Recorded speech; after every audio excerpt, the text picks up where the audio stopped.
The Bobbsey Twins on Blueberry Island by Laura Lee Hope. Read by Nan Dodge. Chapter 1. The Gypsies. Oh dear, I wish we weren't going home. So do I. Can't we stay out a little while longer? Why, Flossie and Freddie Bobbsey, cried Nan, the older sister of the two small twins who had spoken. A few minutes ago you were in a hurry to get home. Yes, they said they were so hungry they couldn't wait to see what Dinah was going to have for supper, said Bert Bobbsey. How about that, Freddie? Well, I'm hungry yet, said the little boy, who was sitting beside his sister Flossie, in a boat that was being rowed over the blue waters of Lake Matoka. I am hungry and I want some of Dinah's pie, but I'd like to stay out longer. So would I, added Flossie. It's so nice on the lake, and maybe tomorrow it will rain. Well, what if it does? Asked Nan. You didn't expect to come out on the lake again tomorrow, did you? Maybe, answered Flossie, as she smoothed out the dress of a doll she was holding in her lap. I'd like to come out on the lake and have a picnic every day, said Freddie, leaning over the edge of the boat to see if a small ship, to which he had fastened a string, was being pulled safely along. Don't do that, cried Nan quickly. Do you want to fall in? No, answered Freddie slowly, as though he had been thinking that perhaps a wedding in the lake might not be so bad after all. No, I don't want to fall in now, 'cause whenever I go in swimming I get terrible hungry, and I don't want to be any hungrier than I am now. Oh, so that's the only reason, is it? Asked Bert with a laugh. Well, just keep inside the boat until we get on shore, and then you can fall out if you want to. How am I going to fall out when the boat's on shore? Asked Freddie. Boats can't go on land anyhow, Bert Bobbsey. That will be something for you to think about, and then maybe you won't lean over and scare Nan, said Bert, smiling. Do you want I should land you at your father's lumber dock, or shall I row on down near the house, Bert? Asked a man who was pulling at the oars of the boat. It won't make any difference to me. I've got lots of time. Then, Jack, row us down near the house, if you don't mind, begged Nan. I want to get these two fat twins ashore as soon as I can, Freddie especially, if he's going to almost fall overboard when I'm not looking. I'm not going to fall overboard, cried the little fat fellow. Can't I row, Jack? Not now, Freddie. I'm in a hurry, answered the man, one of the workers from Mr. Bobbsey's lumber yard. But you told Bert just now that you had lots of time, insisted Freddie. Well, I haven't time to let you row, Freddie. Maybe I will some other day. And Jack looked at Bert and smiled while he said to himself, You've got to get up early in the morning to match a smart chap like him, meaning Freddie, of course. A short time before, the Bobbsey twins had returned from the city of New York, where they had spent a part of the winter. Now it was spring, and would soon be summer, and, as the day was a fine warm one, they had gone on a little picnic, taking their lunch with them and pretending to camp on one of the many islands in the lake. Now they were on their way home. Well, here you are, safe on shore, announced Jack, as the twins called Mr. Henderson, the man whom their father had sent with them to manage the boat. Yes, and there goes Freddie falling overboard, cried Bert with a laugh, as his little fat brother stumbled over a coil of rope on the dock and tumbled down. It's a good thing you didn't do that in the boat, little fat fireman. I didn't hurt myself anyhow, said Freddie as he got up. Come on, Flossie, let's run home. I'm terrible hungry. So am I, added his sister, who was as fat as he and just the same size. The two smaller Bobbsey twins started on ahead, while Bert, after seeing that the boat was well tied, followed on more slowly with his sister Nan. It was a nice ride we had, Nan said, wasn't it, Bert? Yes, it's great out on the lake. I wonder if we'll ever go camping as we talked of when we were in New York. Maybe. Let's tease Mother to let us. All right.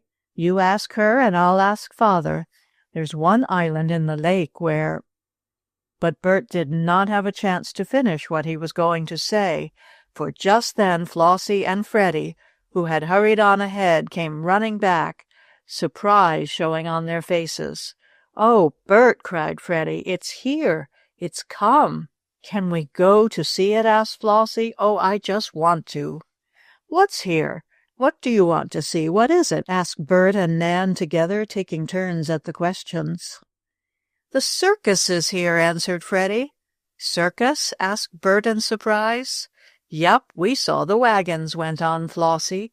"They're all red and yellow, and they've got looking glasses all over the sides, and they have rumbly wheels like thunder, and horses with bells on, and you'd better save a little of your breath to eat some of the good things you think Dinah is going to cook," said Nan with a laugh, as she put her arms around her small sister. "Now what is this all about?" "It's a circus," cried Freddie. "We saw the wagons going along the street where our house is," added Flossie, "all red and yellow and—" "Oh, look!" she suddenly cried. "There they are now." She pointed excitedly down the side street, on which the Bobbsey twins then were, toward the main street of Lakeport, where the Bobbsey family lived. Nan and Bert, as well as Flossie and Freddie, saw 3 or 4 big wagons gaily painted red and yellow, and with glittering pieces of looking-glass on their sides. The prancing horses drawing the wagons had bells around their necks, and a merry tinkling jingle sounded, making music wherever the horses went. Bert and Nan gave one look at the wagons, and then they both laughed. Flossie and Freddie glanced up in surprise at their older brother and sister. "Look what they thought was a circus," chuckled Bert. "Isn't it?" asked Flossie. "Isn't that a circus?" "No, dear," answered Nan. "Don't laugh so much," she said to Bert, as she saw that the 2 small twins felt hurt. "They do look something like circus wagons." "They are circus wagons," declared Freddie, "and pretty soon the elephants will come past. I like elephants." "You won't see any elephants today," said Bert. "That isn't a circus procession." "What is it?" Flossie demanded. "Those are gypsy wagons," explained Nan. "Gypsies, you know, are those queer people who are dark-skinned. They wear rings in their ears and live in wagons like those. They ride all over the country and tell fortunes. I wanted to have my fortune told by a gypsy once, but Mother wouldn't let me," she added. "It's silly," declared Bert, "just as if a gypsy could tell you what's going to happen." "Well, Lily Kent had hers told," went on Nan, "and the gypsy looked at her hand and said she was going to have trouble, and she did." "What?" asked Flossie eagerly. "She lost a nickel a week after that, a nickel she was going to buy a lead pencil with." "Pooh!" laughed Bert. "She'd have lost the nickel anyhow. But say, there are lots of gypsies in this band.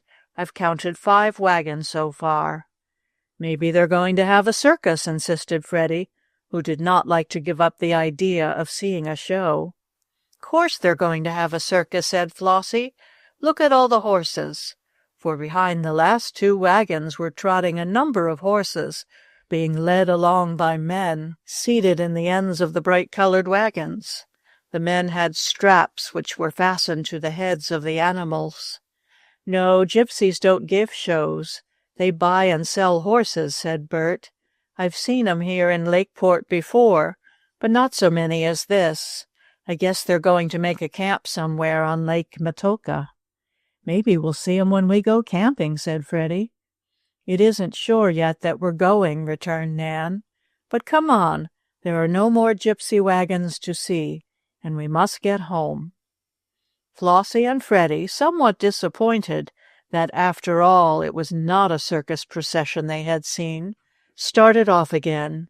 They wished they could have seen more of the gypsies, but the gay wagons rumbled on out of sight, though this was not the last the Bobbsey twins were to see of them. In fact, they were to meet the gypsies again, and to have quite an adventure with them before the summer was over.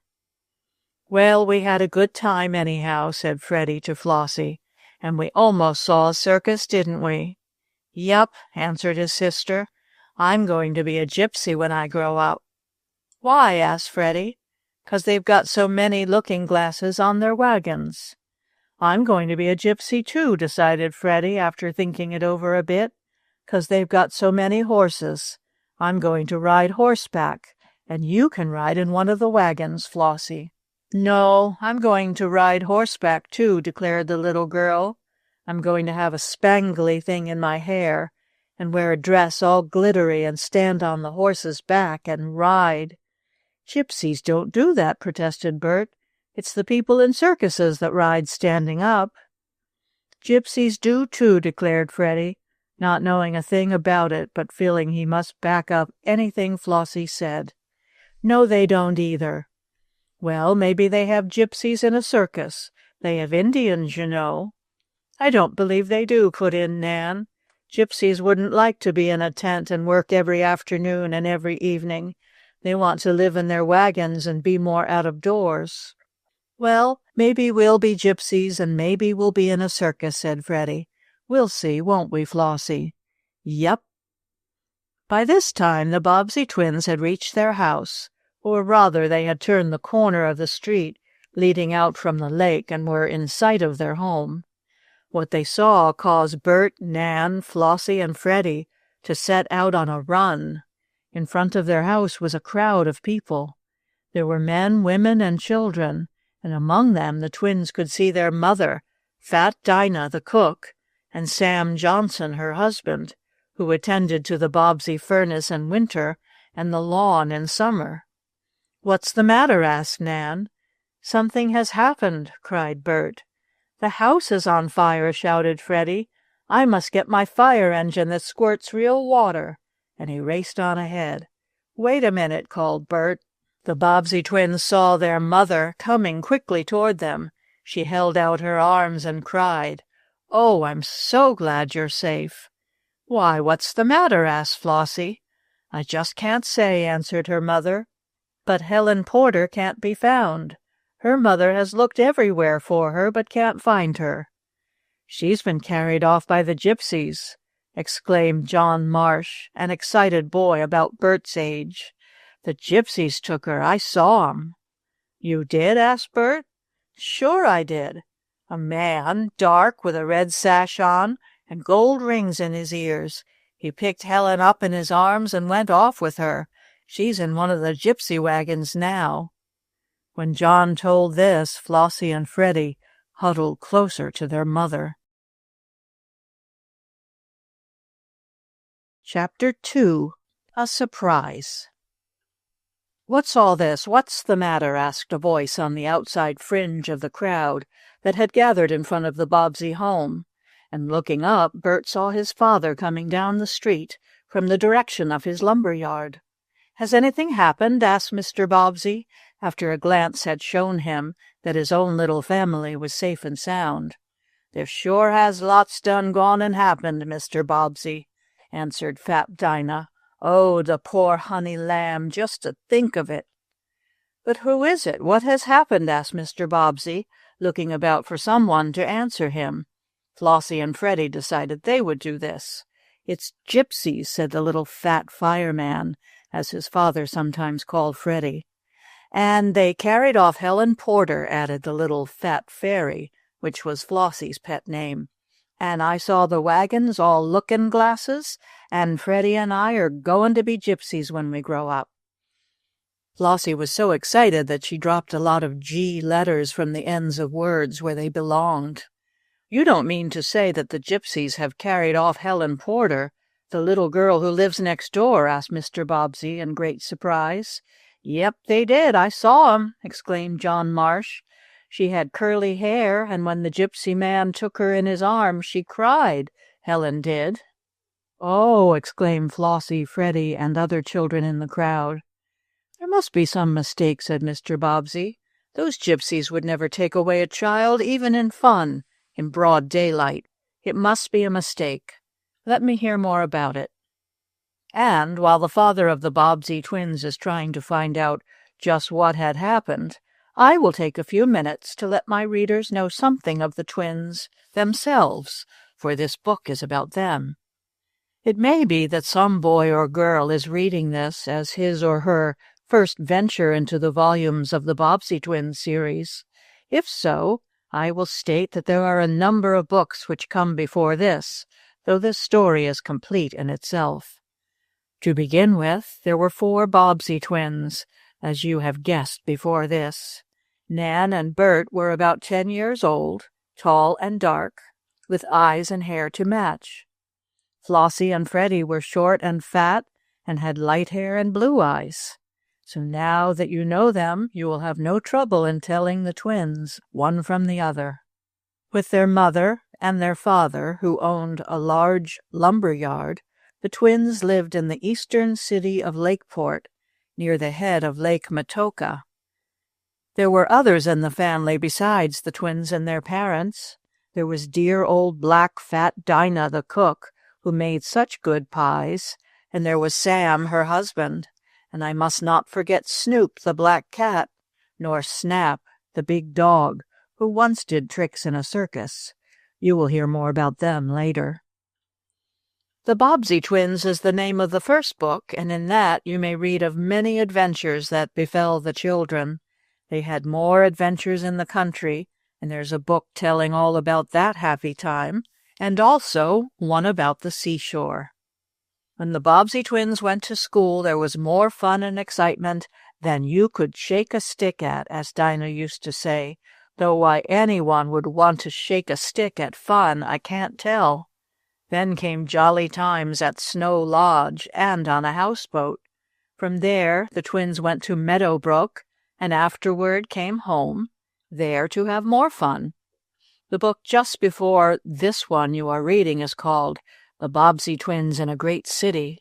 In that, you may learn how Bert, Nan, Flossie, and Freddie went to New York, where Mr. Bobbsey had some business to look after. While there, the twins helped to solve the mystery about a poor old man. I think, however, that I had better not tell you any more about it, but let you read it for yourself. And now we find the twins back in Lakeport, ready for a good time during the summer that would soon be at hand. Only the Gypsy scare had rather alarmed everyone for the time being. "But now let me hear what this is all about," said Mr. Bobbsey, who had come home from the office of his lumber yard to find an excited crowd in front of his house. "Were there really any Gypsies?" he asked his wife, "and did they take away Helen Porter?" "I don't know about that last part," said Mrs. Bobbsey, "but a caravan of Gypsies did pass by the house a little while ago.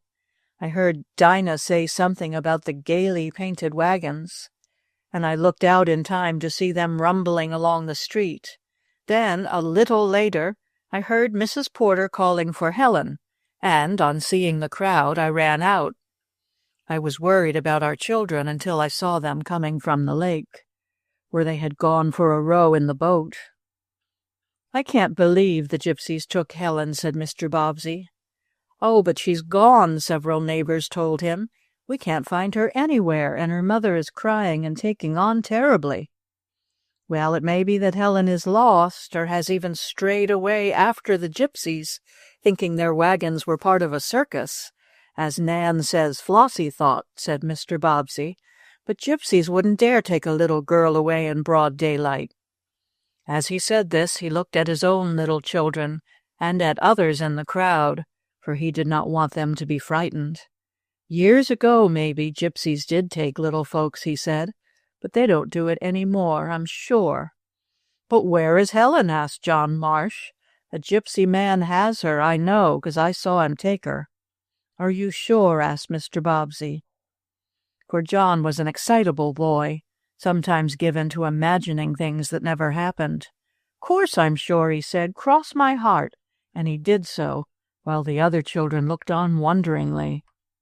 "Suppose you go over to Mrs. Porter's house," said Mrs. Bobbsey to the children's father. "She's worried, I guess, and her husband isn't home yet. Maybe you can help her. I was just going in when you came along." "All right, I'll go," said Mr. Bobbsey. "Can't we come?" asked Freddie, and as he had hold of his little sister's hand, it was Flossie, of course, whom he included in his question. "No, you must go with your mother," said his father, and when the little fat fireman seemed disappointed, Mr. Bobbsey went on. I guess supper is almost ready, isn't it, Dinah?"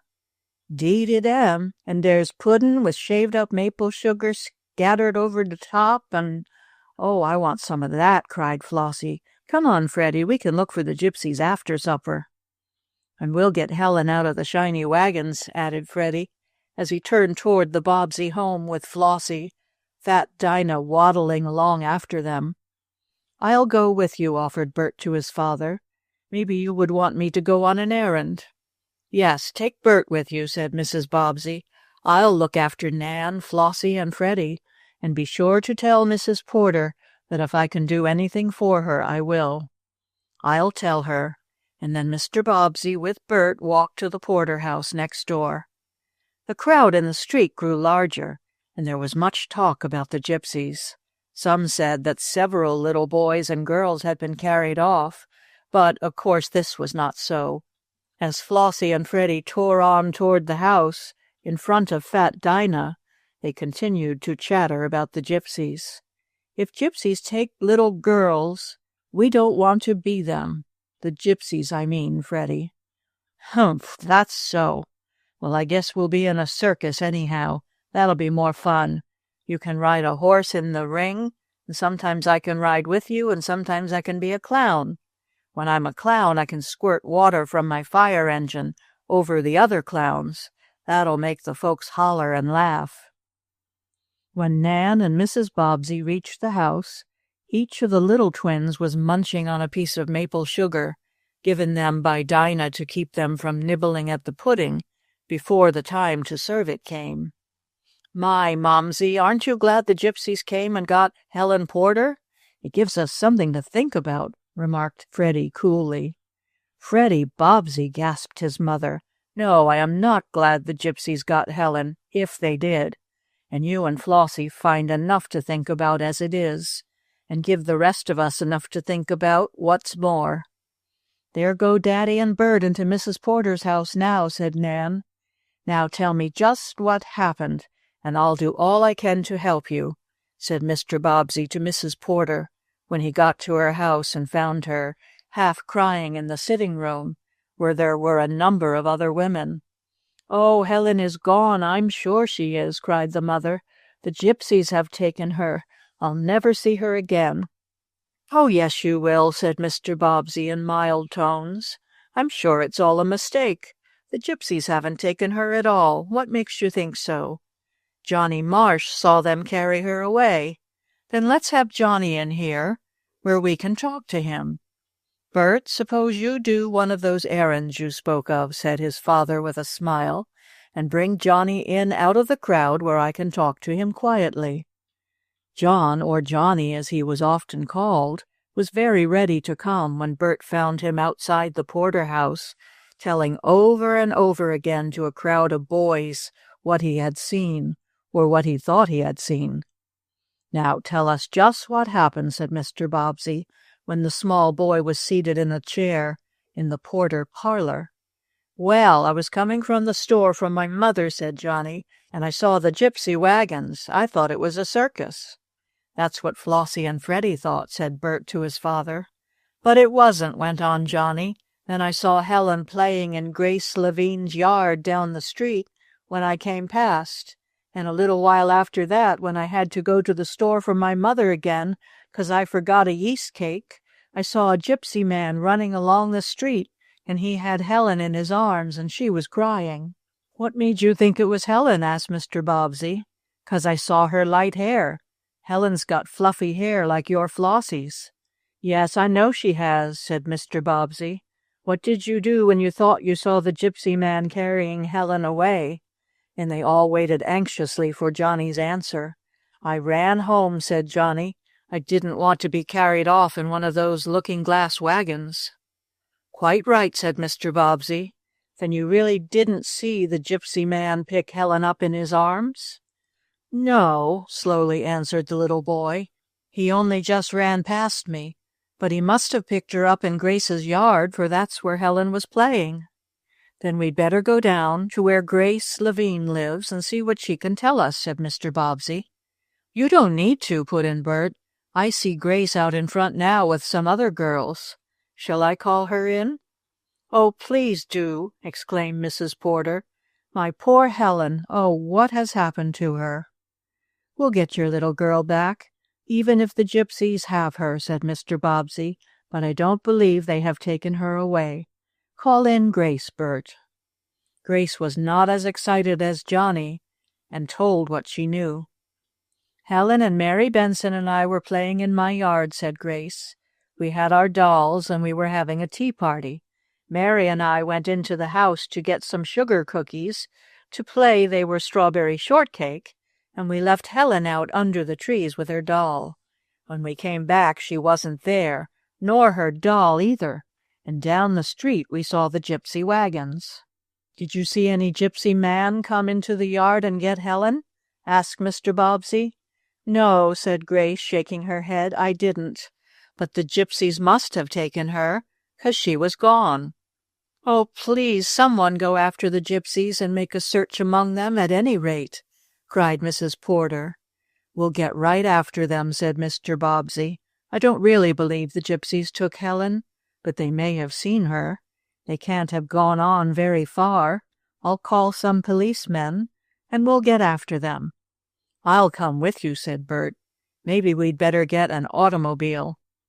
"It would be a good idea," said his father. "Let me see now. I think—" But before Mr. Bobbsey could say what he thought, there was the sound of shouts in the street, and when those in the Porter home rushed to the windows and doors, they were surprised to see, coming up the front walk, the missing little girl herself.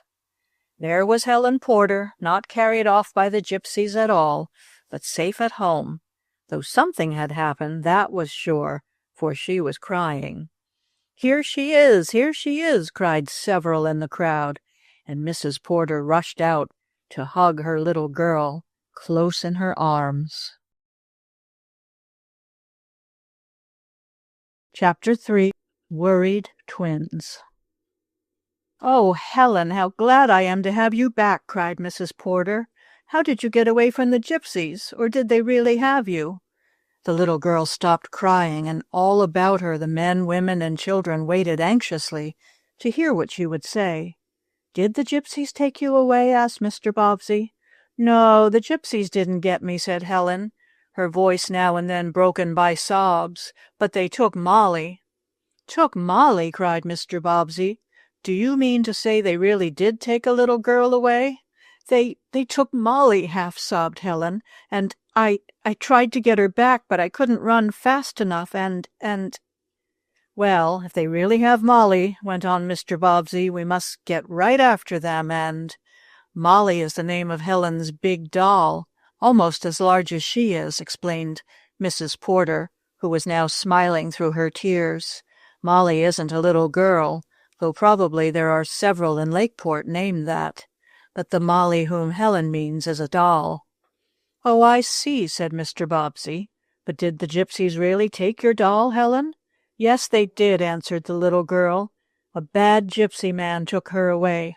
I was playing with Molly in Grace Levine's yard, and Grace and Mary went into the house to get some cookies. I stayed out in the yard with my doll 'cause I wanted her to get tanned nice and brown. I laid her down in a sunny place, and I went over under a tree to set the tea table, and when I looked around I saw the gypsy man." "Where was he?" asked Mr. Bobbsey. "He was just getting out of one of the red wagons, and there was a little gypsy girl in the wagon. She was pointing to my doll, and then the man jumped down off the wagon steps, ran into the yard, picked up my doll, and then he jumped into the wagon again and rode away. And he's got my nice doll Molly, and I want her back, and oh dear!" And Helen began to cry again. "Never mind," said Mr. Bobbsey quietly. "I'll try to get your doll back again. How large was it?"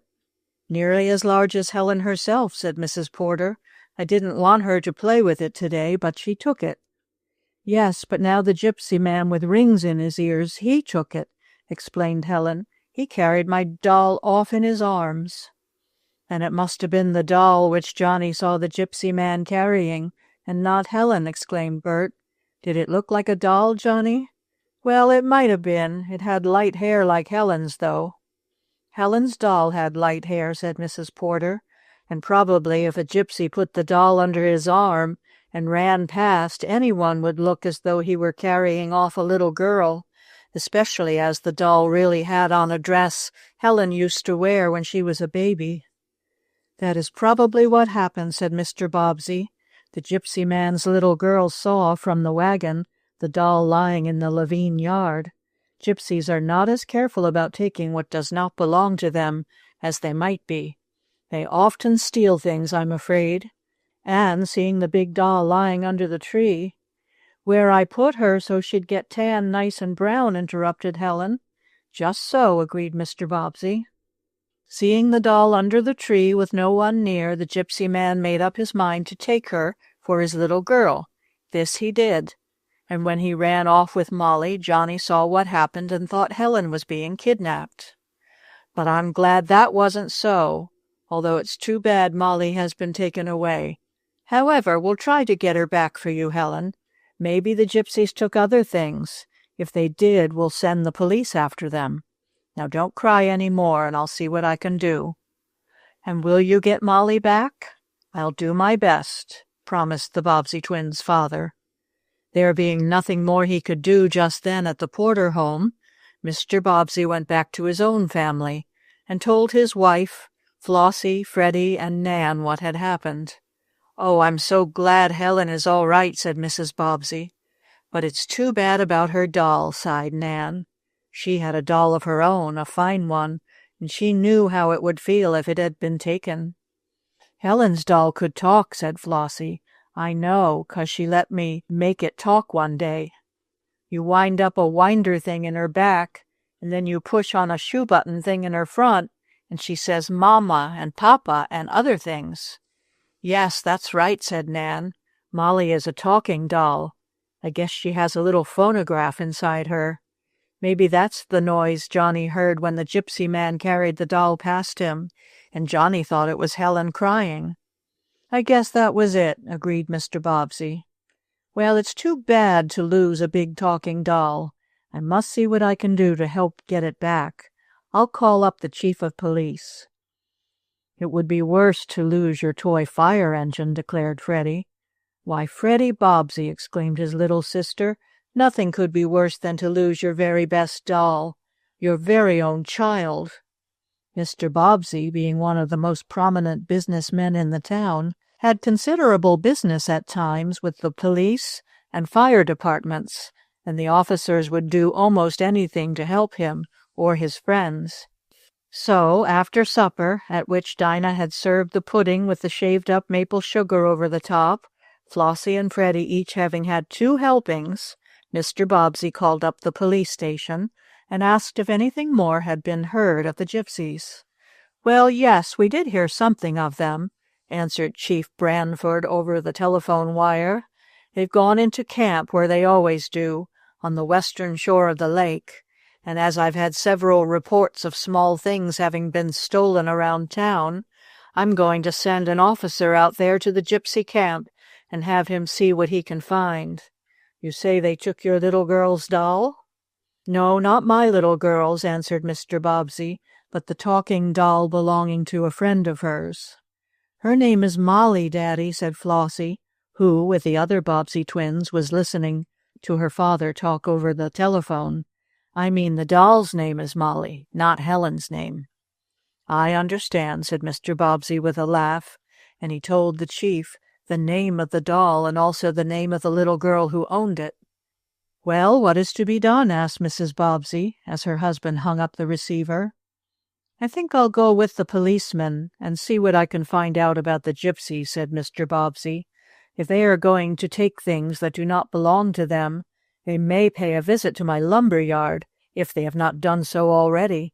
I think I'll go out to the gypsy camp." "Oh, let me come," begged Bert, always ready for an adventure. "I wouldn't go, not at night anyhow," remarked Nan. "Nor I," added Freddie, while Flossie crept up into her mother's lap. "Oh, I'm not going until morning," said Mr. Bobbsey. "Then I'll take you, Bert, if you'd like to go. We'll see if we can find Helen's big talking doll." "She must feel bad at losing it," said Nan. "She does," said Bert, "though how anyone can get to like a doll with such stupid eyes as they have, I can't see. They're as good as nasty old knives that cut you and kite strings that are always getting tangled," said Nan with a laugh. "Yes, I guess we like different things," agreed her brother. "Well, I'm glad it wasn't Flossie or Freddie the Gypsies took away with them." "I wouldn't go," declared Freddie, "and if they took Flossie, I'd get my fire engine and squirt water on those men with rings in their ears till they let my sister go." "That's my little fat fireman," laughed Mr. Bobbsey. "But now I think you're getting sleepy. Your row on the lake made the Sandman come around earlier than usual, I guess. Off to bed with you." Flossie and Freddie went to bed earlier than Nan and Bert, who were allowed to sit up a little later. There was much talk about the Gypsies and what they might have taken, and Nan and Bert were getting ready for bed when a pattering of bare feet was heard on the stairs, and a voice called, "Where's Snoop?"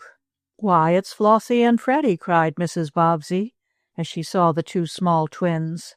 "Why are you out of bed?" she asked.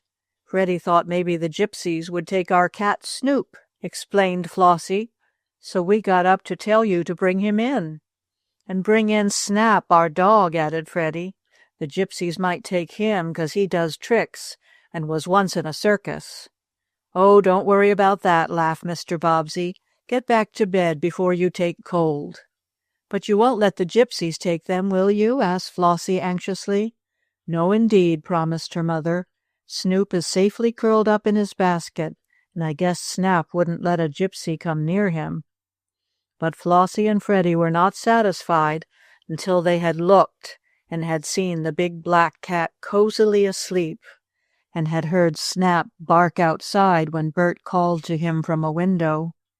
"The Gypsies won't take your pets," their father told the small twins, and then, hand in hand, they went upstairs again to bed. Chapter 4. The Goat. "Can't we come too? We're not afraid of the Gypsies, not in daytime." Flossie and Freddie thus called after their father and Bert, as the two latter started the next morning to go find the Gypsy camp. The night had passed quietly. Snap and Snoop were found safe when day dawned, and after breakfast Mr. Bobbsey and his older son were to go to Lake Matoka and find where the Gypsies had stopped, with the gay red and yellow wagons. They were going to see if they could find any trace of Helen's doll, and also things belonging to other people in town, which it was thought the dark-skinned visitors might have taken. "Please let us go," begged the little Bobbsey twins. "Oh, my dears, no," said Mrs. Bobbsey. "It's too far, and besides—" "Are you afraid the Gypsies will carry us off?" asked Freddie. "'Cause if you are, I'll take my fire engine and some of the funny bugs that go around and around and around that we got in New York, and I'll scare the Gypsies with 'em and squirt water on 'em." "No, I'm not afraid of you or Flossie's being carried off, especially when your father is with you," said Mrs. Bobbsey. "But there is no telling where the Gypsies are camped, and it may be a long walk before they are found. So you stay with me, and I'll get Dinah to let you have a party." "Oh, that will be fun!" cried Flossie. "I'd rather play hunt gypsies," said her brother. But when he saw Dinah come out of the kitchen with a tiny little cake she had baked especially for him and his sister to have a play party with, Freddie thought after all there was some fun in staying at home. "But take Snap with you," he said to Bert. "He'll growl at the gypsy men, and maybe he'll scare 'em so they'll give back Helen's doll." "Well, Snap can growl hard when he wants to," said Bert with a laugh. "But still, I think it wouldn't be a good thing to take him to the gypsy camp. They nearly always have dogs in their camp, the Gypsies do, and those dogs might get into a fight with Snap." "Snap could beat 'em," declared Freddie. "No, don't take him," ordered Flossie. "I don't want Snap to get bit." "I don't either," agreed Bert, "so I'll leave him at home, I guess. Well, there's Daddy calling me. I'll have to run. I'll tell you all about it when I come back." So, while Flossie and Freddie, with the little cake Dinah had baked for them, went to have a good time playing party, Mr. Bobbsey, with a policeman and Bert, went to the gypsy camp. The policeman did not have on his uniform with brass buttons. In fact, he was dressed almost like Mr. Bobbsey. "For," said this policeman, whose name was Joseph Carr, "if the gypsy men were to see me coming along in my helmet, with my coat covered with brass buttons and a club in my hand, they would know right away who I was. They could see me a long way off on account of the sun shining on the brass buttons, and they would have time to hide away that little girl's doll, or anything else they may have taken. So I'll go in plain clothes." "Like a detective," said Bert. "Yes, something like a detective," agreed Mr. Carr. "Now let's step along lively." Several persons had seen the gypsy caravan of gay yellow and red wagons going through Lakeport, and had noticed them turn up along the farther shore of Lake Metoka. There was a patch of woods several miles away from the town, and in years past these same gypsies, or others like them, had camped there. It was to these woods that Bert and his father were going. "Do you think we'll find Helen's doll?" asked the boy. "Well, maybe, Bert," answered his father, "and yet it may be that the gypsies have it but will not give it up. We'll just have to wait and see what happens." "If I get sight of it, they'll give it up soon enough," said Policeman Carr. After about a 2 hours' walk, Bert, his father, and Mr. Carr came to the woods. Through the trees they looked and saw the red and yellow wagons standing in a circle. Near them were tied a number of horses, eating what little grass grew under the trees, while dogs roamed about here and there. "I'm glad we didn't bring Snap," said Bert. "There'd have been a dog fight as sure as fate." "Yes, I guess so," agreed his father. By this time they had entered the gypsy camp, and some of the dark-faced men with dangling gold rings in their ears came walking slowly forward, as if to ask the two visitors with the little boy what was wanted. "We're after a big doll," said Mr. Bobbsey. "One was taken from a little girl in our town yesterday. Perhaps you gypsies took it by mistake, and if so, we'd be glad to have it back." "We haven't any doll," growled one big gypsy. "We have only what is our own." "I'm not so sure about that," said Mr. Carr. "We'll have a look about the camp and see what we can find." The gypsy growled and said something else, though what it was Bert could not hear. The gypsies did not seem pleased to have visitors, nor did the dogs, who sniffed about the feet of Bert, his father, and the policemen. One dog growled while others barked, and then the gypsy man who had first spoken made them go away. "You are wasting your time here," said this gypsy, who seemed to be the leader, or king, as he is sometimes called. "We have nothing but what is our own. We have no little girl's doll." "We'll have a look about," said Mr. Carr again. But though the policemen and Mr. Bobbsey, to say nothing of Bert, who had very sharp eyes, looked all about the gypsy camp, there was no sign of the missing doll. If a gypsy man had taken it, of which Helen at least was very sure, he had either hidden it well, or possibly had gone off by himself to some other camp in another part of the woods. "If the doll would only talk now and tell us where she is, we could get her," said Bert with a laugh to his father, when they had walked through the camp and come out on the other side. "That's right," agreed Mr. Bobbsey, "but I'm afraid the doll isn't smart enough for that." "Do you see anything else that the gypsies may have taken?" asked the twins' father of the policeman. "I'm not sure," answered Mr. Carr. "We had a report of 2 horses missing, and they may be here, but most horses look so much alike to me that I can't tell them apart.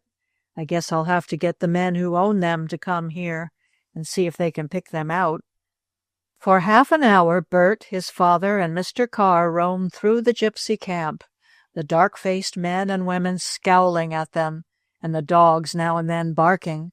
If there were any boys or girls in the camp, Bert did not see them, and he thought they might be hiding away in some of the many wagons. "Well, we didn't find the doll," said Mr. Carr, when they were on their way back to Lakeport, "but I'm sure some of the horses the gypsies have don't belong to them. The chief of police is going to make them move away from that camp anyhow, for the man who owns the land doesn't like the Gypsies there. He says they take his neighbor's chickens. Flossie and Freddie, as well as Helen Porter, were much disappointed when Mr. Bobbsey and Bert came back without the doll. Helen was sure some gypsy had it, but as it could not be found, nothing could be done about it. "We'll help you look for your doll this afternoon," said Freddie to the little girl, into whose eyes came tears whenever she thought of her lost pet. "Maybe you left Molly under some bush in Grace's yard." "I looked under all the bushes," said Helen. "Well, we'll look again," promised Freddie, and they did, but no doll was found. The next day the Gypsies were made to move on with their gaily colored wagons, their horses and dogs, and though they went, for they had no right to camp on the land near the lake, they were very angry about it. "They said they had camped there for many years," reported Mr. Carr, telling about the police having driven the dark-faced men and women away, and that they would make whoever it was that drove them away sorry that he had done such a thing.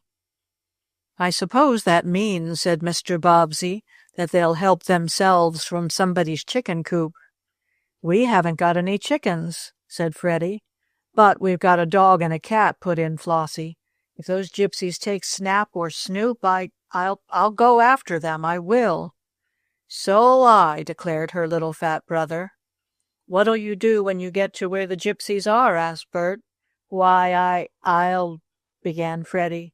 "Oh, I'll just pick Snoop up in my arms and tell Snap to come with me, and we'll run home," answered Flossie. "But maybe the Gypsies—" "Don't, Bert," admonished his father. "I do not believe that you little twins need worry about your cat and your dog," he continued. But for several days and nights after that, Flossie and Freddie were very much worried lest their pets should be taken away.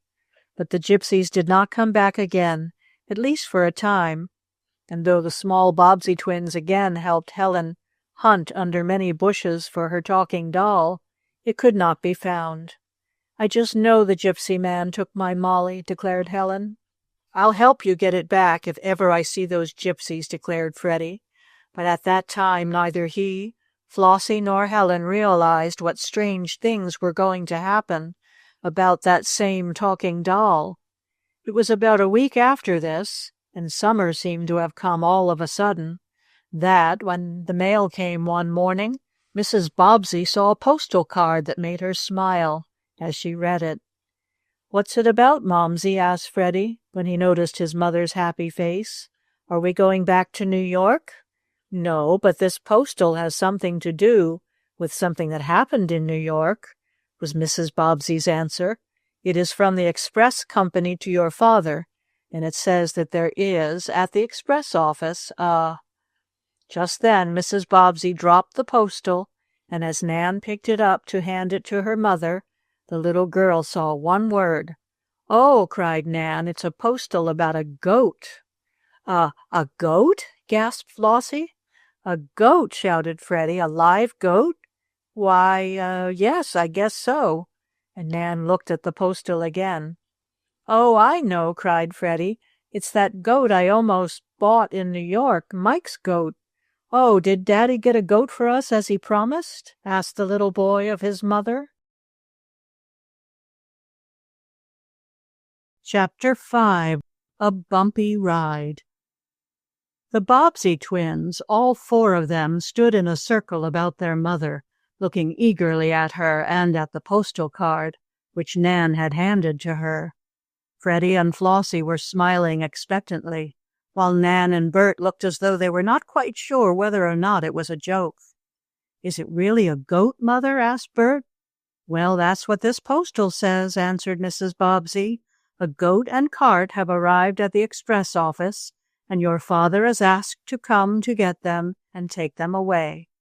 "Course he's got to take 'em away," said Freddie. "The goat'll be hungry there, for he can't get anything to eat." "And he might butt somebody with his horns," added Flossie. "Daddy wouldn't buy a butting goat," Freddie declared. "Anyhow, let's go and get him. I want to have a ride." "If there really is a goat outfit at the express office for us," said Bert, "we'd better get it, I think. I'll take the postal down to the lumberyard office and ask Daddy." I'm going with you, cried Freddie. I'm coming too, added Flossie. Suppose you all go, suggested Mrs. Bobbsey. Your father will tell you what to do, for I'm sure I don't know what to say. I never had a goat. 4 twins, a dog, and a cat are about all I can manage, she said laughingly, as fat Dinah came waddling into the room to ask what to order from the grocery. The goat, good land o' mercy, exclaimed the colored cook. There sure will be trouble if the honey lambs takes to playin' with goats. A goat. Oh, landy. I know how to drive a goat, declared Freddie. Mike, the red-haired boy in New York, showed me. Flossie and I had a ride in his wagon for 2 cents apiece. It was fun, wasn't it, Flossie? Yep, I liked it. We had lots of fun in New York. Freddie rode on a mud turtle's back, and we had bugs that went around and around and around. Maybe the goat will go around and around and around, said Nan, half laughing. Well, hurry down to your father's office with the postal, advised Mrs. Bobbsey. He'll know what to do. And when the 4 excited Bobbsey twins, for even Bert was excited over the chance of owning a goat, reached their father's office, he told them all about it. You remember, he said, that when Freddie and Flossie almost bought the goat in New York, I promised that if I could find a good one for sale, with a harness and wagon, I'd buy it for you this summer. Well, I heard of one the other day, and I got it, having it sent on here by express. Now we'll go down and see what it looks like. It's going to be my goat, Flossie's and mine, isn't it? Asked Freddie, as they started for the express office down near the railroad station. No more yours than it will be Nan's and Bert's, my little fat fireman, said Mr. Bobbsey with a laugh. You must all be kind to the goat and take turns riding in the wagon. Can't we all ride at once? Asked Nan. Well, I don't know how large the wagon is, answered Mr. Bobbsey, as he started from his lumber yard for the express office with the children. Maybe you can all get in at once if the goat is strong enough to pull you. I hope he's a big goat, said Freddie. Then me and Bert will drive him and ride you and Flossie, Nan. Don't let him run away with me, that's all I ask, begged Nan, laughing. They found the goat in a crate on the express platform. Near him was a good-sized wagon, like those the children had seen in Central Park when on their visit to New York. Oh, we can all get in it, cried Freddie, as he ran from the wagon over to where the goat was bleating in his crate. The animal was a large white one, and he seemed gentle when Flossie and Freddie put their hands in through the slats of the crate and patted him. I think he'd like to get out where he can walk around and have something to eat and drink, said Mr. Bobbsey. We must take him out of his crate. This was soon done with the help of the express agent, and when the last piece of wood was taken off, the goat stepped out of his crate, in which he had traveled from a distant city, and gave a loud "Bah!" And he stamped his forefeet on the platform and shook his head, on which were 2 horns. Oh, look out, he'll run away, cried Freddie, who was afraid of losing his goat before there was a chance for a ride. But the goat seemed tame, kind and gentle, and after walking about a little, stood still beside the crate and let the children pat him, while Mr. Bobbsey paid the express agent. There was a piece of paper pasted on the crate in which the goat had traveled. One end of the paper was flapping loose, and seeing it, the white animal nibbled at it and finally ate it, chewing it up as though he liked it, as indeed he did, not so much for the paper as for the dried paste by which it had been stuck on. Oh, look, cried Nan. The goat's eating the label off his crate, so we can't send him back. He likes us, I guess. We like him anyhow, said Freddie, laughing and patting the billy. Come on, Bert, hitch him up and give us a ride. Shall I? Asked Bert of his father. Why, yes, I guess so. Might as well start now as any time. The man I bought him from said he was kind and gentle and liked children. Harness him up, Bert. A complete harness had come with the goat and wagon, and when the white animal had been given a drink of water and fed some grass, which Flossie and Freddie pulled for him, Bert, helped by his father and the express agent, put the harness on. "What are we going to call him?" asked Nan. "We'll have to have a name for our goat. We don't want to call him It or Billy." "Name him Whisker," said Bert. "See, he has whiskers just like an old man." "Oh, that's a nice funny name," laughed Flossie, and Freddie thought so too.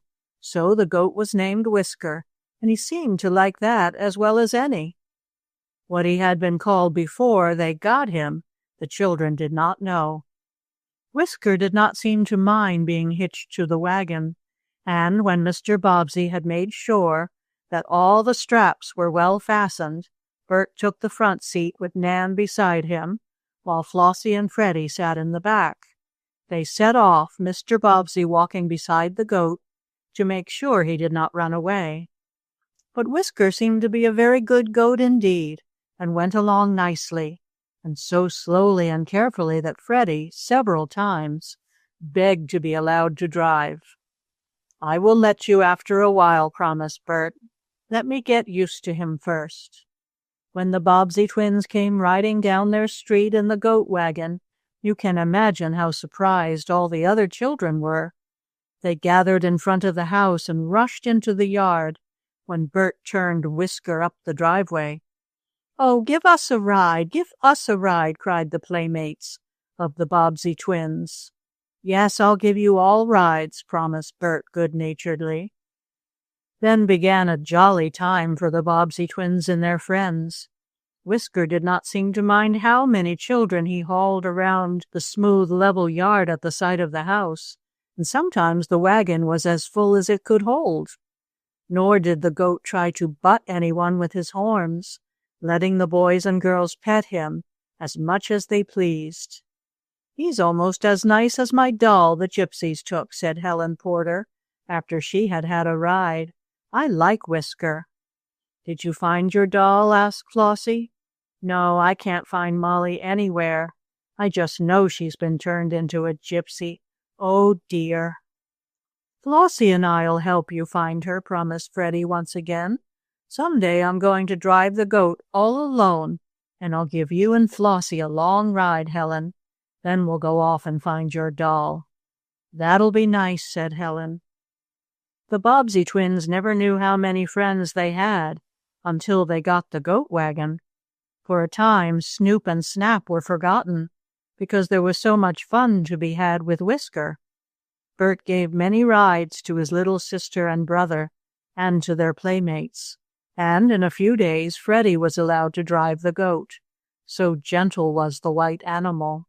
One day, soon after Bert had hitched Whisker to the wagon and was going to give his two sisters and brother a ride, a telephone message came from Mr. Bobbsey, asking Bert to come to the lumber office to get something Mr. Bobbsey had to send home to his wife. "I'll give you a ride when I come back," promised Bert, hurrying down the street. "We'll leave Whisker hitched up," said Nan. "I'll go in and finish sewing up that hole in my stocking I was mending."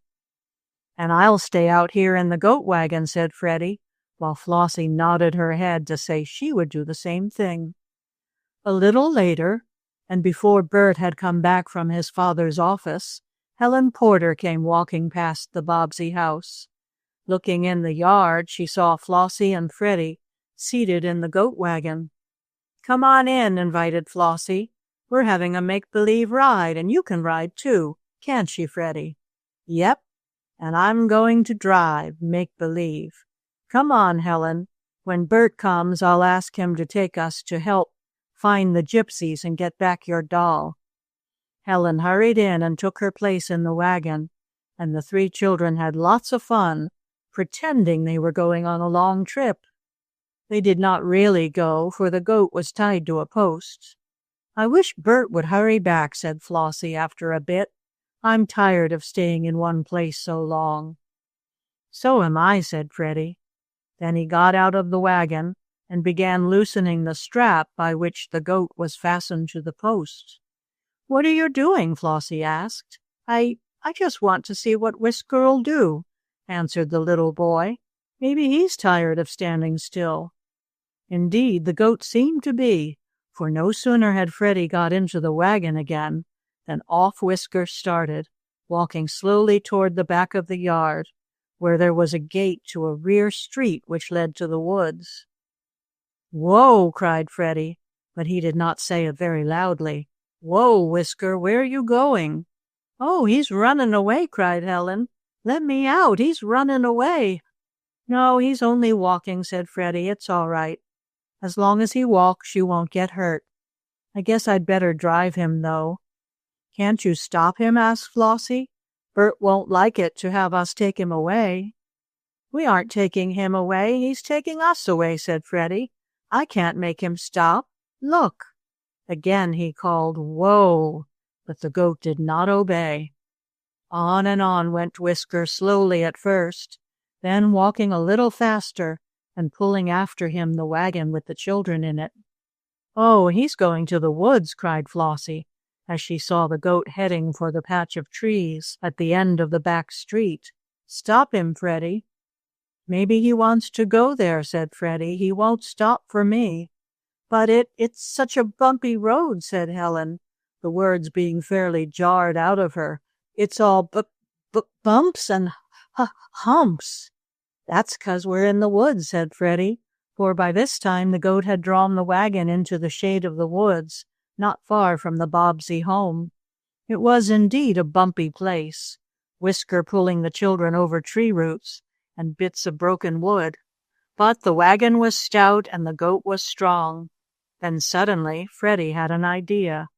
"Oh, Helen," he cried, "I guess Whisker is taking us to find your lost doll." Chapter 6. Jolly News. Whisker, the big white goat, seemed to know exactly what he was doing, whether or not it was taking the two smallest Bobbsey twins and Helen Porter to the woods to find the lost doll, for the goat stepped briskly along, pulling after him the wagon in which the children rode. They were bumped about quite a bit, for the path through the woods was anything but smooth. In some places there was no path at all, but this did not seem to worry Whisker. He went along anyhow, now and then stopping to nibble at some green leaves, and again turning to one side to crop some grass. "Do you really think he's taking us to my doll?" asked Helen eagerly. I hope so," answered Flossie, somewhat doubtfully. "Maybe he is," said Freddie. "Anyhow, the gypsies that took your doll Molly came to the woods, and we're in the woods, and maybe the doll is here, and maybe we'll find her." That was as much as Freddie could think of at one time, especially as he had to hold the reins that were fast to the bit in Whisker's mouth, for the goat was driven just as a horse or pony is driven, and Freddie was doing the driving this time. At least the little boy thought he was, and that was very near the same thing. But Whisker went along by himself pretty much as he pleased, really not needing much driving by the leather reins, and he never needed to be whipped. In fact, there was not a whip in the wagon, for the Bobbsey children never thought of using it. They were kind to their goat. "Oh, I'm falling out!" suddenly cried Helen, as the wagon went over a very rough, bumpy place in the path. "Hold on tight like me," said Flossie. "Anyhow," she went on as she looked out of the wagon, "if you do fall, you won't get hurted much, 'cause there's a lot of soft moss and leaves on the ground." "But I'll get my dress dirty," said Helen. "Then we'll go down to the lake and wash it off," said Freddie, for the woods in which they now were led down to the shore of the lake. "Well, I don't want to fall, anyhow," said Helen. "Most always when I fall, I bump my nose, and it hurts." "It's smoother now, and I guess the wagon won't tip over," observed Freddie a little later. They had come now to a wider path in the woods, where it was not so bumpy, and the wagon rolled easily over the moss and leaves as Whisker pulled it along. "It's nice in here," said Flossie, looking about her. "Yes, I'm glad Whisker took us for a ride," said Freddie. "He wouldn't have if you hadn't unhitched his strap," remarked Flossie, What'll Bert say?" "Well, Whisker was tired of standing still," went on her brother. "And anyhow, Helen wanted to come for a ride to find her doll, didn't you?" he asked their little playmate. "Yep, I did," she answered. "I want my doll Molly awful much." "Then we'll look for her," Freddie went on. "Whoa, Whisker." Whether the goat really stopped because Freddie said this word, which always makes horses stop, or whether Whisker was tired and wanted a rest, I cannot say. Anyhow, he stopped in a shady place in the woods, and the children got out. "I'll tie the goat to a tree, so he can't go off and have a ride by himself," said Freddie, as he took the strap from the wagon. But Whisker did not seem to want to go on any farther. He lay down on some soft moss and seemed to go to sleep. "We'll leave him here until we come back," said Freddie, "and now we'll look for Helen's doll." Perhaps the children had an idea that the Gypsies may have left the talking doll behind in the woods when they were driven away by the police. For, though they were not near the place where the dark-skinned men and women had camped, Flossie, Freddie, and Helen began looking under trees and bushes for a trace of the missing Molly. "Do you suppose she can talk and tell you where she is?" asked Flossie, when they had hunted about a bit, not going too far from the goat and wagon. "I don't know," Helen answered. "Sometimes when I wind up the spring in her back, she says Mama and Papa without my pushing the button. My father says that's because something is the matter with her." "Well, if she would only talk now and holler out, we'd know where to look for her," added Freddie. "Let's call to her," suggested Flossie. "All right," agreed Helen. So the children called, "Molly, Molly, where are you?"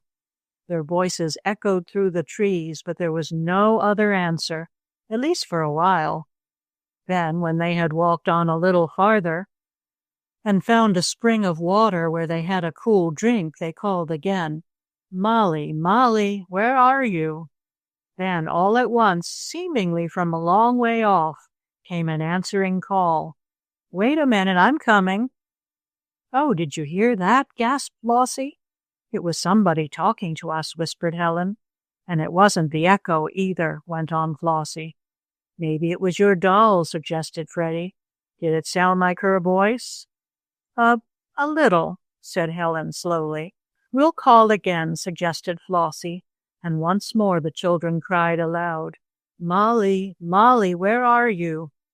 "Wait a minute, stand still so I can find you. I'm coming," was the answer. The three little ones looked at one another in surprise, and they were, moreover, a little frightened.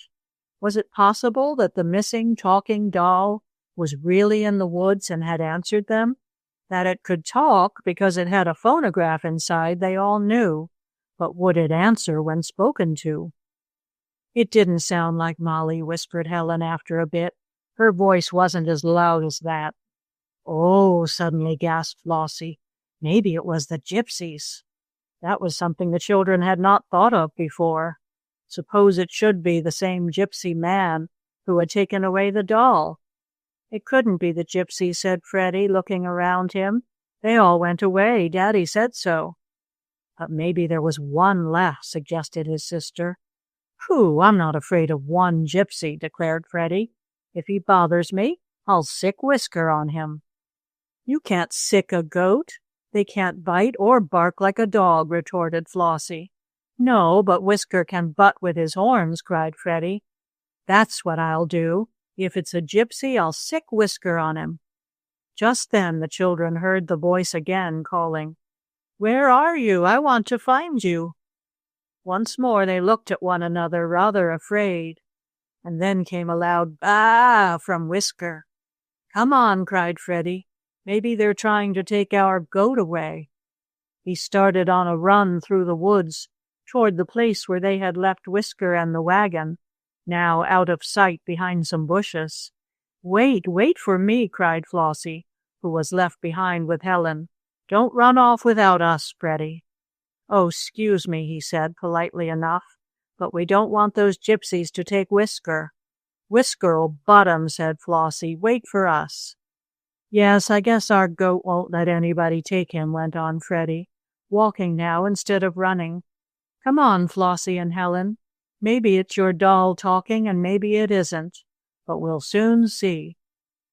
Together the three children hurried on, soon coming within sight of the goat. There was Whisker peacefully lying down, still asleep, and running toward him, along the woodland path, was Bert, who, as he caught sight of Freddie and the others, called, "Oh, there you are! I've been looking everywhere for you. Didn't you hear me calling?" "Was that you?" asked Freddie. "We thought maybe it was a gypsy man." "Or Helen's doll," added Flossie. "Her doll, Molly, can talk, you know, Bert. And Whisker gave us a ride here, so we looked for the doll." "Yes, and then I had to come looking for you," said her brother. "But never mind, I've found you, and I've got jolly news." "Do you mean jolly news because you found us?" asked Freddie. "No, it's jolly news about something else," Bert said. "But I've got to hurry home with you so Mother won't worry. Then I'll tell you." Chapter 7. Where is Snap? "How did you youngsters come to run away?" asked Bert when he was driving the goat wagon back through the woods again, taking a path that was not quite so bumpy as the first one. "My goodness, I came back from Daddy's office to find Mother and Nan looking everywhere for you. How did you happen to run away?" "We didn't run away," said Flossie, who was so excited over what had happened that she forgot to speak the way her teacher in school had told her to. "Whisker runned away with us. I guess he didn't go without being told, and without someone's taking off his hitching strap," said Bert with a smile. "Anyhow, we didn't run much. Whisker just walked most of the time," said Freddie. "Well, it's all the same," returned Bert. "I had to chase after you to find you. Didn't you hear me calling?" "Yes, but we thought it was Gypsies or Helen's doll," answered Flossie. "We were looking for Molly, you know." "You'll not find her unless you find that band of gypsies," said Bert. "Anyhow, you mustn't come off to the woods alone, you little children." "We had Whisker with us," Freddie declared, "and if any of the gypsy men had come, he'd have butted 'em with his horns." "He might and he might not," went on Bert. "Anyhow, I guess you had a nice ride." "We did," said Flossie, "only we're sorry we couldn't find Helen's doll. How did you find us, Bert?" "Oh, I could see by the wheel and hoof marks in the soft dirt which way Whisker had taken the wagon, and I just followed." "But what is the jolly news?" Freddie demanded. "Are we going back to New York?" "Better than that," answered Bert. "We're going camping."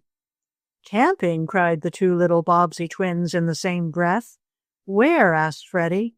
"When?" asked Flossie. "It isn't all settled yet," answered Bert. "You know Daddy and Mother talked about it when we were in the big city, and today when I was down at the lumber yard, I heard Daddy speaking to a man in there about some of the islands in Lake Metoka. Daddy wanted to know which one was the best to camp on." "And did the man say which was a good one?" asked Freddie. "I didn't hear, but I asked Daddy afterward if we were going to camp this summer, and he said he guessed so if Mother wanted to." "Does Mother want to?" asked Flossie eagerly. "She says she does," answered Bert, "so I guess we'll go to camp this summer all right. Isn't that jolly news?" Said Freddie, not opening his mouth, for in one pocket of his little jacket he had found a sweet cracker he had forgotten, and he was now chewing on it after having given his sister and Helen some. "Oh, I wish we could go now and take Whisker with us," cried Flossie. "If we go, we'll take the goat cart," decided Bert. "And we'll take our dog Snap and our cat Snoop, too," announced Freddie. "They'll like to go camping." Mrs. Bobbsey and Nan were anxiously waiting for Bert to come back with the runaways, and when he came in sight, driving the goat cart, the children's mother hurried down the back road to meet them. "Oh, my dears, you shouldn't go away like that," she called. "Whisker wanted to go," said Freddie, "and we had a nice ride even if it was bumpy, and we thought we heard Molly's doll calling, but it was Bert. "Well, don't do it again," said Mrs. Bobbsey. She always said that whenever either set of twins did things they ought not to do, and each time they promised to mind. But the trouble was they hardly ever did the same thing twice. And as there were so many things to do, Mrs. Bobbsey could not think of them all, so she could not tell Nan and Bert, Flossie and Freddie not to do them. "When are we going camping?" asked Freddie as he got out of the goat cart. "And what island are we going on?" asked Flossie.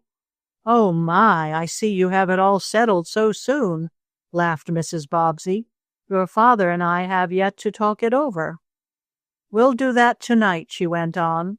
"And now you children come in and get washed, and Dinah will give you something to eat. You must be hungry." "We are," said Flossie. "And Helen's hungry too, aren't you, Helen?" she asked. Yes, I guess so." "Well, we'll soon find out," laughed Mrs. Bobbsey. "I think your mother won't mind if I give you a little lunch with Flossie and Freddie. Nan can tell her that you are here and are all right. She doesn't know you had a runaway ride in the goat wagon." "It was a bumpy ride, too," explained Flossie, "and we didn't find Molly, the talking doll." "Well, maybe you will some day," said Mrs. Bobbsey kindly. And while Flossie, Freddie, and Helen ate the nice little lunch fat black Dinah got ready for them, Bert and Nan went for a ride in the goat wagon, stopping at Mrs. Porter's house to tell her that Helen was safe in the Bobbsey home. "And now let's talk about camping," cried Bert that night after supper, when the family, twins included, were gathered in the dining room, the table having been cleared. "When can we go?" "I think as soon as school closes," said his father. "Summer seems to have started in early this year, and I want to get you children and your mother off to some cool place. An island in the middle of the lake is the best place I can think of."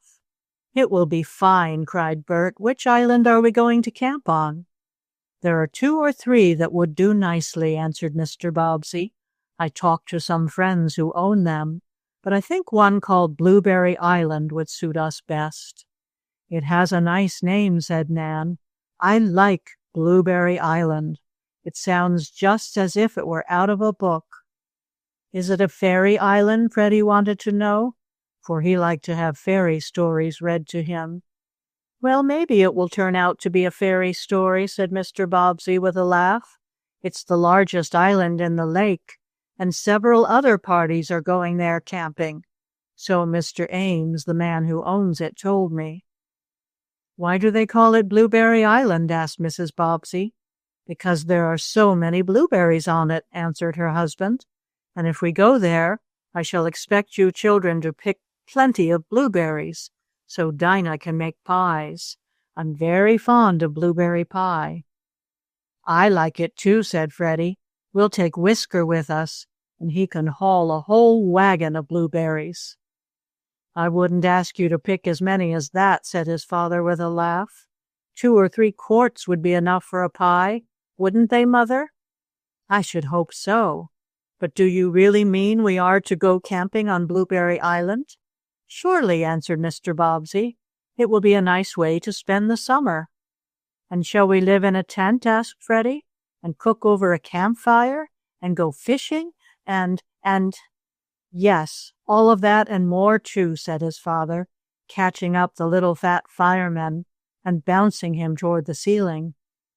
Then followed a happy hour talking over the plans for going camping on Blueberry Island, until Mother Bobbsey said it was time for Flossie and Freddie at least to go to bed. Off they went to Slumberland, to dream of living in a big white tent with a flag on top of it. "Just like a circus," as Freddie said the next morning at breakfast. "Or a gypsy camp," added Flossie. "Are there any gypsies on Blueberry Island, Daddy?" "No, not a one." "'Cause if there was," went on the little girl, "I wouldn't take my doll with me. I wouldn't want her tooked away like Helen's was." "We won't let any gypsies come," said Mr. Bobbsey. One warm summer day came after another, until it was nearly time to close the school, and all the boys and girls in Lakeport were thinking of vacation. The Bobbseys were getting ready to go to the Blueberry Island camp. Mr. Bobbsey had bought the tents and other things, and they were to go to the island in a boat. "And we'll take Whisker, our goat, and Snap and Snoop," said Flossie, "and my dolls, and the bugs that go around and around and around, and—" "You'll have a regular menagerie," said Nan. "We'll have some fun anyhow," cried Freddie. "I wonder if we could hitch Snap and Whisker up together and make a team." "Let's try," suggested Bert. "Come on, Freddie, we'll find our dog." But when they called Snap, he did not come running in from the yard or barn as he had always done before. Bert and Freddie called, but there was no answering bark. "Where is Snap, Dinah?" asked Bert, when a search about the house did not show the missing dog. "I done seed him here about a half-hour ago," said the colored cook, "and then all at once I didn't see him again.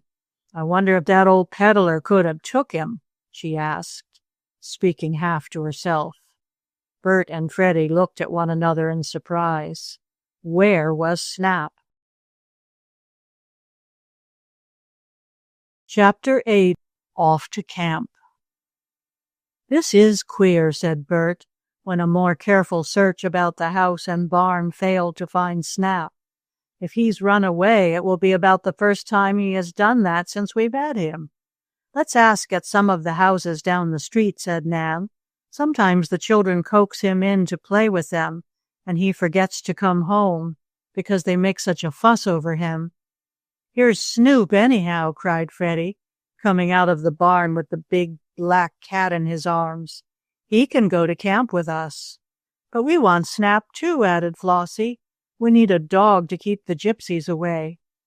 "There won't be any Gypsies on Blueberry Island," Bert reminded them. "You can't tell," declared Freddie. "Maybe there'll be one or two, and I don't want them to take my doll the way they did Helen's," added Flossie. "Didn't Helen get her doll back?" asked Mrs. Bobbsey, coming out of the house in time to hear what the children were saying. "No, ma'am, and she feels awful sad," replied Flossie. "Now the Gypsies has took Snap." "The Gypsies have taken Snap. Really, Flossie, you must speak more correctly," said Mrs. Bobbsey. "But what do you mean about Snap's being taken?" "He seems to be gone," reported Bert. "We've looked everywhere for him, and now we're going to ask down the street," added Nan. "But we've got Snoop," said Flossie, and so it was. We, that is, she and Freddie both, had the big black cat, one twin carrying the head and the other twin the hind legs. But Snoop was often carried that way, and he did not mind. "Snap not here? That is odd," said Mrs. Bobbsey. "Have you whistled and called to him?" "Every way we know," replied Bert. "Listen." And putting his fingers in his mouth, he gave such a shrill whistle that his mother and Nan had to cover their ears, while fat Dinah, waddling to her kitchen window, cried, "Good land o' mercy! What an dat, a fire whistle?" "I can whistle like that," shouted Freddie, dropping his end of the black cat. As it happened to be the head end he was carrying, this left the hind legs to Flossie, and poor Snoop was thus dangling head down. "Meow!" he cried sadly, and then he gave a wriggle and another one and got loose. Freddie made a sort of hissing sound on his fingers, not at all a nice loud whistle as Bert had done, but it was pretty good for a little fellow. "He ought to hear that," Bert said, when he was done blowing his call, and his mother and sister had uncovered their ears, "but he doesn't come." "Did you ask Dinah about him?" Mrs. Bobbsey questioned. "Yes, and she said—" "Oh, she said something about a peddler," cried Nan. "We forgot to ask her what she meant." "Did Snap chase after a peddler?" asked Bert, for the colored cook was still at the window. "No, I didn't see you all's dog chase after the peddler, honey lamb," replied Dinah. "But just a little while ago a woman with a red dress on, all trimmed with yaller, real fancy like, come to de back door sellin' lacework. Snap was here den eatin' some scraps I put out for him, and de woman patted him and talked to him in a queer-like way." "She did," cried Bert excitedly. "What did she say?" "Lamb goodness, you all don't s'pose I knows all de queer languages in de United States, does you?" asked Dinah, shaking her kinky head. "But de woman talked queer to Snap, and he wagged his tail, which he don't often does to strangers." "No," put in Flossie, shaking her head vigorously. "Snap don't often talk to strangers. He's awful dignified with 'em. Isn't he, Freddie?" "Well, he doesn't like tramps, and they're strangers," replied her brother. "Are peddlers tramps, Bert?" "No, I guess not, but some of 'em look like tramps, pretty near, maybe." "What happened to the woman peddler?" asked Mrs. Bobbsey. "Oh, I soon got rid of her," said Dinah. "Told her we was goin' to lib in the woods, and we didn't want no fancy lace, 'cause it would get all ripped on de trees and bushes, so she went off." "And what happened to Snap?" asked Mrs. Bobbsey. "Oh, he was eatin' his scraps de last I seen of him," answered Dinah, "and he wagged his tail again at de woman in de gay dress, what looked like she was goin' on a picnic." "A dress of red and yellow," said Nan. "Isn't that the color the Gypsies wear?" "Was the woman a gypsy?" asked Bert quickly. "She might have been," answered the cook. "She had gold rings in her ears, and she was dark. Not as dark as me or Sam, but like some of them Italian men. I didn't pay much attention to her, 'cause I was making a cake, but maybe Snap done followed her to see to it she didn't take nothing. 'Cause if she was a gypsy, she might take things." "Yes, and she's taken Snap, that's what she's done," cried Bert. "That's what happened to our dog. The Gypsies have him. I'm going to tell Daddy and have him get a policeman." "Now don't be too sure," advised Mrs. Bobbsey. "Perhaps that peddler may have been a gypsy, and she may have made friends with Snap. Those people have a strange way with them about dogs and horses. But it isn't fair to say she took your pet. He may have followed her just to be friendly. You had better ask at some of the houses down the street first." "Come on," cried Bert to Nan. "We'll go and ask." "And I'm coming too," added Freddie. "I can call Snap and you can whistle for him, Bert." "And I'll take Snoop, and Snoop can meow for him," said Flossie. "No, you two little ones stay here," directed Mrs. Bobbsey. "I want to wash and dress you for dinner. Let Bert and Nan hunt for Snap." "Then can't we go in the goat cart?" Freddie asked. "We'll all have a ride when we come back," promised Bert. "We first want to find Snap if we can, to see if he'll hitch up with Whisker," the boy told his mother. So while Flossie and Freddie went into the house to get freshened up after their play, Nan and Bert went from house to house asking about Snap. But though the big trick dog sometimes went to play with the neighbors' children, this time there was no sign of him. One after another of the families on the block said they had not seen Snap. Several servants had noticed the gypsy woman, peddler as they called her, for she had made a number of calls on the block, trying to sell her lace, but no one had seen Snap with her. "Oh, I guess Snap just ran away for a change, as Flossie and Freddie sometimes do," said Mr. Bobbsey, when he came home that evening and had been told what had happened. "He'll come back all right, I'm sure." But Nan and Bert were not so sure of this. They knew Snap too well. He had never gone away like this before. Flossie and Freddie, being younger, did not worry so much. Besides, they had Snoop, and the cat was more their pet than was the dog, who was Bert's favorite, though of course everyone in the Bobbsey family loved him. Several times that evening Bert went outside to whistle and call for his pet, but there was no answering bark, and when bedtime came, Bert was so worried that Mr. Bobbsey agreed to call the police and ask the officers who were on night duty to keep a lookout for the missing animal. This would be done, the chief said, since nearly all the officers in Lakeport knew Snap, who often visited at the police station.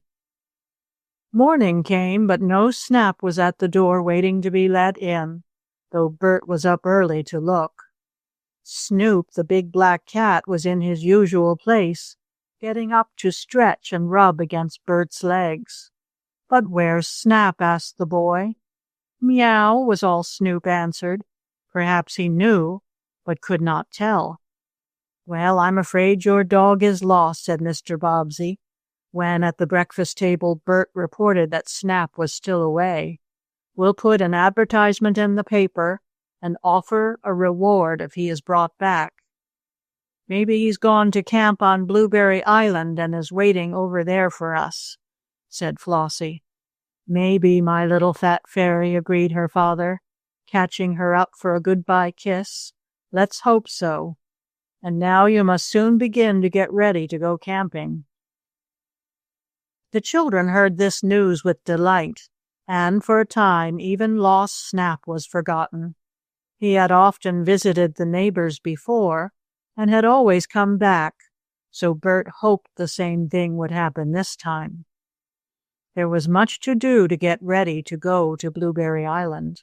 There were clothes to pack and food to be bought, for though it was not many miles from the island back to the mainland, where there were stores, still Mrs. Bobbsey did not want to have to send in too often for what was needed. The goat wagon was very useful for going on errands during the days that it took them to get ready to go off to live in the woods. Bert and Nan, sometimes with Flossie and Freddy, rode here and there about town, and Whisker was as good as a pony, being strong and gentle. Everywhere they went, Nan and her brother looked for Snap and asked about him. But though many in Lakeport knew the dog and had seen him on the day he was last noticed, no one could tell where he was. No one could be found who had seen him with the gypsy woman, if he had gone with her, though a number said they had noticed the gaudy, red and yellow dressed peddler strolling about with her lace. "Our dog's gone and Helen's doll is gone," said Nan the night before they were to go to camp. "I wonder what will be taken next." "I hope they don't get our Snoop," said Flossie, as she went to look at the big black cat who was sleeping in the box with a handle in which he was to be taken to the island. "And I hope they let Whisker alone," said Freddy. "Whisker can take care of himself with his horns," observed Bert. "I'm not afraid of a gypsy trying to get our goat." The tents had been sent to the island, and a man would set them up. Plenty of good things to eat were packed in boxes and baskets. Dinah and Sam had made ready to go to camp, for they were included in the family. Dinah was to do the cooking, and her husband was to look after the boats and firewood. "And oh, what fun we'll have!" cried Flossie the next morning, when the sun rose warm and bright, and they started for Blueberry Island. "It would be better if we had Snap," said Bert. "You don't know how I miss that dog." "We all do," said Mrs. Bobbsey. "Perhaps we'll find him when we come back, Bert. Your father will come back from the island once or twice a week, and he'll come to the house to see if Snap has come back." "He'll never come back," said Bert, with a sad face. "I'm sure the gypsies took him, and they'll keep him when they find out he can do circus tricks." "Well, maybe we'll find the gypsies, and if they have Snap, we can make them give him up," said Nan. "I hope so," murmured Bert. There was a small steamer that made trips across the lake, and in this the Bobbseys were to go to Blueberry Island, as they had so many things to take with them that a small boat would never have held them all. Chapter 9. A Night Scare. "Well, are you all ready?" asked Daddy Bobbsey as he came out and locked the front door. On the steps in front of him, or else down the front walk, were his wife, Nan, Bert, Flossie, Freddie, Sam, Dinah, Snoop in his traveling crate, Whisker the goat hitched to his wagon, and a pile of trunks, boxes, and other things. If we're not ready, we never will be, said Mrs. Bobbsey with a sigh and a laugh as she looked over everything. We aren't going so far but what we can send for anything we forget, which is a good thing, but I guess we're all ready, Daddy. Good. Here comes the expressman for our trunks, and behind him is the automobile we're going to take down to the steamer dock. Now, have you children everything you want? And he looked at Flossie and Freddie particularly. I've got my best doll, and Snoop's in his cage, said Flossie, and my other dolls are in the trunk, and so are the toys I want. Is your fire engine packed, Freddie? 'Cause you might want it if the woods got on fire. Yep, my fire engine is all right, answered the little fellow, and I've got everything I want, I guess, except maybe... He was thinking then. Oh, I forgot 'em, he quickly cried. Open the door, Daddy, I forgot 'em. Forgot what? His father asked with a smile. The tin bugs that go around and around and around, answered Freddie. You know, the ones I buyed in New York. I want 'em. Well, it's a good thing you thought of them before we got away, for I wouldn't have wanted to come back just to get the tin bugs. But they go around and around and around, cried Flossie, who liked the queer toys as much as did her brother. They're lots of fun. Well, as long as we're going to camp on Blueberry Island for fun as much as for anything else, said Mr. Bobbsey, I suppose we'll have to get the bugs. Come on, Freddie. The little twin had wrapped his tin bugs in a paper and left them on a chair in the front hall, so it was little trouble to get them. Then the trunks, bags, and bundles were piled in the wagon and taken to the steamboat dock, while the Bobbsey family, all except Bert, took their places in the automobile. Bert was to drive Whisker to the wharf, as it was found easier to ship the goat and wagon this way than by crating or boxing the animal and his cart. I'd rather ride with Bert and Whisker than in the auto, said Freddie wistfully, as he saw his brother about to drive off. So would I, added Flossie, who always chimed in with anything her twin brother did. But you can't, said Mrs. Bobbsey decidedly. If you two small twins went with Bert in the goat wagon, something would be sure to happen. You'd stop to give someone a ride, or you'd have a race with a dog or a cat, and then we'd miss the boat. You must come with us, Flossie and Freddie, and Bert, don't lose any time. The boat won't wait for you and Whisker. I'll be there before you, promised Bert, and he was, for he took a shortcut. He said on the way he had stopped at the police station to ask if there was any news about the missing Snap, but the trick dog had not been seen, and so the Bobbseys went to camp without him. If there had not been so much to see and to do, they would have been more lonesome for Snap than they were. As it was, they missed him very much, but Bert held out a little hope by saying perhaps they might find their pet on Blueberry Island, though why he said it he hardly knew. All aboard, called the steamboat man as the Bobbseys settled themselves in comfort, their goods having been put in place. The goat wagon was left on the lower deck where stood the horses and wagons that were to be taken across the lake, for the steamer was a sort of ferry boat. All aboard, called the deckhands. There was a tooting of whistles, a clanging and ringing of bells, and the boat slowly moved away from the dock. Oh, it's just lovely to go camping, sighed Nan. We haven't really begun yet, said Bert. Wait until we get to the woods and have to go hunting for what we want to eat, and cook it over an open fire. That's the way to live. I guess there won't be much hunting on Blueberry Island, said Mr. Bobbsey with a laugh. We can make believe, can't we? Asked Freddie. Oh, yes, you can make believe, said his mother, and that sometimes is more fun than having real things. I will not tell you all the things that happened on the steamboat, for so much more happened on Blueberry Island that I will have to hurry on to that. Besides, the trip to the middle of the lake did not take more than an hour, and not so much can take place in an hour. I say not much, and yet sometimes lots of things can. But not a great deal did to the Bobbseys this time, though, to be sure.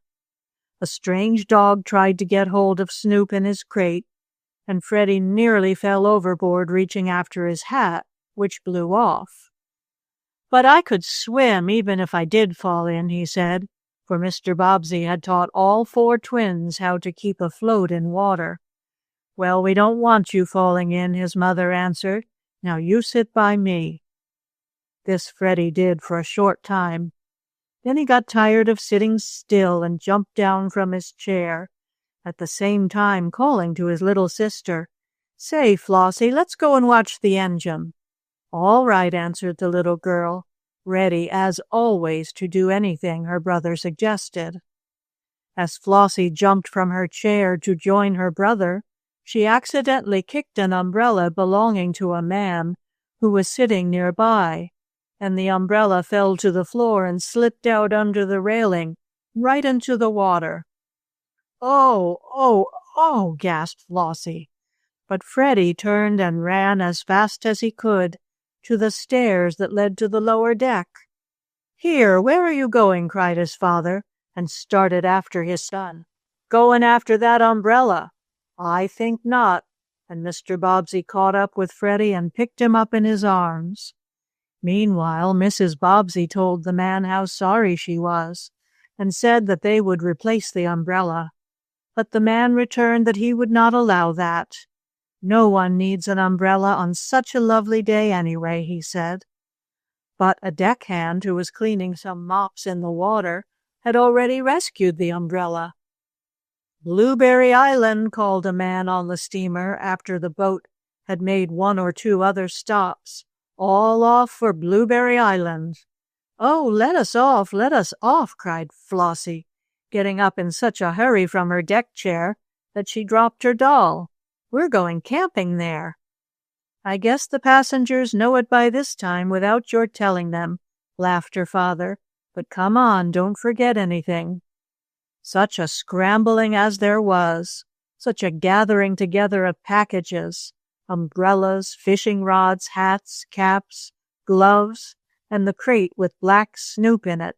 Sam and Dinah helped all they could, and between them and Mr. and Mrs. Bobbsey and the children, the family managed to get ashore at last. A gangplank had been run from the boat to the dock, and over this Bert drove Whisker and the goat cart. The goat seemed glad to get off the steamboat.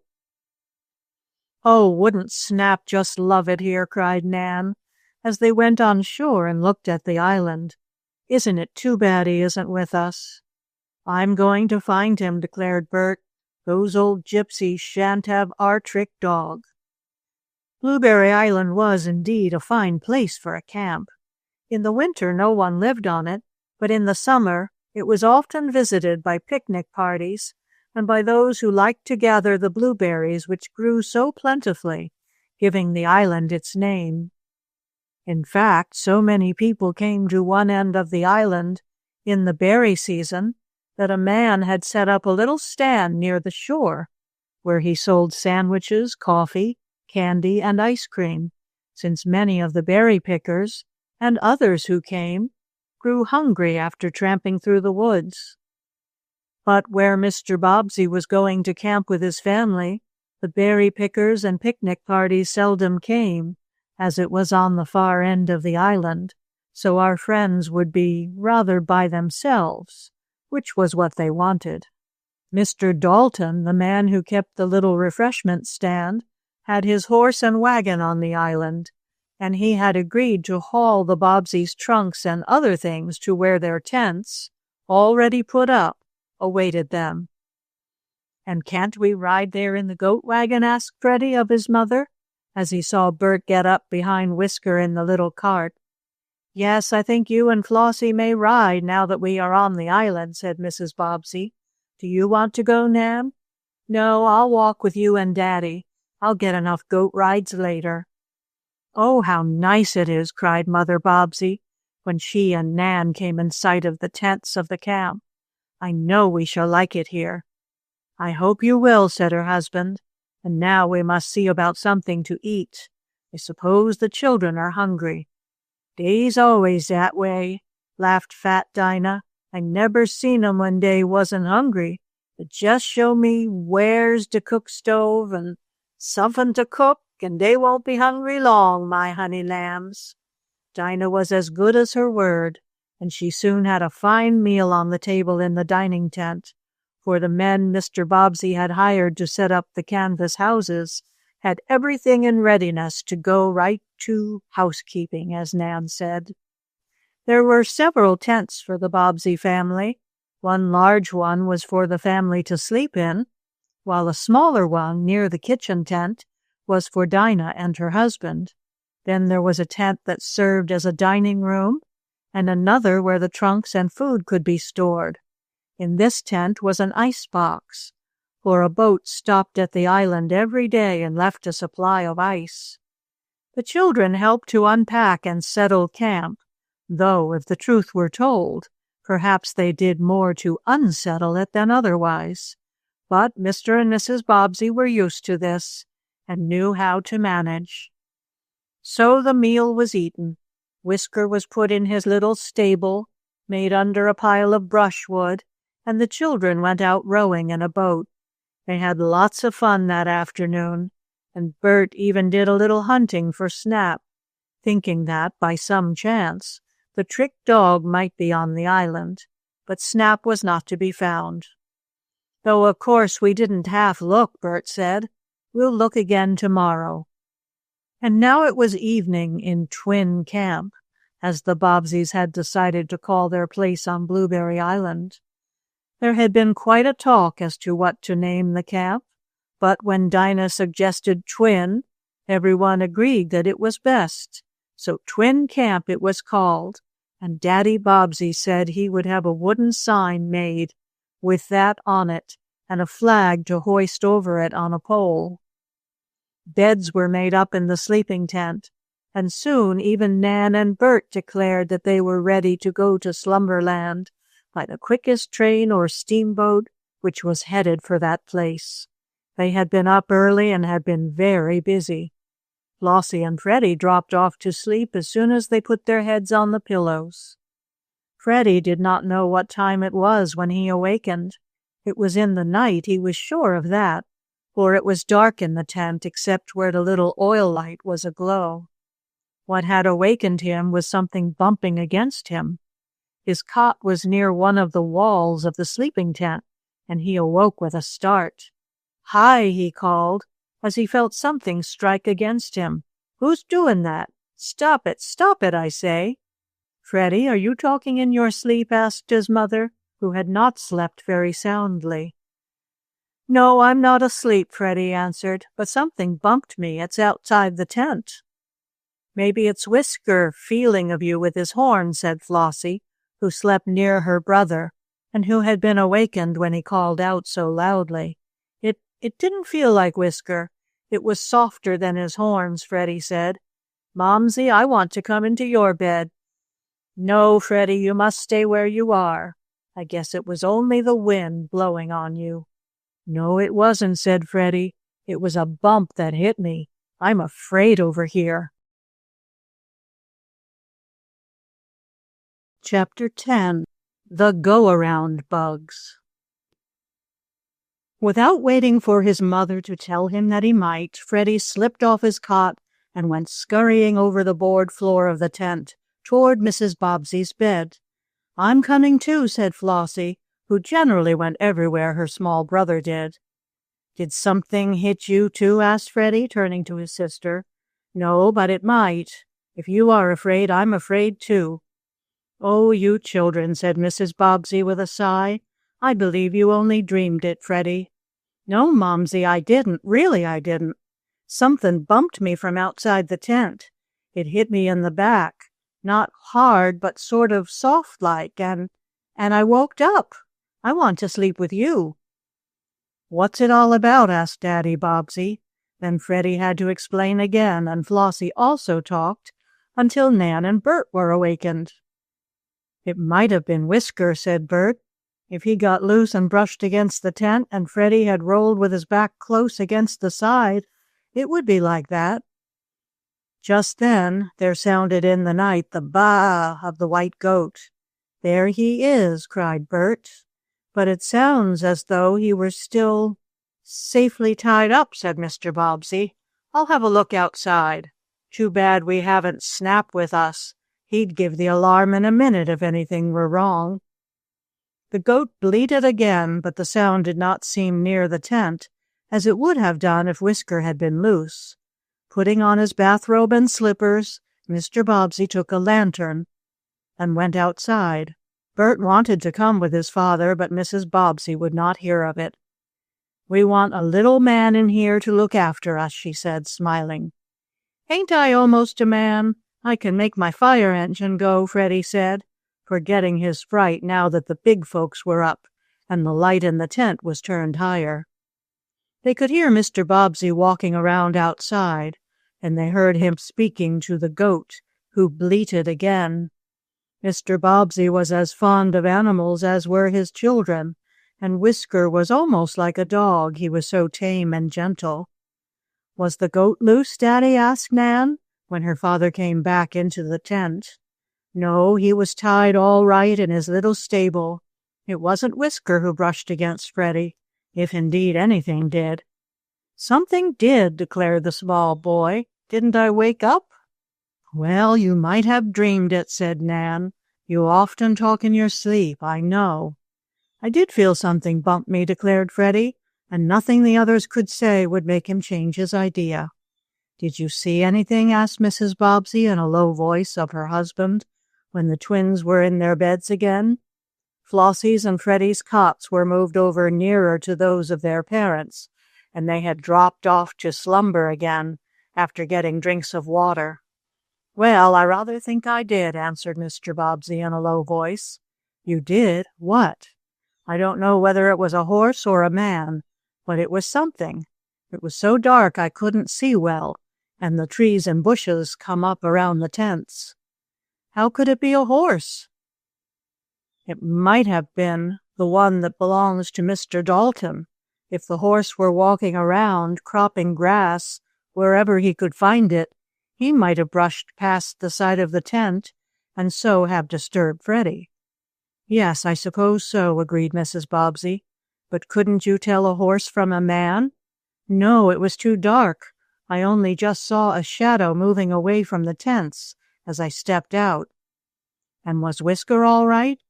"Yes, though I guess he was lonesome. He tried to follow me back here when I left him." "I suppose Whisker misses the children," said Mrs. Bobbsey. "But do you think it could be a man who was wandering about our tents?" "It could be, yes." "One of the Gypsies?" "Oh, I wouldn't say as to that. In fact, I don't believe the Gypsies are anywhere around here. The children have that notion in their heads, but I don't believe in it. Perhaps it was a blueberry picker who was lost." "But if he was lost and saw our tents, he'd stop and ask to be set on the right road," went on Mrs. Bobbsey. "Besides, blueberries won't be ripe for another week or so, and nobody picks them green." "No, I suppose not," agreed her husband. "Well, I'm sure I don't know who or what it was, but I saw a dark shadow moving away." "Shadows can't do any harm." "No, but it takes someone or something to make a shadow, and I'd like to know what it was." "I'll take a look around in the morning," said Mr. Bobbsey. "We don't want twin camp spoiled by midnight scares." "Maybe we'd better get another dog if Snap doesn't come back," suggested his wife. "I'll think about that. We can't very well train Whisker to keep watch. Besides, he can't bark."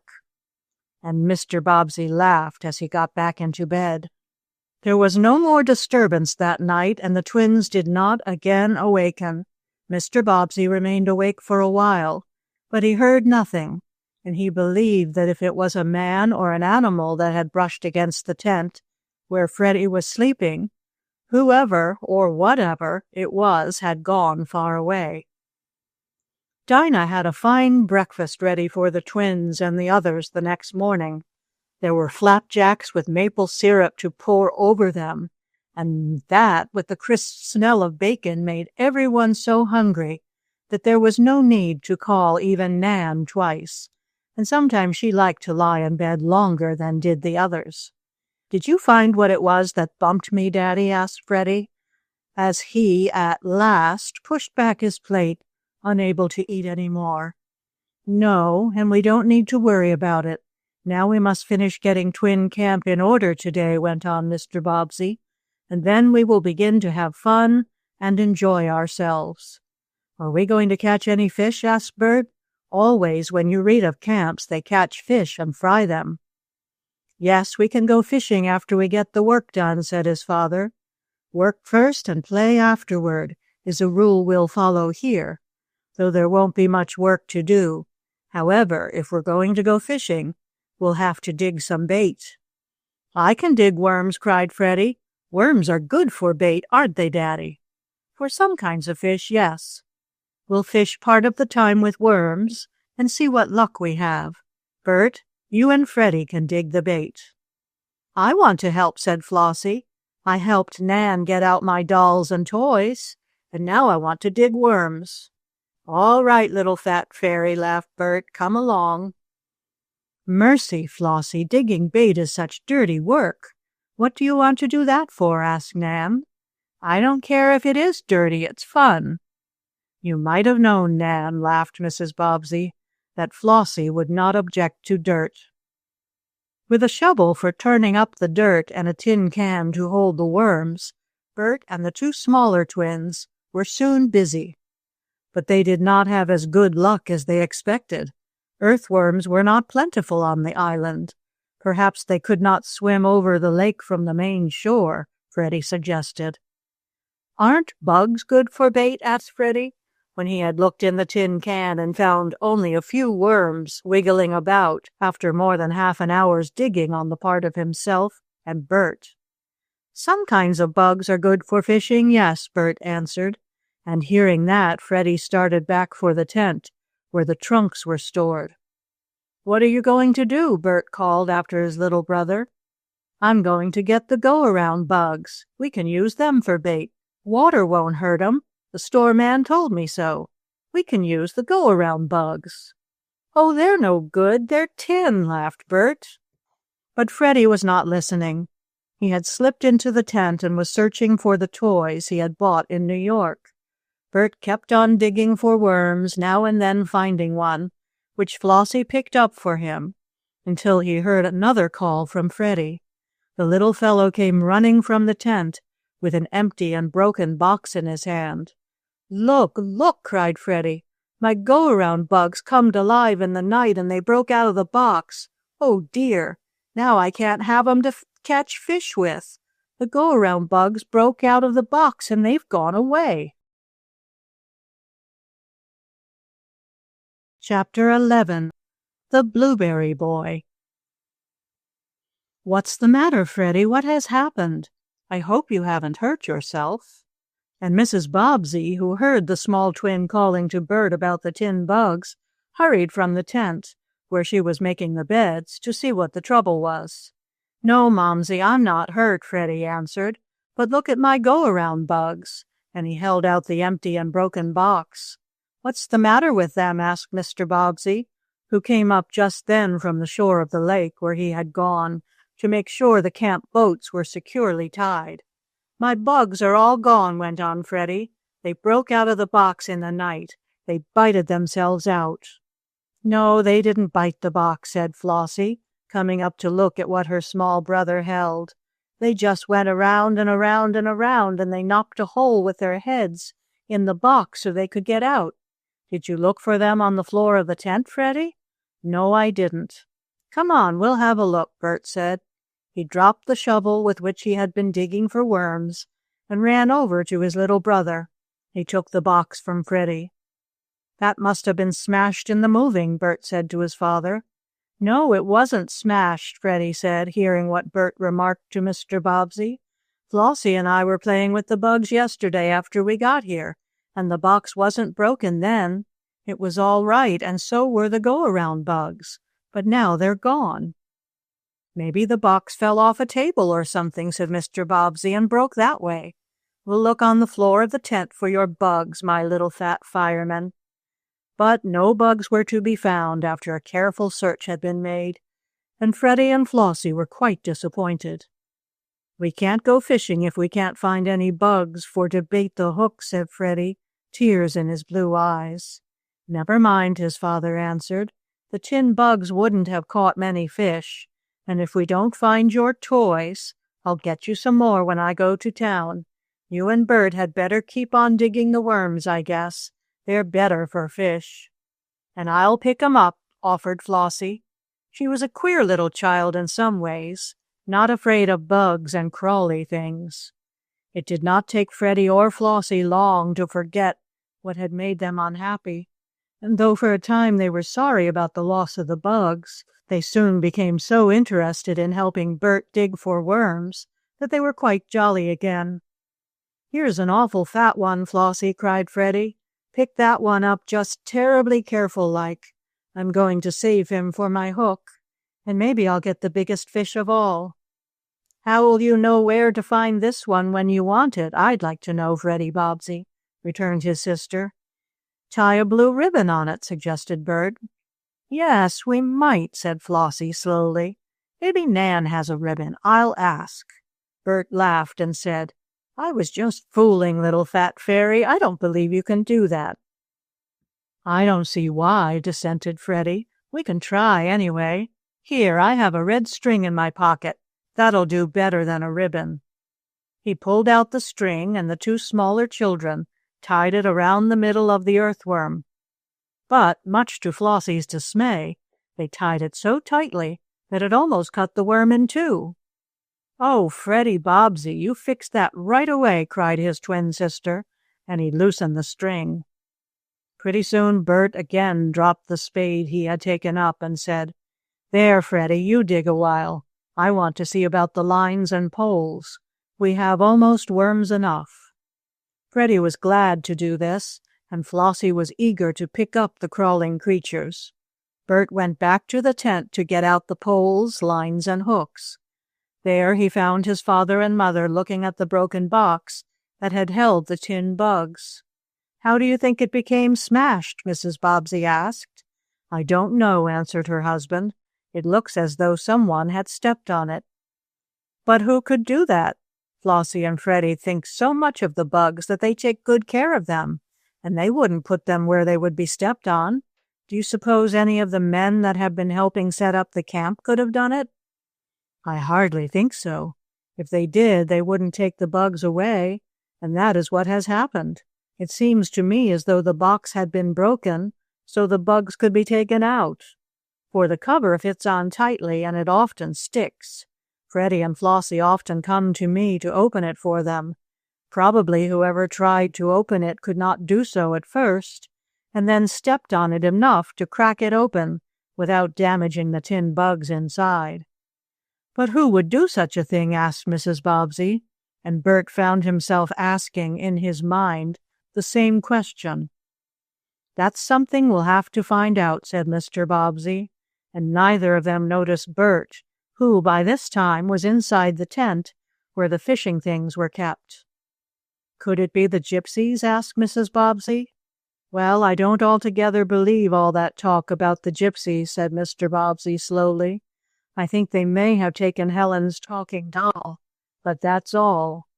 However, if there are any Gypsies here on the island, and if they saw those gay red, yellow, and spotted bugs of Flossie's and Freddie's, they might have taken them. They like those colors, and the crawling bugs might amuse them." "Oh, but if there are Gypsies on this island, I don't want to stay camping here. They might take away some of the children, Flossie or Freddie. Nan and Bert are too old." "Nonsense," laughed Mr. Bobbsey. "There are no Gypsies here, and you needn't worry." "All the same, I wish Snap were here with us," went on Mrs. Bobbsey. "I'd feel safer if I knew the dog were with the children all the while, as he was before." "Well, if he doesn't come back, or if we don't find him soon, I'll get another dog," promised Mr. Bobbsey. "Now don't worry about Gypsies. Maybe this broken box was only an accident." "But what about the shadow you saw last night? Maybe that was a—" Just then Dinah came waddling from the cook tent, toward the large one where Mr. and Mrs. Bobbsey stood. Bert could see and hear all that went on. "Mrs. Bobbsey, did you take that big piece of bacon I cut a few slices off of last night?" asked the cook. "Why, no, Dinah, I didn't," answered Mrs. Bobbsey. "Why do you ask?" "'Cause as how dat bacon's gone. It's done gone complete. I hung it inside the tent up high where none of dem chatterin' squirrels or chipmunks could get it, and now when I want some for dinner it's gone. Maybe the chillens took some for their fish hooks, 'cause I done hear Bert talk about bait." "No, I didn't take it," answered Bert himself, stepping out of the small tent where the poles, oars for the boats, and other camp articles were kept. "We've got worms enough for bait." "Bacon gone, eh?" said Mr. Bobbsey. Then, as he looked at his wife and glanced at Bert, he went on, "Well, maybe a stray dog jumped up and got it. Some dogs can jump very high, Dinah. Snap could, I remember." "Good land o' mercy! If I thought that Snap had come back to my honey lambs, I'd be so glad I wouldn't mind the bacon," said the fat cook. "But I don't reckon no dog took it, Mr. Bobbsey. I tink it were a two-legged robber that—" "Never mind that now, Dinah," said Mrs. Bobbsey quickly. "Come here and finish making the beds. I want to walk down to the lake with Mr. Bobbsey." And she nodded to her husband. "One piece of bacon won't matter," she went on. "We have plenty more." "Yes, I knows dat," said Dinah, who was puzzled. "But if no 'count folks is going to come to dish here camp and walk off with vittles that way." "It's time it was stopped, isn't it?" asked Bert as he walked toward the fat cook. "Say, Dinah," he went on as he saw his father and mother stroll down to the shore of the lake, "did you hear a queer noise in the night?" "Did I hear a queer noise around the camp last night?" repeated Dinah. "Well, I sure did, honey lamb. I done heard an owl hoot, and that's a sure sign of bad luck." "No, I don't mean that kind of noise, Dinah. Did you hear anything else?" "Yes, I done hear my man Sam snore suffin terrible. It were most like thunder. Did you all hear dat, honey lamb?" "No, I didn't hear that, Dinah," answered Bert with a laugh. "But something or somebody brushed past our tent in the night and woke up Freddy. Then my father went outside and saw someone sneaking away." "Oh, my good land o' mercy!" cried Dinah. "That's where my bacon went to. Wait until I tells your father, honey lamb, and—" "No, hold on, wait a minute," cried Bert, catching Dinah by her apron as she was hurrying away. "Dad knows it already, and so does Mother. I guess they don't want to scare us children, but I'm not afraid. I'll tell you what I think, Dinah." "What's dat?" "I think there are gypsies on this island, and that they're after Flossie and Freddie." "Oh, my goodness! Oh, my goodness! Oh, my goodness!" cried Dinah quickly. It seemed she could think of nothing else to say. "But I'm not afraid," went on Bert. "We'll just have to keep a good watch and not let those two little twins out of our sight. Don't tell my mother or father that you know this. You and I and Nan will keep watch." "Dat's what we will!" exclaimed the fat cook. "And if dem gypsies lays so much as a fingernail on my honey lambs, I'll pull the gold rings offen their ears and throw dishwater on 'em. That's what I'll do to dem gypsies." "I wish we had Snap back, or that Whisker were a dog instead of a goat," said Bert. "But maybe if I let Whisker roam around the camp at night, he'll be as good as a watchdog." "He can butt with his horn," said Dinah. "Yes, and he can make a bleating noise. That's what I'll do," said Bert. "I'll use Whisker as a watchdog. Now don't say anything to Father or Mother about our knowing there are gypsies here," went on Bert. I won't say a word," promised Dinah. "But I'll keep my old eyes skinned for Flossie and Freddie, and so will Sam. It's got to be mighty smart gypsies that'll take away my honey lambs." Bert was really much excited by what he had seen and heard. The smashing of the box, what his father and mother thought about it, the taking of the bacon, and the scare the night before, all this was quite a surprise. "Are you sure it's gypsies?" asked Nan when her older brother told her what had happened. "I'm sure of it," said Bert. "Now what you and I've got to do is to keep a good watch over Flossie and Freddie. Course we're too big for the gypsies to take, but they could easily walk away with those little twins. What do you suppose they'd do with 'em, Bert, if they did take Flossie and Freddie? Oh, they wouldn't hurt 'em, of course. They'd just black up Flossie's and Freddie's faces with walnut juice to make 'em look dark like real gypsies, and they'd keep 'em until Dad paid a lot of money to get the twins back. How much money? Oh, maybe $1,000, maybe more. Oh, exclaimed Nan. Then we must be sure never to let Flossie or Freddie out of our sight. We've got to watch them every minute. Of course, agreed Bert. We'll fool those gypsies yet. Carrying out their plans to be very careful of their little brother and sister, Bert and Nan took the small twins in the boat with them when they went fishing an hour later. Bert would not go out far from the shore of Blueberry Island. Indeed, his mother had told him he must not, for the lake was deep in places, and the older twins did about as much watching the bushes along the bank for signs of gypsies as they did fishing. Flossie and Freddie, however, not worrying about any trouble, had lots of fun tossing their baited hooks into the water, and Freddie yelled in delight when he caught the first fish. Flossie also caught one, but it was very small, and Bert made her put it back in the lake. The children caught enough fish for a meal, though when they started out neither their father nor mother thought they would, but the worms proved to be good bait. We'd have caught bigger fish if we'd had my tin bugs for bait, said Freddie. I don't want my bugs put on a hook, said Flossie. When will you find them, Freddie, and make them go around and around? I don't know, he answered.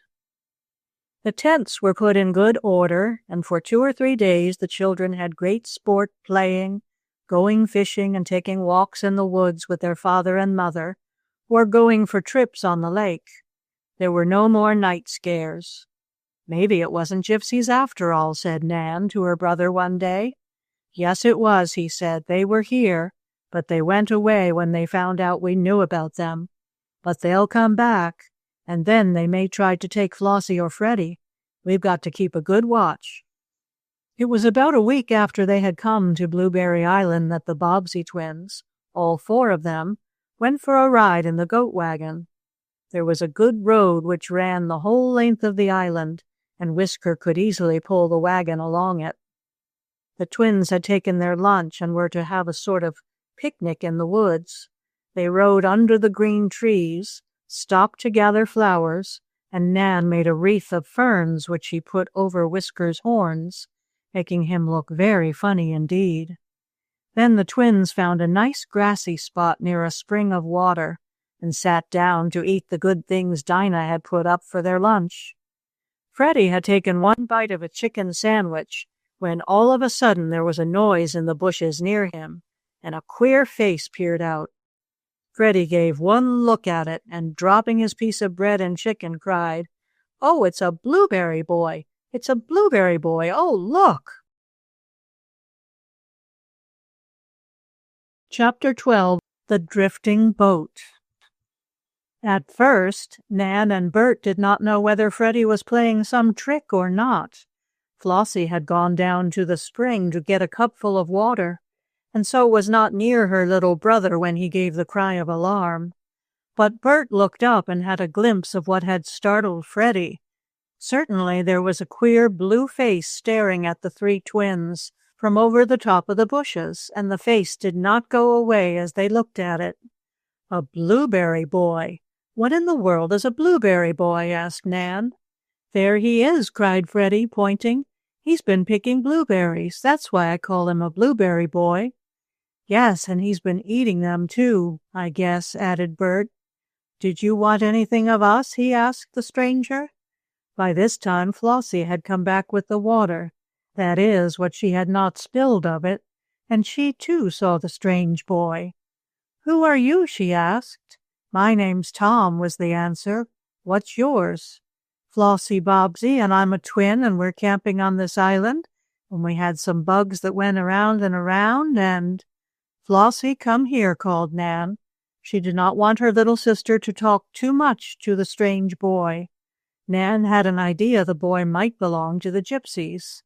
I saw him first, put in Freddie. I saw his face all covered with blueberries, and I dropped my sandwich, I did." He began looking on the ground for what he had been eating, but finding, when he picked up the bread and bits of chicken, that ants were crawling all over the sandwich, he tossed it away again. "Oh, what'd you do that for?" asked Tom, the blueberry boy. "That was good to eat. Ain't you hungry?" "Yes, but I don't like ants," returned Freddie. "'Sides, there's more to eat in the basket." "Cracky!" exclaimed Tom. "That's fine. There isn't anything in my basket but blueberries, and not many of them." "You get tired of eating 'em after a while, too." "Are you hungry?" asked Bert. As yet no one else had appeared except the boy. He seemed to be all alone, and he was not much larger than Bert. "Hungry? You better believe I'm hungry," answered the boy with a laugh that showed his white teeth with his blueberry-stained lips and face all around them. "I thought I'd have a lot of berries picked by noon so I could row back to shore, sell 'em, and get something to eat. But the blueberries ain't as ripe as I thought they'd be. It's too early, I guess, so I've got to go hungry." Nan whispered something to Bert, who nodded. "We've got more sandwiches here," Bert said to the blueberry boy. "Would you like one?" "Would I like one?" asked the boy, who seemed to answer one question by asking another like it. "Say, you just give me a chance. I ain't had nothing since breakfast, and there wasn't much of that." With a bound, he jumped through the bushes and stood in the little grassy glade where the Bobbsey twins were having a sort of picnic by themselves. They saw that Tom had on ragged clothes and no shoes. Indeed, he looked like a very poor boy, but his face, though it was stained with the blueberries he had eaten, was smiling and kind. The Bobbsey twins thought they would like him. "Here, eat this," and Bert held out some sandwiches. Dinah had put in plenty, as she always did. "And he can have some cake, too," said Freddie. "I don't want but 2 pieces, and I told Dinah to put in 3 for me." "Oh, what a hungry boy," laughed Nan. "And the blueberry boy can have one of my pieces of cake," said Flossie. "Where did you get the blueberries?" she asked, looking into his basket. "I didn't get many, that's the trouble," he said. "It's a little too early for them. But the earlier they are, the better price you can sell 'em for. So I came over alone today." "Where do you live?" asked Bert, as the boy was hungrily eating the sandwich. "Over in Freedom," and Tom Turner, for such he said was his name, pointed to a village on the other side of the lake from that where the Bobbsey twins had their home. "Our folks come here every year to pick blueberries, but never as early as this. I guess I've had my trouble for nothing. I've eaten more berries than I put in my basket, I guess. But I was so hungry I had to have something. I didn't find many ripe ones at that, and I guess I got as much outside of me as I did inside." And he laughed again, showing his white teeth. "Where do you folks live?" Tom asked, as he took a piece of cake Nan offered him. "We're camping on this island." "You don't mean to say you are Gypsies, do you?" asked the blueberry boy in surprise. "No, of course not," Bert answered. "We live in Lakeport. Bobbsey is our name. And— Oh, does your father have a lumber yard?" "Yes." "Oh, well, then you're all right. My father drives one of your father's lumber wagons. He just got that job this week. Been out of work a long while. I heard him say he had a place in the Bobbsey lumber yard, but I never thought I'd meet you. I thought maybe you was Gypsies at first." "That's what I thought you were," said Nan. "We're going to be Gypsies when we get older, Freddie and me," announced Flossie. "No, we're not, Flossie. We're going to be in a circus." "Oh, yes, and I'm going to ride a horse standing up. And I'm going to be a clown, and he'll have his little fire engine and squirt water on the other clowns, and the folks'll holler and laugh, and I'm going to have a glittery—" "Dear me, Flossie and Freddie, we've heard all about that at least a dozen times lately," protested Bert. "But Tom hasn't heard about it. He's interested," declared Freddie. "I knew a feller once that had been in the circus, said Tom. He said they had to work awful hard. There's a show every afternoon and every night, and the parade in the morning, and practicing and getting ready. He said, too, that the fellers at the head of the show was awful strict about how everybody behaved themselves. It wasn't much fun, he said, and it was lots of work. My, gasped Freddie. I guess we'll be gypsies. I don't like to work, much. That is, not very much, agreed Flossie. Are there any gypsies here? Asked Bert, for he thought it would be a good chance to find out what he wanted to know. Yes, there are some, was Tom's unexpected answer. They had a camp on the lower end of the island last week.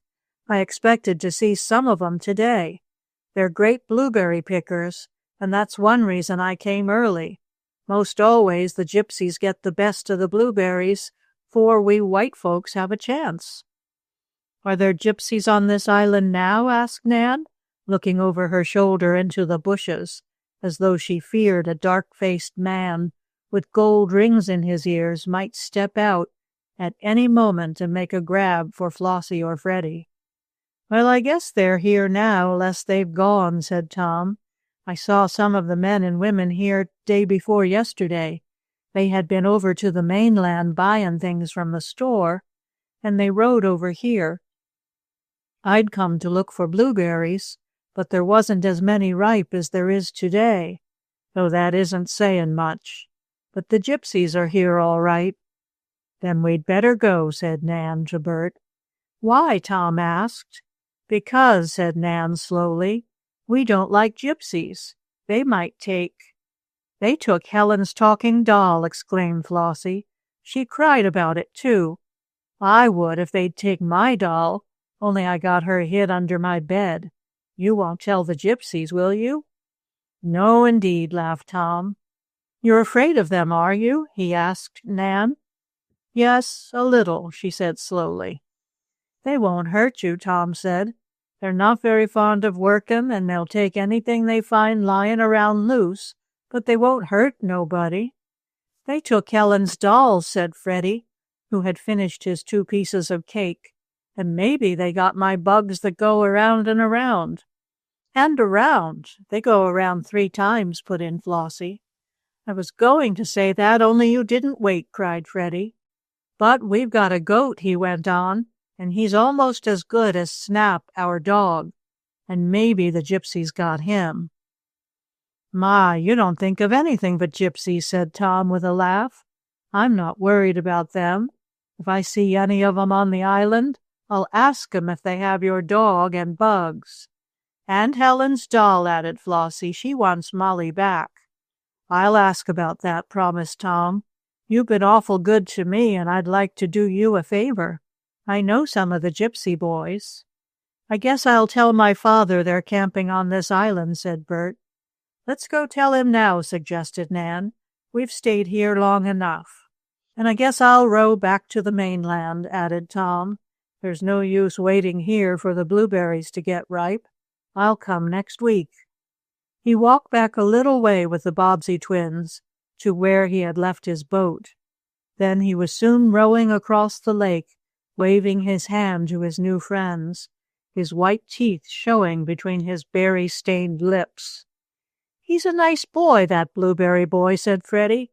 I saw him first, I did.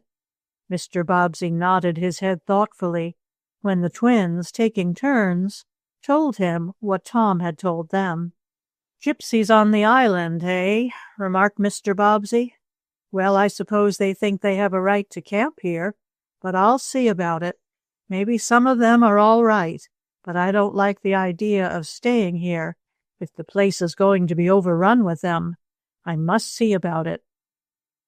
For the next few days and nights a close watch was kept about Twin Camp, but no gypsies were seen, nor did any more blueberry pickers come. Indeed, the fruit was not ripe enough, as the Bobbseys could tell by looking at some bushes which grew near their tents. It was about a week after this, when Mr. Bobbsey had gone to Lakeport one morning on business, that Flossie and Freddie went down to the shore of the lake not far from their camp. As they looked across the water, they saw, drifting toward the island, an empty rowboat. There was no one in it, as they could tell, and the wind was sending it slowly along. "It's got loose from some dock," said Freddie, who knew more about boats than most boys of his age. "Maybe it'll come here and we can get it," said Flossie. "Let's throw stones at it." "No, that would only scare it away," said Freddie. "Wait till it gets near enough, and then I'll wade out and poke it in with a stick." So the two little twins waited on shore for the drifting boat to come to them. Chapter 13. In the Cave. "Look out, Freddie, don't you go wading too far," cried Flossie, as she saw her little brother kick off his low shoes, quickly roll off his stockings, and start out toward the boat, which now a strong puff of wind had blown quite close to the island shore. "I'll be careful," he answered. "Mother said I could wade up as far as the wig-wag cut on my leg, and I'm not there yet." Freddie had several scars and scratches on his legs, reminders of accidents he had suffered at different times. One scar was from a cut which he had got when he had fallen over the lawnmower about a year before. It was the biggest cut of all, and was near his right knee.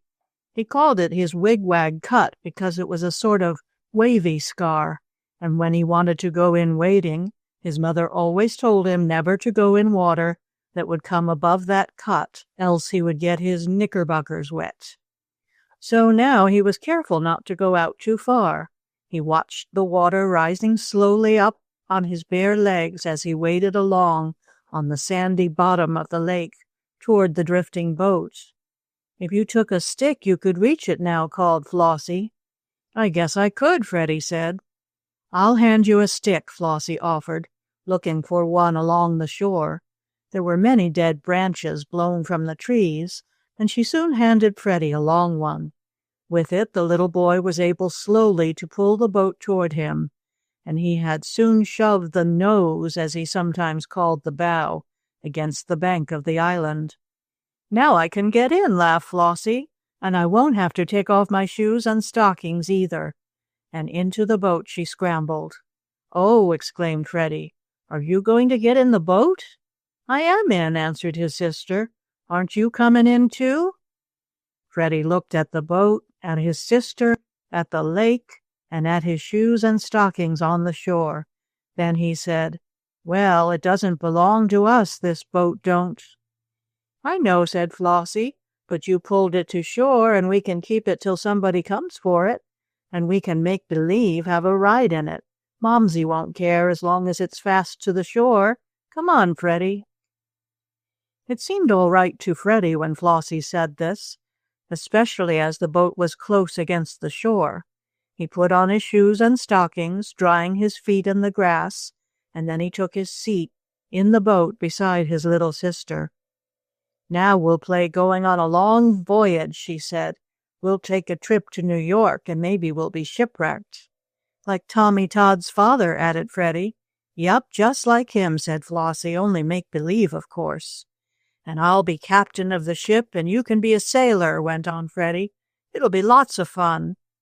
Bert and Nan had gone riding in the goat wagon to the other end of the island. Mr. Bobbsey was at his office, and Mrs. Bobbsey, with Dinah, was working about Twin Camp, so there was no one to watch Flossie and Freddie. Mrs. Bobbsey supposed they were playing safely at the lake shore, and, as a matter of fact, they were on shore, though in the boat. "I wonder whose it is," said Freddie, when they had made a make-believe voyage safely to New York after having been shipwrecked at Philadelphia, a place the little twins remembered, as one of their aunts lived in that city. "Maybe it's a gypsy boat," said Freddie. "Or else it's the one the blueberry boy had," added his sister. "Oh, yes, maybe it is his," cried Freddie.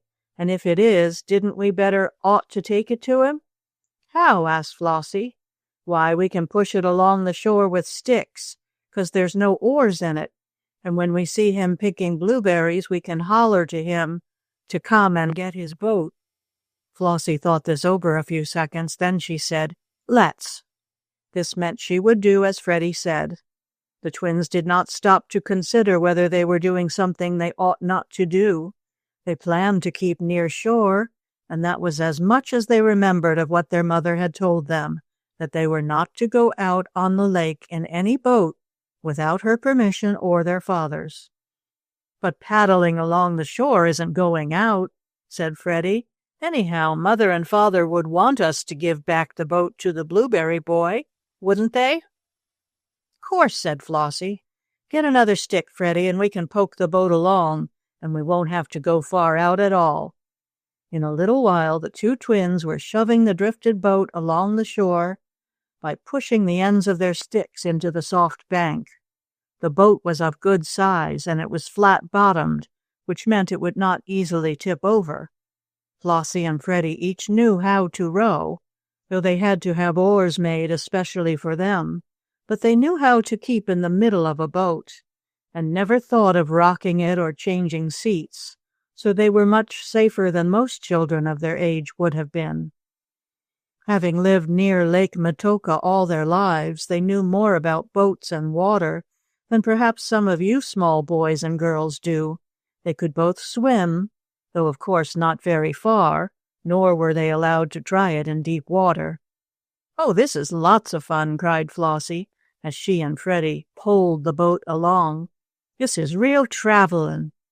"But we mustn't go too far," said Freddie, not quite sure whether or not his mother would think what he and his sister were doing was just right.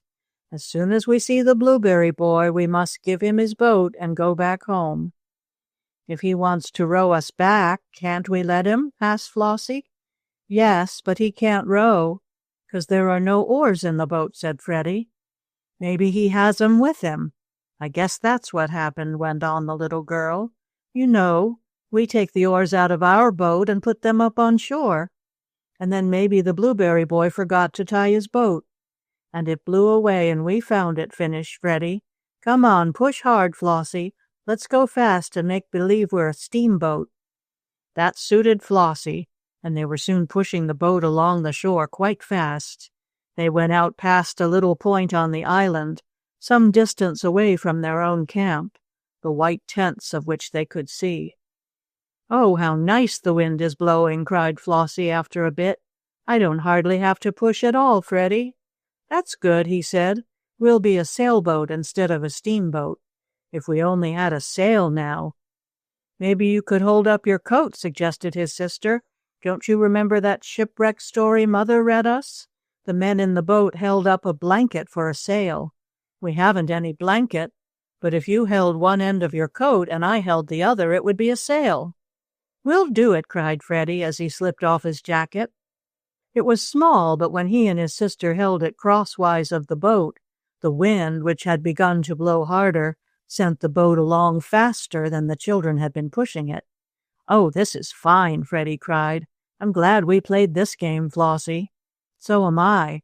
But look how far out we are, Freddie," Flossie suddenly cried. "We can't reach the shore with our sticks." Freddie looked and saw that this was so. "I wonder if we can touch bottom out here," he said. "I'm going to try." He let go of his coat, and as it happened that Flossie did the same thing, the little jacket was blown into the water. "Oh!" cried Flossie. "Oh! Oh!" "I can get it," excitedly shouted Freddie. "I'll reach it with my pushing stick." He managed to do this, taking care not to lean too far over the edge, so the boat would not tip. Then he caught the coat on the end of the stick and pulled his jacket into the boat. "Oh, it's all wet!" cried Flossie. Freddie did not stop to tell her that every time anything fell into the water it got wet. Instead, he began to search in his pockets. "What's the matter? Did you lose something?" asked Flossie. "I guess we can eat 'em after they dry out," said Freddie, after a bit, pulling out some soaked sugar cookies. Freddie spread them out on one of the boat seats where the sun would dry them, and then he wrung from his coat as much water as he could. Next he spread the jacket out to dry, Flossie helping him. All this time the children failed to notice where they were going, but when they had seen that the soaked cookies were getting dry and had eaten them, Freddie looked about and, pointing to shore, cried, "Oh, look, Flossie." "We're going right toward a big dark hole," said the little girl. "That isn't a hole, it's a cave," Freddie said. "Maybe it's a pirate cave, and there'll be gold and jewels in it. The wind is blowing us and our boat right into it." And that was what was happening. The wind had changed, and instead of blowing the boat away from the island, was blowing it toward it, and directly in front of Flossie and Freddie was a big hole in the steep bank of the island shore. As Freddie had said, it was a cave. What was in it? Chapter 14. Helen's Visit. While the two children sat in the drifting rowboat, which was being slowly blown toward the island shore again, Flossie suddenly gave a little jump which made the boat shake. "What's the matter?" asked Freddie. "Did something bite you?" For his sister had started, just as you might do if a fly or a mosquito suddenly nipped your leg. "No, nothing bit me," she answered, "but I felt a splash of rain on my nose and—" "Oh, Freddie, look, it's going to be a thunder-lightning storm." Freddie, whose eyes had seen nothing but the cave, now looked up at the sky. The blue had become covered with dark clouds, and in the west there was a dull rumble. I guess it is going to rain," said Freddie slowly. "I know it is," Flossie answered. "There's 'nother drop." "I felt one too," said her brother. "It went right in my eye, too," and he winked and blinked. "And there's another one on my nose," cried Flossie. "Oh, Freddie, what are we going to do? I haven't an umbrella." For a moment the little boy did not know what to do. He looked at his coat, but it was still wet, though it had been spread out on the seat to dry. He could not wrap that around Flossie, as he thought at first he might. The wind, too, was blowing harder now, and there were little waves splashing against the side of the boat. But the wind did one good thing for the children. It blew the boat toward shore, so much faster. And shore was where they wanted to be just now. They knew they had drifted out too far, and they were beginning to be afraid. The shore of the island looked very safe and comfortable. "We can get under a tree. That will be an umbrella for us," said Flossie. "Aren't you glad we're going on shore, Freddie?" "Yes, but I guess we can get in a better place out of the rain than under a tree, Flossie." "Then we'd better get," she said, "'cause it's raining hard now. I've got about 10 splashes on my nose." The big drops were beginning to fall faster. The clouds had quickly spread over the sky, which was now very dark, and the wind kept on blowing. "Where can we go out of the storm?" asked the little girl. "Huh? Where are we going, Freddie?" "In there," answered her brother, pointing. "What? In that dark hole?" "It isn't a hole, it's a cave, and maybe we'll find gold and diamonds in there, like in the book Momsey read to us. Come on, we can go into the cave and we won't get wet at all. I'll take care of you." I'm not afraid," said Flossie slowly, "but I wish Snap was with us. Or Whisker. I guess Whisker would like a cave." "So would Snap," said Freddie, "but we can't get 'em now, so we've got to go in ourselves. Come on, and look out, 'cause the boat's going to bump." And bump the boat did a second later, against the shore of the island close to the open mouth of the black cave. It was raining hard now, and Freddie helped Flossie out of the boat, and then, holding each other by the hand, the children ran toward the cavern. No matter what was in it, there they would be sheltered from the rain, they thought. The cave, as Freddie and Flossie saw, could be entered from either the land or the water. At one side it was so low that a boat could be rowed into it for a little way. On the other, one could walk into it by a little path that led through the trees. The water of the lake splashed into the cave a short distance, and then came to an end, making a sort of little bay or cove, large enough for 2 or 3 boats. And the cave, as the children could see when their eyes became used to the darkness, was quite a large one. "I wonder if anybody lives here," whispered Flossie, as she kept close to her brother.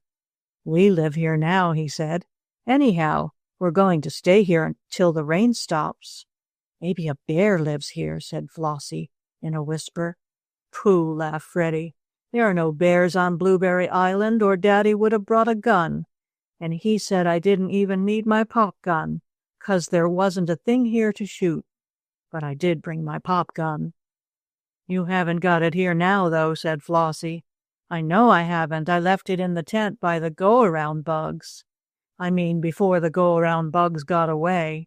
But my pop gun is there, I saw it. Only I haven't it now, so I can't shoot anything. But there's nothing to shoot anyhow. Freddie added the last for fear his sister might be frightened in the dark cave. It was very dark, especially back in the end, where Flossie and Freddie could see nothing. But by looking toward the place where they had come in, they could see daylight and the lake, which was now quite rough on account of the wind. They could also see the rain falling and splashing. I'm glad we're in here, said Flossie. It's better than an umbrella. Lots better, agreed Freddie. If we had some cookies to eat, we could stay here a long time and live here. We couldn't sleep, 'cause we haven't any beds, declared Flossie. We could make beds of dried grass the way Bert told us to do if we went camping. But have you any more cookies? Asked Flossie, going back to what her brother had first spoken of. I'm hungry. Only some crumbs, Freddie said, as he put his hand in the pockets of his coat, and they're all soft and wet. We can't eat 'em. Well, we can go home when it stops raining, said Flossie, and Dinah'll give us lots to eat. The two children were not frightened now. They stood in the cave and looked out at the storm. It was raining harder than ever, and the thunder seemed to shake the big hole in the ground, while the lightning flashes lighted up the cave so Freddie and Flossie could look farther back into it. But they could not see much, and if there was anyone or anything in the cave besides themselves, they did not know it. They saw the boat blown inside the cave, and it came to rest in the little cove, which was a sort of harbor. Then, almost as quickly as it had started, the storm stopped. The wind ceased blowing, the rain no longer fell, the thunder rumbled no more, and the lightning died out.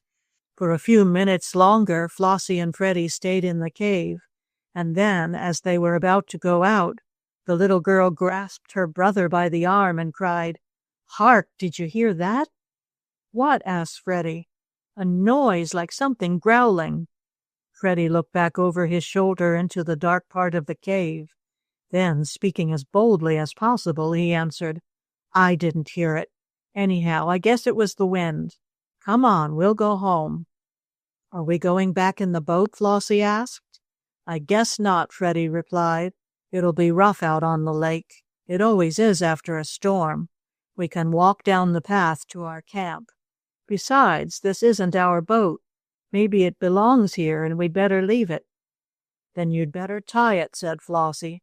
She and her brother had been told something of the care of boats, and one rule their father had given them was always to tie a boat when they got out of it. In the excitement of the storm, the children had forgotten this at first, but now Flossie remembered it. "Yes, I'll tie the boat," Freddie said, "and then whoever owns it can come and get it." It did not take him long to scramble around to the edge of the little cove. Once there, he tied the rope of the boat fast to a large stone that was half buried in the ground. Making sure it would not slip off, Freddie came back to where Flossie waited for him. She was quite ready to leave the cave, and soon the two children were outside under the trees that were still dripping with rain. The sun was now shining. Flossie and Freddie had had an adventure, they thought, and that was fun for them. "Which way is home? I mean where our camp is?" asked Flossie, as she and Freddie walked along together. "Down this way," he said. "See the path?" Certainly there was a path leading away from the cave, but Freddie did not stop to think it might lead somewhere else than to Twin Camp. It was a nice smooth path, though, and he and Flossie set out along it, not at all worried. "I'm hungry," said the little girl, "and I want to get home as soon as I can." "I'm hungry too," Freddie said. "We'll soon be home." but the children might not have reached the camp soon, only that a little later they heard their names called in the wood, and answering, they found Nan and Bert looking for them in the goat wagon, drawn by Whisker. "Where in the world have you been?" asked Bert of his little brother and sister. "Oh," answered Freddie, "we've been out in a boat and in a cave, and we only had cookies to eat, and they were wet, and we heard a noise in the cave. Maybe it's a bear, and if it is, Freddie can take his pop gun the next time we go there. Can't you, Freddie?" "Dear me," laughed Nan, "what's it all about?" Then the two small twins told more slowly what had happened to them, and Nan and Bert told their small brother and sister that, coming back from their little trip, they had found Mrs. Bobbsey much worried because she could not find Flossie and Freddie. "Then it began to rain," said Nan, "and we were all as worried as could be. We looked at our boats, and when we found they were tied at the dock, we didn't think you were out on the water. Then, when it stopped raining, Bert and I started out to find you, and so did Sam, though he went a different way." "And we called and called to you," said Bert. "Didn't you hear us shouting?" "Maybe that was the noise we heard in the cave," said Freddie to his sister. "What about this cave?" asked Bert. "Tell us where it is." Then, riding back to camp in the goat wagon, the two small twins told again of the big hole in which they had taken refuge from the storm. "I'd like to see that," Bert said. "We'll go there tomorrow." "We can walk there, or Whisker can take us," said Freddie, "and then we can come home in the boat. But you'll have to take some oars, Bert." "That's so. There is a boat," exclaimed the older Bobbsey boy. "I wonder whose it can be."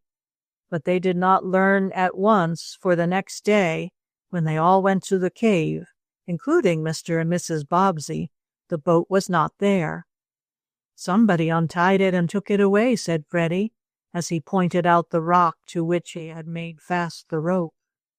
"Are you sure you tied it tightly?" asked his father. "Yes, I made the same kind of knot you showed me," and Freddie told how he had done it. Flossie, too, was sure her brother had fastened the boat properly. "Well, then, somebody's been here in the cave," said Bert. "Say, it's a big place, Daddy. Can't we get a lantern and see where it goes to back there?" And he motioned to the dark part. "Sometime, maybe, but not now," said Mr. Bobbsey, who, with his wife, had walked along the island path to the cave, while the children rode in the goat wagon. "I didn't know there was a cave on Blueberry Island. I don't believe many persons know it is here, but the boat might belong to some of the berry pickers, and they hunted for it until they found it." "Did the blueberry pickers make the funny noise in the cave?" asked Flossie. "I don't know," replied her father. "I don't hear any noise now. I presume it was only the wind." Mr. Bobbsey and Bert, lighting matches, went a short way back into the cave, but they could see very little, and the children's father said they would look again some other day. "But Flossie and Freddie, you mustn't come here alone again," said Mr. Bobbsey. "If it rains and we're near here, can't we come in if we haven't an umbrella?" asked Freddie. "Well, yes, perhaps if it rains, but you mustn't go out in a drifting boat again, rain or no rain," ordered Mr. Bobbsey. Flossie and Freddie promised they would not, as they always did, and then the camping family started back for their tents.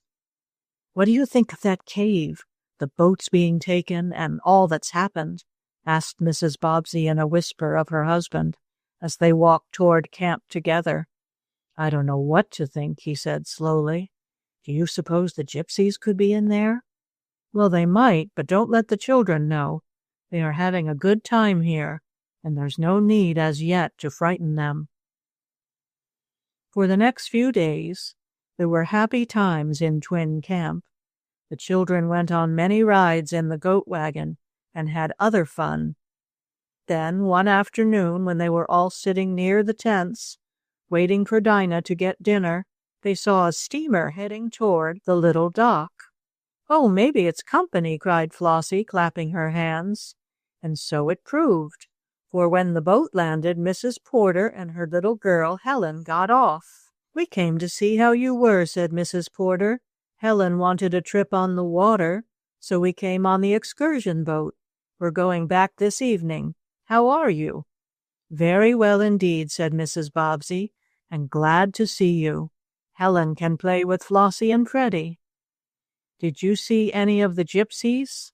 And did they have my talking doll?" asked Helen, as soon as she had taken off her hat in the tent and had gone outside to play with the two small Bobbsey twins.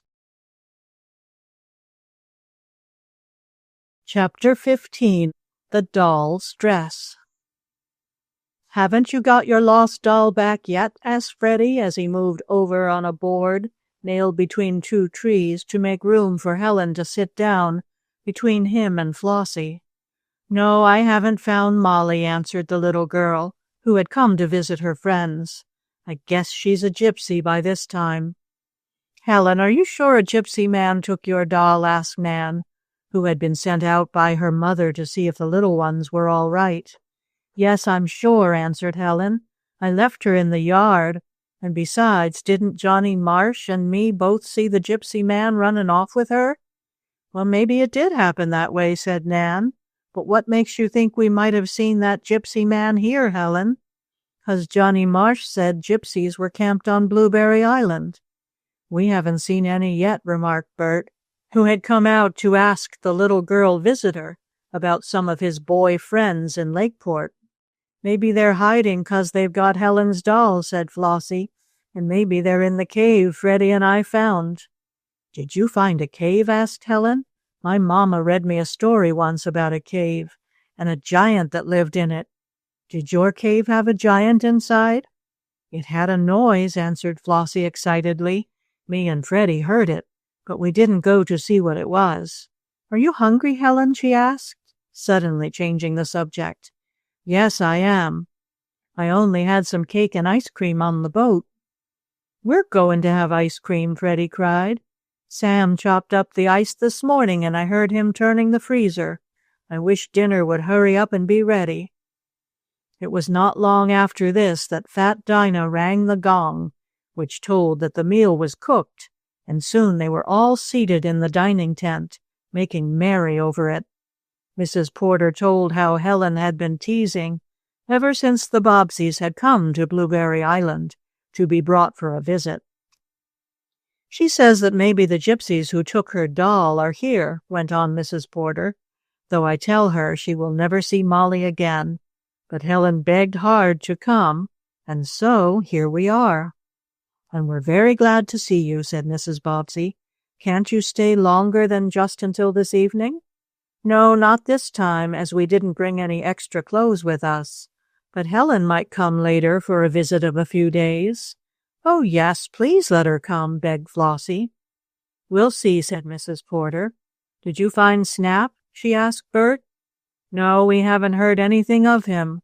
I was going to ask if you had." And he looked anxiously at Helen's mother. "No, I haven't heard a word about your pet," answered Mrs. Porter, "though I've asked all your boy friends, and so has Helen. Tommy Todd and the others say they are keeping watch for Snap, and if they see him, they'll let you know. Has anything else happened since you've been here?" she asked Mr. and Mrs. Bobbsey. "Nothing much," answered Nan's mother. "We have had a lovely time camping, and—" "Flossie's and my go-around bugs broke out of their box," cried Freddie, and then he begged his mother's pardon for interrupting her when she was speaking. His mother smiled, excused him, and then she let him and Flossie, in turn, tell about the missing bugs. "Come on, we'll play hide-and-go-seek," proposed Flossie after dinner, while her father and mother and Mrs. Porter were still sitting about the table talking. "Did you and Nan want to play, Bert?" she asked her older brother.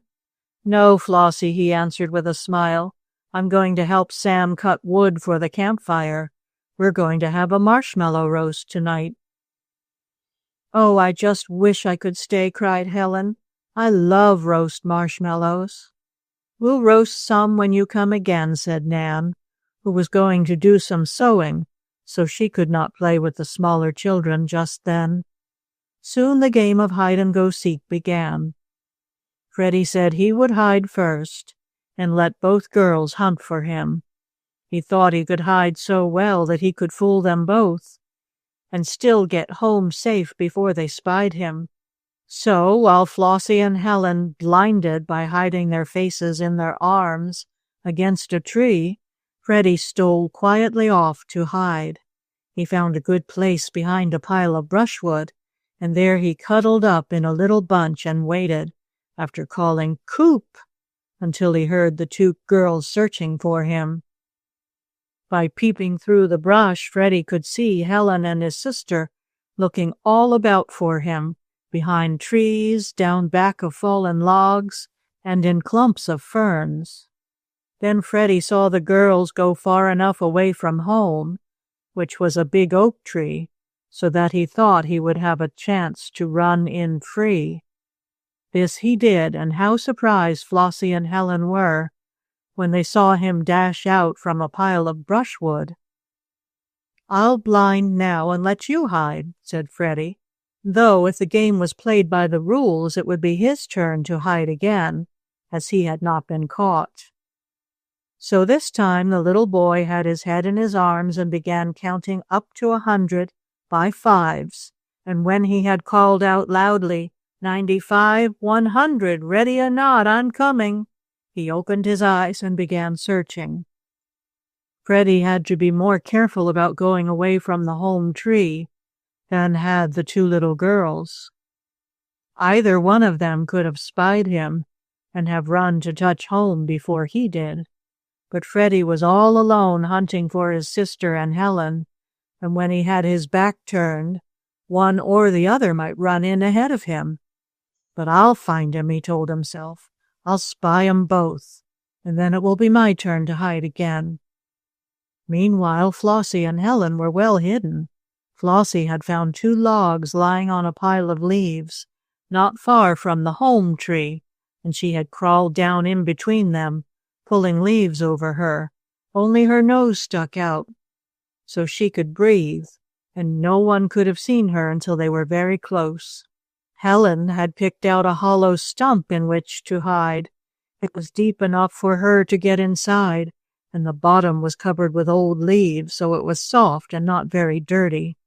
Helen had been given an old dress of Flossie's to put on to play in, so she would not soil her own white one. I'm going to have a good place to hide, thought Helen, as she climbed up on a pile of stones outside the old stump and jumped down inside, crouching there. Then she waited for Freddie to come to find her, and as there was a crack in the stump, she could look out and see where he was. As soon as he got far enough away from home, Flossie, who was nearer the oak tree, would run in free, and then she would try to reach it. Meanwhile, she crouched in the hollow stump, trying not to laugh or cough or sneeze, for if she did that, Freddie would hear and know where she was. Helen saw something white in the stump with her. At first she thought it was a piece of paper, but when she picked it up, she knew it was cloth, and as she looked at it, her eyes grew big with wonder.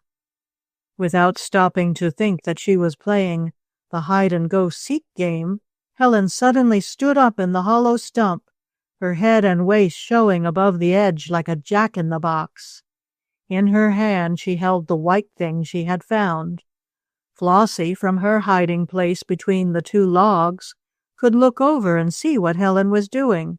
Seeing her standing up in plain sight, Flossie, in a loud whisper, called to her friend, "Get down, get down. Freddie will see you, and then you'll be it. Get down." "But look at what I found in the hollow stump," answered Helen. "Oh, I must show you." "No, get down," cried Flossie, pulling more leaves over herself. "Here comes Freddie. He'll see you." The little boy was coming from the home tree. He caught sight of Helen and cried, "Tit-tat, Helen, tit-tat, Helen, I see her in the hollow stump." "I don't care if I am it," Helen answered. "Look what I found." "What is it?" asked Flossie, sitting up amid the leaves. "It's the dress Molly wore when the gypsy took her away," exclaimed Helen. "Oh, my doll must be somewhere on this island." and holding the white object high above her head, she ran toward Flossie. Chapter 16. Snoop is Missing. The children suddenly lost interest in the game of hide-and-go-to-seek. Freddie thought no more of spying Flossie or Helen.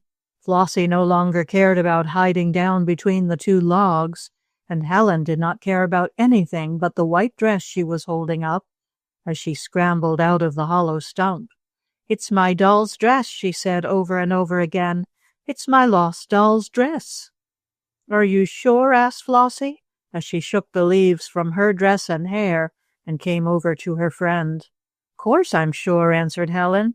"Look, here's a place where I mended the dress after Molly tore it when she was playing with Grace Levine's dolly one day." Molly hadn't really torn her dress.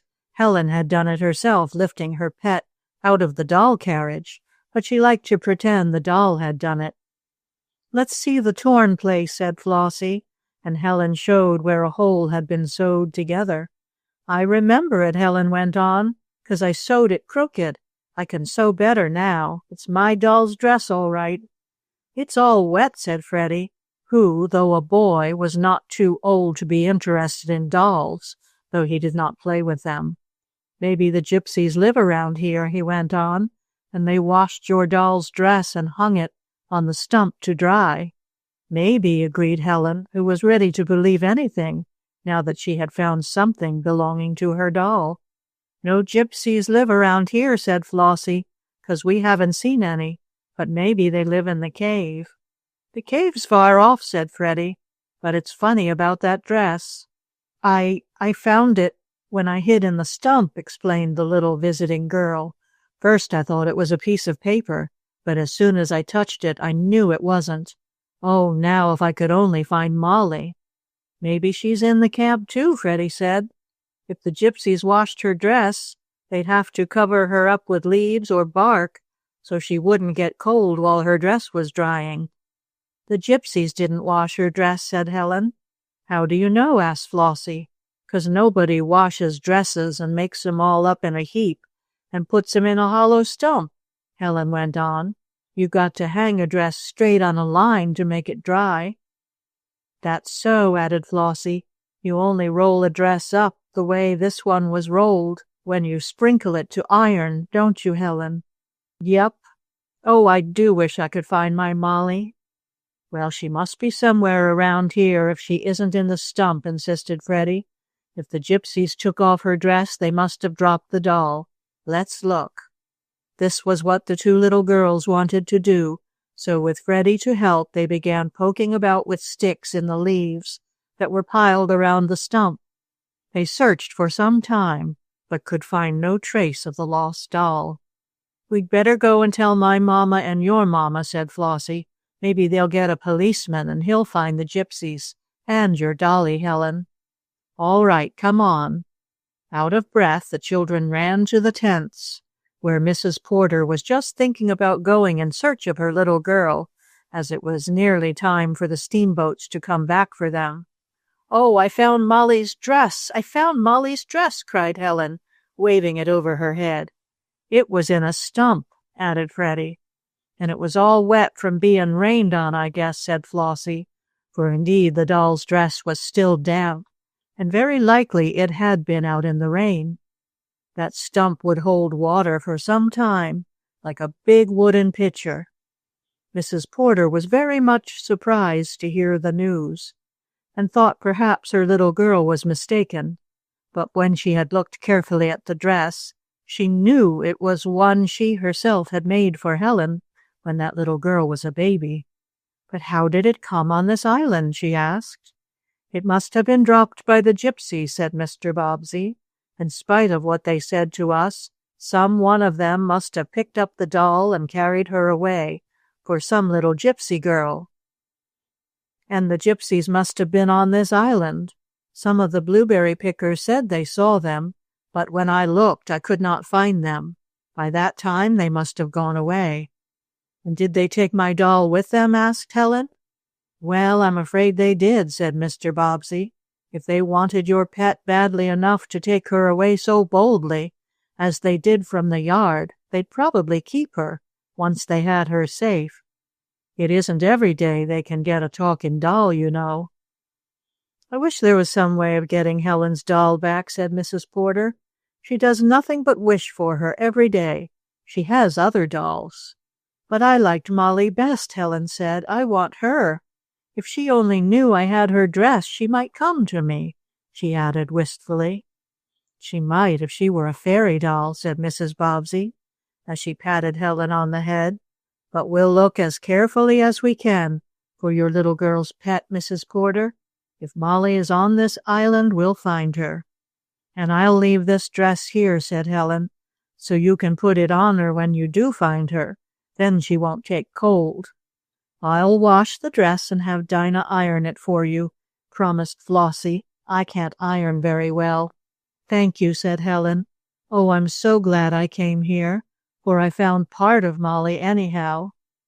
Helen and her mother left Blueberry Island, promising to come again some day, and Flossie and Freddie said they would, in the meantime, look as well as they could for the lost doll. That night, in front of the tents, there was a marshmallow roast. The Bobbsey children, with long sticks, toasted the soft candies over the blaze until the marshmallows puffed out like balloons and were colored a pretty brown. Then they ate them. Flossie and Freddie dropped about as many candies in the fire as they toasted, but Bert and Nan at last showed the small twins how to do it, and then Freddie toasted a marshmallow for his father, and Flossie made one nice and brown for her mother. "I dropped mine in the dirt after I cooked it," said Freddie to his father as he came running up with the hot candy, "but I guess you can eat it." "I'll try," laughed Mr. Bobbsey, and he brushed off all the dirt he could, but he had to chew the rest, for Freddie stood right in front of his father to make sure the marshmallow was eaten. "Is it good?" asked the little boy. "Fine!" cried Mr. Bobbsey, "but I can't eat any more," he said quickly, "because I might get indigestion." "Then I'll eat 'em," said Freddie. "I'm not afraid of indigestion." It was jolly fun toasting candies at the campfire, but as everything must come to an end sometime, this did also, and the children went to bed and the camp was quiet, except that now and then Whisker gave a gentle "baa" from his resting place under a tree, and Snoop, the black cat, purred in his sleep. The next day it rained, so the twins could not go to look for the doll, as they wanted to. They had to stay around the tents, though when the shower slackened, they were allowed to go out with their rubber coats and boots on. Toward night, the sun came out, and they all went down to the dock to meet the steamboat, for Mr. Bobbsey had gone over to the mainland after dinner to attend to some business at the lumber office, and was coming back on the last boat. It was after supper that Dinah, coming into the dining tent to clear away the dishes, caused some excitement when she asked, "Has any of you all seen Snoop?" "What, is our cat gone?" asked Bert. "Well, I hasn't seen him since Flossie and Freddie was playin' hitch him up like a hoss to a cigar box wagon," went on Dinah. "He came out to me and I gib him some milk, and now, when I called him to come and get his supper, he ain't here." Flossie and Freddie looked at each other. So did Nan and Bert. Even Mr. Bobbsey seemed surprised, but he said, "Oh, I guess he just went off in the woods for a rest," after Flossie and Freddie mauled him when they were playing with him. "Go call him, Bert." So Bert went out in front of the tent and called, "Snoop, Snoop! Hi, Snoop, where are you?" But no Snoop answered.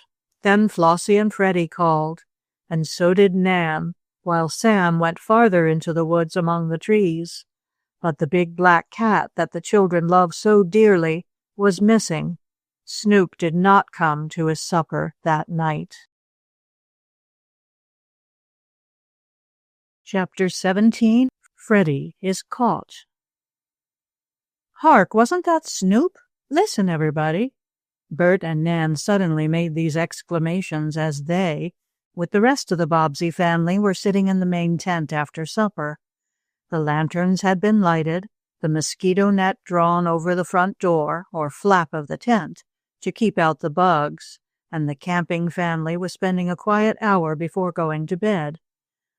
Bert thought he heard in the woods outside a noise that sounded like that made by the missing cat Snoop, and Nan also thought she heard the same sound.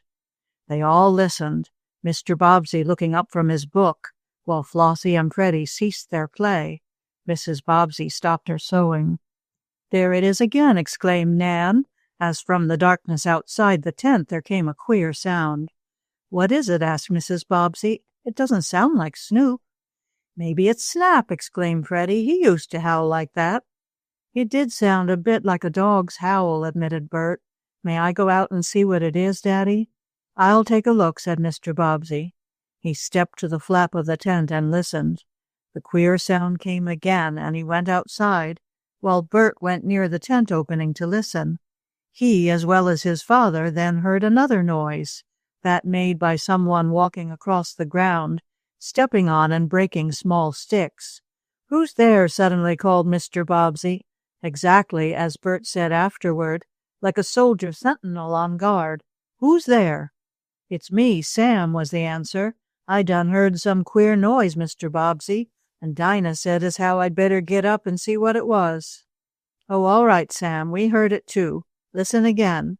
Sam stood still, and Mr. Bobbsey remained quietly outside the big tent. Sam and his wife lived in a smaller tent not far away, and they usually went to bed early, so Sam had to get up when the queer noise sounded. Suddenly it came again, and this time Bert, who had stuck his head out between the flaps of the tent, called, "There it is!" "Hoo, hoo, hoo," came the sound, and as Mr. Bobbsey heard it, he gave a laugh. "Nothing but an owl," he said. "I should have known it at first, only I couldn't hear well in the tent. You may go back to bed, Sam. It's only an owl." "Only an owl, Mr. Bobbsey? Yes, I reckon as how it is, but I don't like to hear it just the same." "You don't? Why not, Sam?" "'Cause as how they most always generally bring bad luck. I don't like the sound of that owl singing nohow." "He wasn't singing, Sam," laughed Bert, after he had called to the rest of the family inside the tent and told them the cause of the noise. "Ha, am that you, Bert?" asked the colored man. "Well, maybe an owl don't sing like a canary bird, but they makes a mournful sound, and I don't like it. Means bad luck, that's what it means. And you all better get to bed." "Oh, I'm not afraid, Sam. We thought it was Snoop mewing, or Snap howling, maybe. You didn't see anything of our lost dog, did you?" "Not a smitch, and I sure would like to have him back." "Ask him if he or Dinah saw Snoop," called Flossie. Bert asked the colored man this, but Sam had seen nothing of the pet cat either. "Oh dear," sighed Freddie, "both our pets gone, Snap and Snoop. I wish they'd come back." "Maybe they will," said his mother kindly. "It's time for you to go to bed now, and maybe the morning will bring good news. Snap or Snoop may be back by that time." "That's what we've been thinking about poor Snap for a long while," grumbled Nan. "Well, I'm afraid Snap is lost for good," said Mrs. Bobbsey. "He never stayed away so long before. But Snoop may be back in the morning. He may have just wandered off. It isn't the first time he has been away all night." "Only once or twice," said Bert, who came back to the book he was reading. "And both times it was because he got shut by accident in places where he couldn't get out." "Maybe that's what happened this time," suggested Nan. "We ought to look around the island." "We will, tomorrow," declared Bert. "And look in the cave Flossie and I found," urged Freddie. "Maybe Snoop is there." "We'll look," promised his brother. When Flossie and Freddie were taken to their cots by their mother, Flossie, when she had finished her regular prayers, added, "And please don't let 'em take Whisker." "What do you mean by that, Flossie?" asked her mother. "I mean I was praying that they shouldn't take our goat," said the little girl. "I want to pray that too," cried Freddie, who had hopped into bed. "Why didn't you tell me you were going to pray that, Flossie?" "'Cause it just popped into my head. But you stay in bed and I'll pray it for you." And she added, "Please, Freddie says the same thing." Then she covered herself up, and almost before Mrs. Bobbsey had left the sides of the cots, both children were fast asleep. "Poor little tykes," said the mother softly. "They do miss their pets so. I hope the cat and dog can be found, and Helen's doll, too. It's strange that so many things are missing. I wonder who Flossie meant by they. I must ask her." And the next morning the little girl, when reminded of her petition the night before, and asked who she thought might take the goat, said, "They is the Gypsies, of course. They take everything. Blueberry Tom said so. And I didn't want them to get Whisker, too." "Who in the world is Blueberry Tom?" asked Mrs. Bobbsey. "He's the boy who was so hungry," explained Freddie. "He came to the island to pick early blueberries, only there wasn't any." "Oh, now I remember," Mrs. Bobbsey said with a laugh. "Well, I don't believe there are any Gypsies on this island to take anything. Snoop must have just wandered off." "Then we'll find him," exclaimed Nan. During the next few days a search was made for the missing black cat. The twins, sometimes riding in their goat wagon and again going on foot, went over a good part of the island calling for Snoop, but he did not answer. Sam, too, wandered about getting firewood and also calling for the lost pet. Mr. Bobbsey made inquiries of the boatmen and the man who kept the soda water stand, but none of them had seen the children's pet. Bert printed with a lead pencil paper signs, offering a reward for any news of Snoop, and these were tacked up on trees about the island so the blueberry pickers might see them. But though many read them, none had seen Snoop, and of course Snap was missing before the Bobbseys came to camp. So naturally he would not be on the island. But in spite of the missing Snap and Snoop, the Bobbsey twins had lots of fun in camp. During the day they played all sorts of games, went on long walks with their father and mother, or for trips on the lake. Sometimes they even rode to other islands not far from Blueberry Island, and there ate their lunch. The fishing was good, and Freddie and Bert often brought home a nice mess for dinner or supper. Whisker, the big white goat, was a jolly pet. He was as gentle as a dog and never seemed to get tired of pulling the twins in the wagon, though the roads of the island were not as smooth as those in Lakeport. But though the twins had fun, they never gave over thinking that someday they would find Snap and Snoop again. "And maybe Helen's doll, too," said Flossie. "We'll hunt for her some more." "But it's easier to hunt for Snoop," said Freddie, "'cause he can holler back when you holler at him." "How can a cat holler?" asked his sister. "Well, he can go meow, can't he?" Freddie asked. "And ain't that hollerin'?" I guess so," Flossie answered. "Oh, Freddie, I know what let's do," she cried suddenly. "What, make mud pies again? I'm tired of 'em. Besides, Momsey just put clean things on us." "No, not make mud pies. I'm tired of that, too. Let's go off by ourselves and hunt Snoop. You know, every time we've gone very far from camp, we've had to go with Nan and Bert. And you know when you hunt cats, you ought to be quiet, and two can be more quiet than 3 or 4. "That's right," agreed Freddie after thinking it over. "Then let's just us 2 go," went on Flossie. "We won't get lost." "Nope, course not," said Freddie. "I can go all over the island, and I won't let you be lost. Snoop knows us better than he does Nan and Bert anyhow, 'cause we play with him more. And if we find him," went on Flossie, "and he's too tired to walk home, we'll carry him. I'll carry his head part, and you can carry his tail." "No, I want to carry his head." "I choosed his head first," said Flossie. "The tail is nicest anyhow." "And why don't you carry that?" "'Cause it's so flopsy, it never stays still, and when it flops in my face it tickles me. Please, you carry the tail end, Freddie." "All right, Flossie, I will. But we had better go now, or maybe Momsey or Nan or Bert or Dinah might come out and tell us not to go. Come on." So, hand in hand, now and then looking back to make sure no one saw them to order them back, Flossie and Freddie started out to search for the lost Snoop. They wandered here and there about the island, at first not so very far from the camp. When they were near the tents, they did not call the cat's name very loudly for fear of being heard.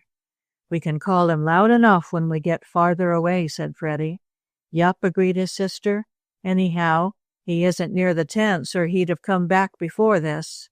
So the two little twins wandered farther and farther away, until they were well to the middle of the island and out of sight of the white tents.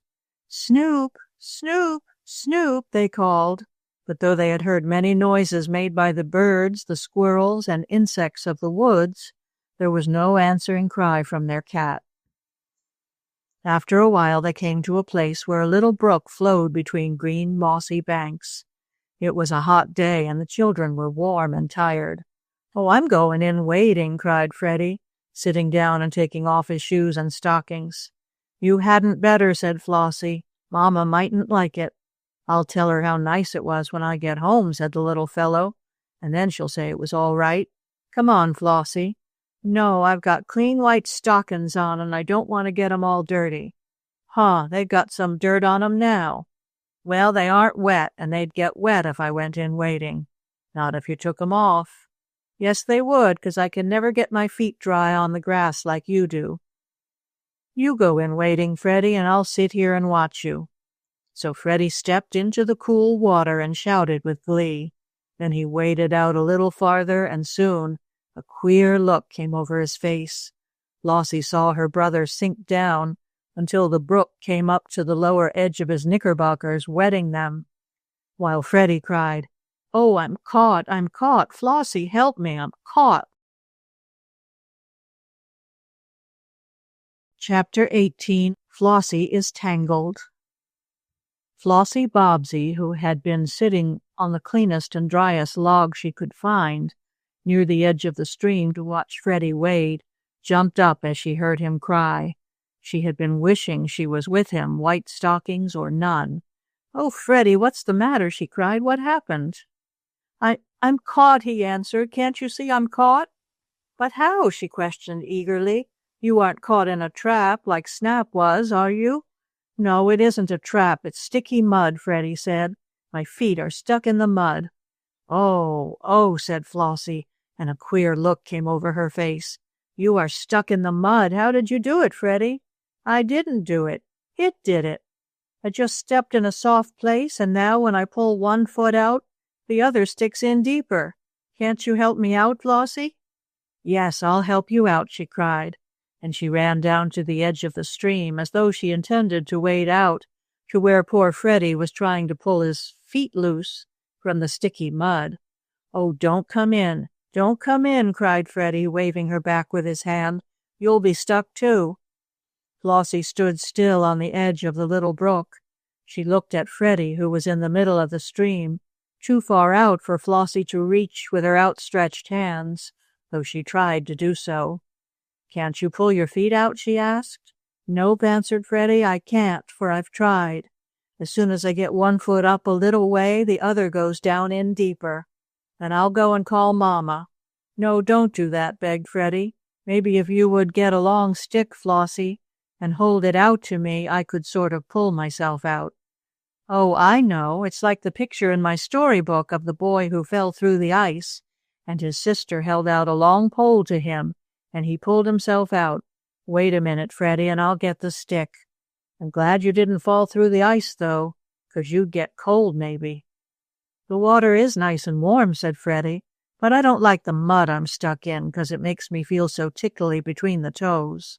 "I'll help you out," said Flossie. "Wait a minute." She searched about on the bank until she found a long, smooth branch of a tree. Holding to one end of this, she held the other end out to her brother. Freddie had to turn half around to get hold of it, as his back was toward Flossie, and she could not cross the brook. "Now hold tight," cried the little boy. "I'm going to pull." Flossie braced her feet in the sand on the bank of the brook, and her brother began to pull himself out of the mud. His feet had sunk down to quite a depth, and when he first pulled, he made Flossie slide along the ground until she cried, "Oh, Freddie, you're going to make me stuck too. Don't pull me into the water." Freddie stopped just in time with the toes of Flossie's shoes almost in the water. "Did you pull loose a little bit?" she asked. "Yes, a little, but I don't want to pull you in, Flossie. If you could only hold on to a tree or a rock, then I wouldn't drag you along." "Maybe I can hold to this tree. and Flossie pointed to one nearby. "If I can stretch my arms, I can reach it." "Look for a longer tree branch to hold out to me," said Freddie, and when his sister had found this, she could reach one end to her brother, keep the other end in her right hand, and with her left arm hold on to a small tree. The tree braced Flossie against being pulled along the bank, and when next Freddie tried, he dragged his feet and legs safely from the sticky mud and could wade out on the hard, gravelly bottom of the brook. "I guess that was a mud hole where some fish used to live," said the little fellow, as he came ashore, a little bit frightened by what had happened. "Your feet are all muddy," said Flossie, "and you are all wet around your knees." "Oh, that'll dry," said Freddie, "and I can wash the mud off my feet. It was awful sticky."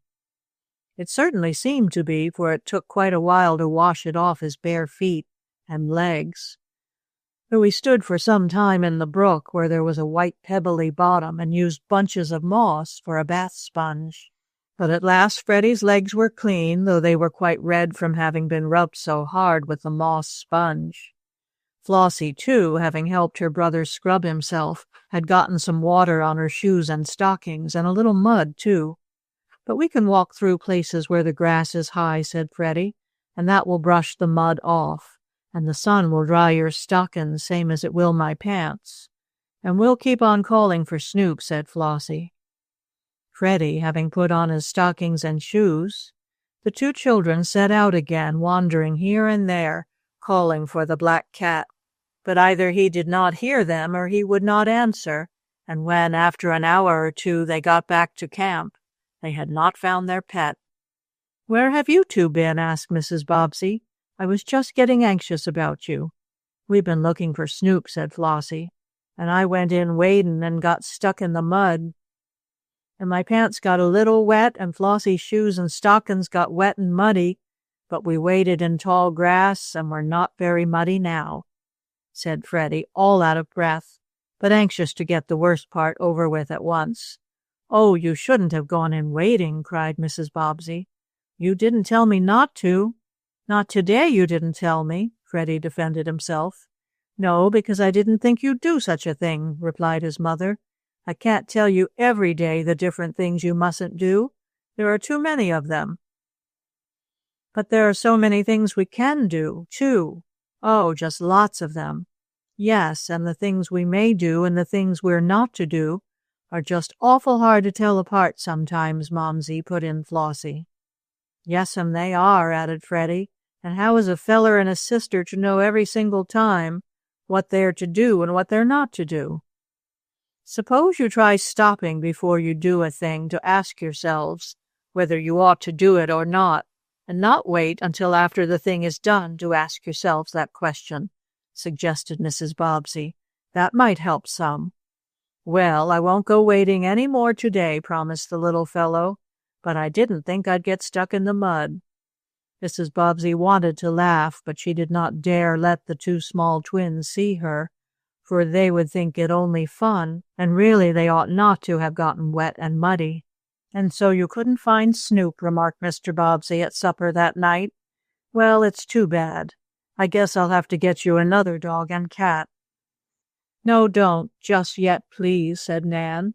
"Maybe we'll find our own, and we never could love any new ones as we love Snap and Snoop." "Nope, we couldn't," declared Flossie, while Freddie nodded his head in agreement with her. "But you could get us some new go-around bugs," the little girl went on. "We haven't found ours yet." "That's so," remarked Mr. Bobbsey. "It's queer where they went to. Well, I'll see if I can get any more, though I may have to send to New York. But you two little ones must not go off by yourselves again looking for Snoop." "Could we go to look for Snap?" asked Freddie, as if that was different. "No, not for Snap either. You must stay around camp unless someone goes with you to the woods." It was a few days after this when Mrs. Bobbsey, with the 4 twins, went out to pick blueberries, that they met a number of women and children who also had baskets and pails, but none of them was filled with the fruit, which now was at its best. "What is the matter with the berries?" asked Mrs. Bobbsey. "We have been able to pick only a few. The bushes seem to have been cleaned of all the ripe ones." "That's what they have," said Blueberry Tom, who was with the other pickers, "and it's the Gypsies who's getting the berries, too." "Are you sure?" asked Mrs. Bobbsey. "We haven't seen any Gypsies on the island." "They don't stay here all the while," said Tom. "They have their camp over on the main shore, and they row here and get the berries when they're ripest. That's why there ain't any for us. The Gypsies get 'em before we have a chance. They're picking blueberries as soon as it's light enough to see." "Well, I suppose they have as much right to them as we have," said Mrs. Bobbsey, "but I would like to get enough for some pies." "I can show you where there are more than there are around here," offered Tom. "It's a little far to walk, though." "Well, we are not tired, for we just came out," said Mrs. Bobbsey. "So if you'll take us there, Tom, we'll be very thankful." "Come on," said the boy, whose face was once more covered with blue stains. "I'll show you." The other berry pickers, who did not believe Tom knew of a better place, said they would stay where they were, and perhaps by hard work they might fill their pails or baskets, and so Tom and the Bobbseys went off by themselves. Tom indeed seemed to know where on the island was one spot where grew the largest and sweetest blueberries, and the Gypsies, if the members of the tribe did come to gather the fruit, seemed to have passed by this place. "Oh, what lots of them!" cried Bert as he saw the laden bushes. "Yes, there's more than I thought," said Tom. "I'll get my basket full here, all right." Soon all were picking, though Flossie and Freddie may have put into their mouths as many as went into their 2 baskets, but their mother did not expect them to gather much fruit. They had picked enough for several pies, and Mrs. Bobbsey was looking about for the 2 smaller twins, who had wandered off a little way when she heard Flossie scream. "What is it?" asked her mother quickly. "Is it a snake?" And she started to run toward her little girl. "Maybe she's stuck in the mud as Freddie was," exclaimed Bert. "Mama, Mama!" cried Flossie. "Come and get me." She's all tangled up in a net," cried the voice of Freddie. "Oh, come here." Mrs. Bobbsey, Nan, Bert, and Tom ran toward the sound of the children's voices.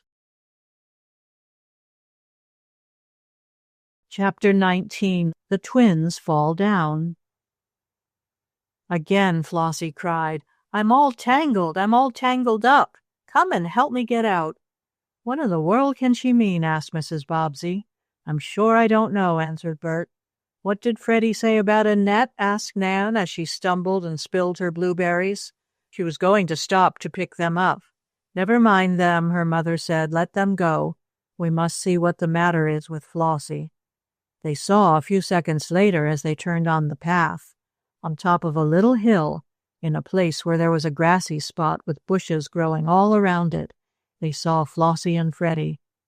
Freddie was dancing around, very much excited, but Flossie was standing still, and they soon saw the reason for this. She was entangled in a net that was spread out on the ground and partly raised up on the bushes. It was like a fish net which the children had often seen the men or boys use in Lake Matoka, but the meshes or holes in it were smaller, so that only a very little fish could have slipped through, and the cord from which the net was woven was not as heavy as that of the fish nets. "Flossie's caught! Flossie's caught!" cried Freddie, still dancing about. "Come and get me loose! Come and get me loose!" Flossie begged. "Mother's coming! Mother's coming!" answered Mrs. Bobbsey. But how in the world did it happen? She did not wait for an answer, but as soon as she came near, she started to rush right into the net herself to lift out her little girl. But Bert, seeing what would happen, cried, "Look out, Mother, you'll get all tangled up too. See, the net is caught on Flossie's shoes and around her legs and arms. She must have fallen right into it." "She did," said Freddie. "We were walking along picking berries, and all of a sudden Flossie was tangled in the net. I tried to get her out, but I got tangled too, only I took my knife and cut some of the cords."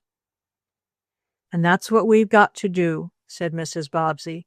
"The net is so tangled around Flossie that we'll never get her out otherwise. Have you a knife, Bert?" "Yes, Mother. Stand still, Flossie," he called to his little sister. "The more you move, the worse you get tangled." With his mother's help, Bert soon cut away enough of the meshes of the queer net so Flossie could get loose. She was not hurt, not even scratched, but she was frightened, and she had been crying. "There you are," cried Mother Bobbsey, hugging her little girl in her arms.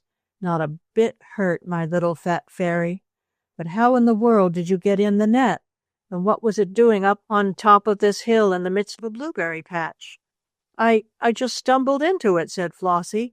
"Same as Freddie got stuck in the mud, only I didn't wade in the water." "No, there isn't any water around here," returned Nan. "I can't see what a net is doing here. I thought they only used them to catch fish." "Maybe they put it up here to dry, as the fishermen at the seashore dry their nets," said Mrs. Bobbsey.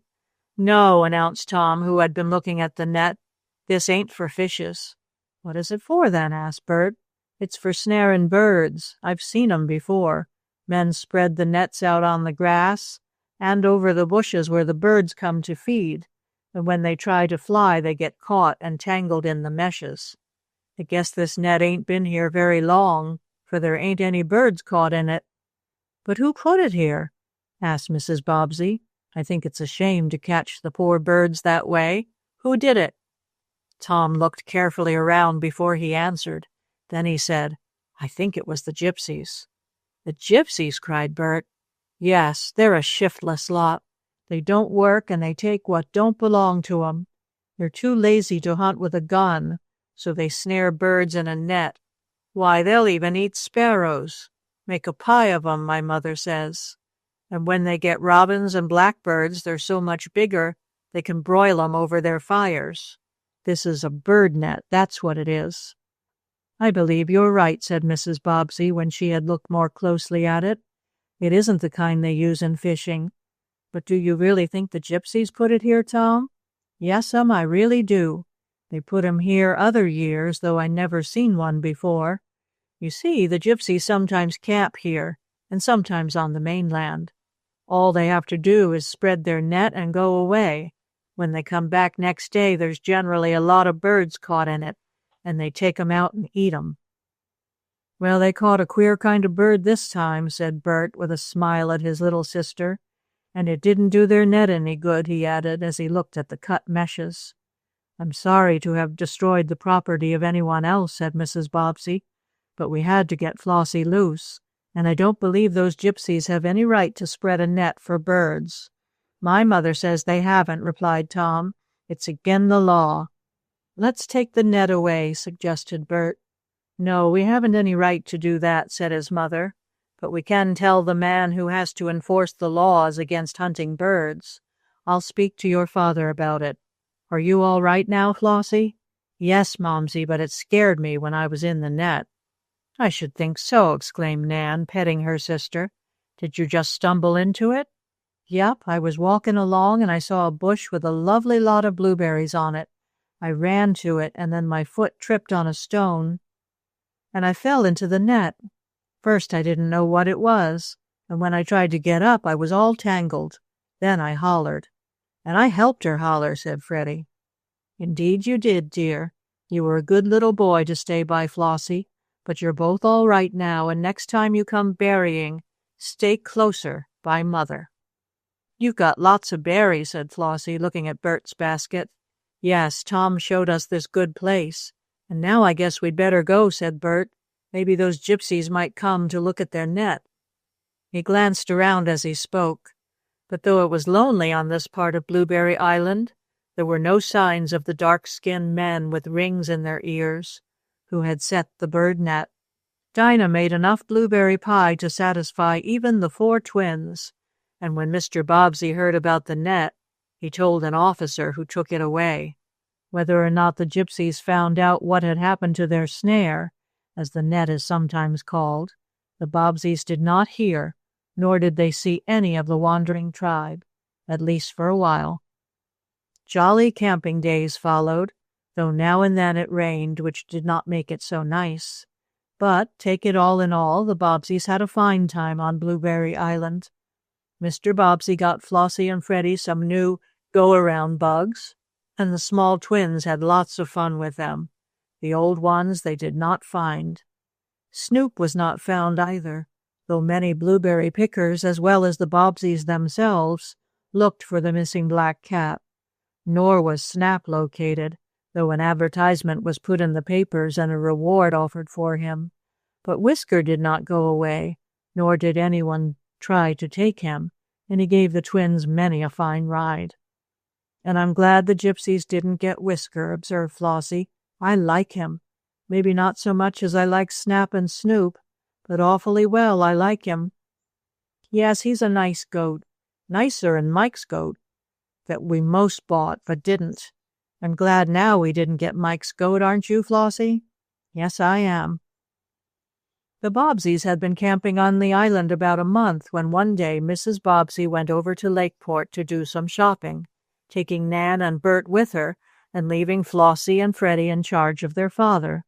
Of course, Dinah and Sam stayed on the island also. But you can easily imagine what happened. After Mr. Bobbsey had played a number of games with the small twins, he sat down in a shady place to rest and read a book, thinking Flossie and Freddie would be all right playing near the big tent. The two little ones were making a sand city. They made a square wall of sand, and inside this they built sand houses, railroads, a tunnel, and many other things, until Freddie suddenly said, "Oh, if we only had some of the clam shells that are down by the lake, we could make a lot more things." "So we could," cried Flossie. "Let's go and get some." So, never thinking to ask their father, who was still reading, away rushed the two twins after clam shells. They were not really shells of clams, but of freshwater mussels, but they were almost like the shells of the soft clams one sees at the beach. The mussels are brought up on shore by muskrats, who eat the inside meat and leave the empty shells.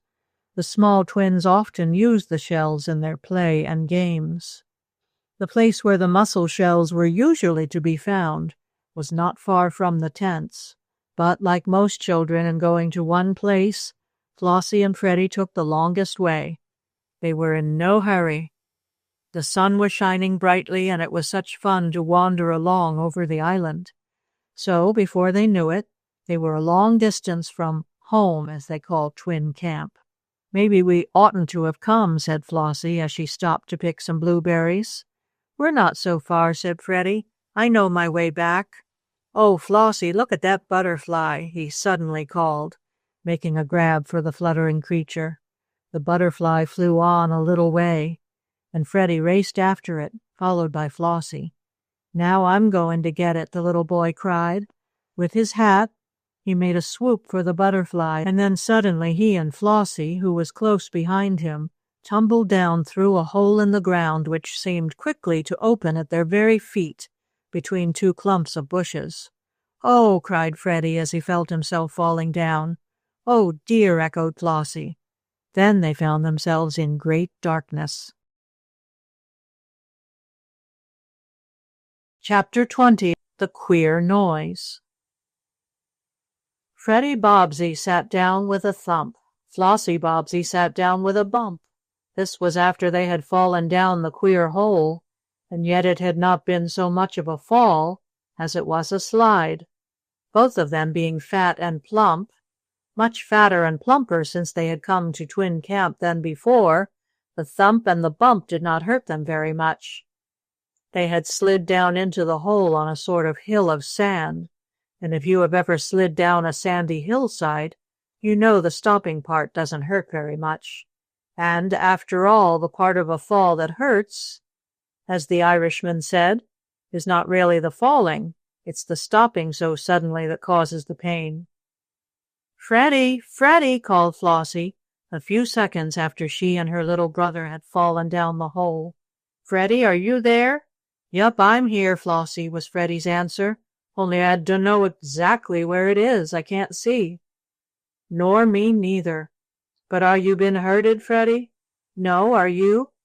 The children were forgetting all about the right way to use words, which their mother had so often told them, but as they were excited and a little frightened, perhaps we must excuse them this time. I just sort of bumped myself, Flossie," said Freddie. "Are you all right? Where are you?"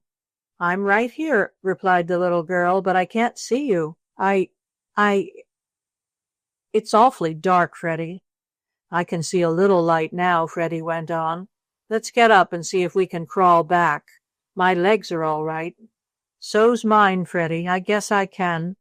And then Flossie suddenly stopped and gave a scream. What's the matter? Asked Freddie, and the little boy's voice was not quite steady. I touched something, gasped his sister. It was something soft and fuzzy. Oh, was that you? Asked Freddie, and his voice did not sound so frightened now. Well, that was my head you touched. I thought maybe it was something after me. I didn't know you were so close to me, Flossie. I didn't either, but I'm glad I touched you. Where's your hand? I'm sort of stuck in this sand and I can't get up. By this time the eyes of both the children had become more used to the darkness of the place into which they had fallen, and they could dimly see one another. Freddie scrambled to his feet, shaking from his waist and trousers the sand that had partly filled them when he had slid down the incline, and he gave his hand to Flossie. She had about as much sand inside her clothes as he had, and she shook this out. Both children then turned and looked up at the slide down which they had so suddenly fallen. Up at the top, and very far up it seemed to them, they could see, at the end of the sandy slide, where they had started to slip, a hole through which they had fallen. It was between two big stones, and had a large bush on either side. It had been covered with grass and bushes, so that the small twins had not seen it until they stepped right into it. Then the grass and bushes had given way, letting the children down. We've got to get back up there, somehow, said Freddie with a doleful sigh, as he looked at the place down which he and his sister had tumbled. Yes, I would like to get up out of here, said Flossie. But how can we, Freddie? Climb up, same as we fall down. Come on. Taking his sister by the hand, Freddie started to climb up the hill of sand. But he and Flossie soon found that though it was easy enough to slide down, it was not so easy to climb back. The sand slipped from under their feet, and even though they tried to go up on their hands and knees, it was not to be done. Oh, dear, cried Flossie after a while. I wish we were Jack and Jill. Why? Asked Freddie. 'Cause they went up a hill, and we can't. Maybe we can if we try again, said Freddie. Anyhow, I don't want to be Jack and fall down and break my crown. You haven't any crown, said Flossie. Only kings and fairies have crowns. Well, it says in the book that Jack has a crown, and if I was Jack I'd have one too, only I'm not, and I'm glad. Well, I wish I was Jill so I could have some of that pail of water, sighed Flossie. I'm thirsty. And she laughed as she used the word she used to say when she was a baby. So am I, said Freddie. Let's try to get up to the top, and then we can get a drink maybe. Only I'd rather be Ali Baba than Jack. Then I could say, Open sesame, and the door to the cave would open of itself, and we could walk out and carry diamonds and gold with us. I'd rather have bread and butter than gold. I'm hungry, and I'd most rather have a drink, sighed the little girl. Come on, Freddie, let's try to get up that hill, but it's awful hard work. Yes, it's hard, agreed Freddie, but we've done lots harder things than that. You see, Freddie was trying to keep up his little sister's courage.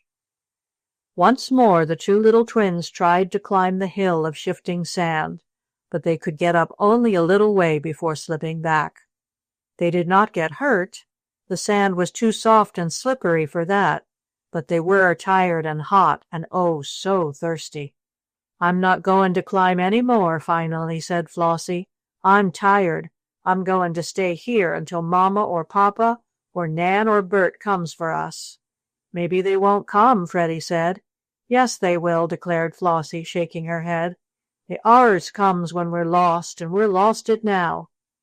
Yes, I guess so, agreed Freddie. I wonder where we are, anyhow, Flossie. Why, in a big hole, she said. Oh, Freddie, she suddenly cried. Maybe we can get out the other way if we can't climb up. Which other way? Asked her brother. Out there. And in the light that came down the hole through which the twins had fallen, Freddie could see his sister pointing to what seemed another dim light, far away at the end of the big hole.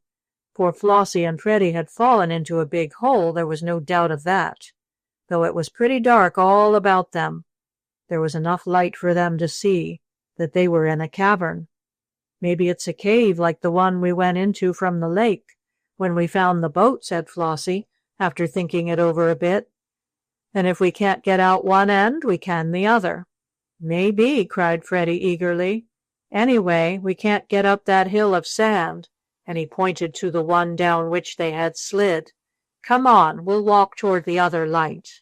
Far away, through what seemed a long lane of blackness, there was a dim light, like some big star, and toward this, hoping it would lead to a hole through which they could get out, the children walked. As they neared it, the light grew brighter, and they were beginning to feel that their troubles were over, when suddenly they both came to a stop. For, at the same time, they heard a queer noise. It came from the darkness just ahead of them, and was such a funny sound that Flossie put both her arms around Freddie, not so much to take care of him as that she wanted him to take care of her. Did you hear that?" she whispered. Freddie nodded his head, and then, remembering that Flossie could not very well see his motions in the darkness, he said, "Yes, I heard it. I wonder—" "Hark!" whispered Flossie. "There it goes again." Chapter 21. Here Comes Snap. The sound came once more through the darkness to the little Bobbsey twins, and as they listened to it, Flossie and Freddie looked at one another in surprise. They could just dimly make out the faces of each other in the dimness. "Mama, Mama!" cried a voice, for it was a voice that had caused the queer sound, yet it did not sound like the voice of man, woman, or child. "Mama, Mama!" it cried. "Hear it?" asked Flossie again. "Yup," answered Freddie. "It's a little boy or girl like us, and it's in this cave. I guess lots of childrens get lost here like us. Now I'm not afraid." "Mama, Papa, Mama!" came the voice again. It's kind of funny," whispered Flossie to Freddie. "Don't you think it's kind of funny, Freddie?" "Yes, but I know what makes it." "What?" "It's being in this cave. You know how we used to holler at the hill when we went to the country, remember that?" "Yup," answered Flossie. "And how our voices used to come back and sort of hit us in the face," went on her brother. "Yup."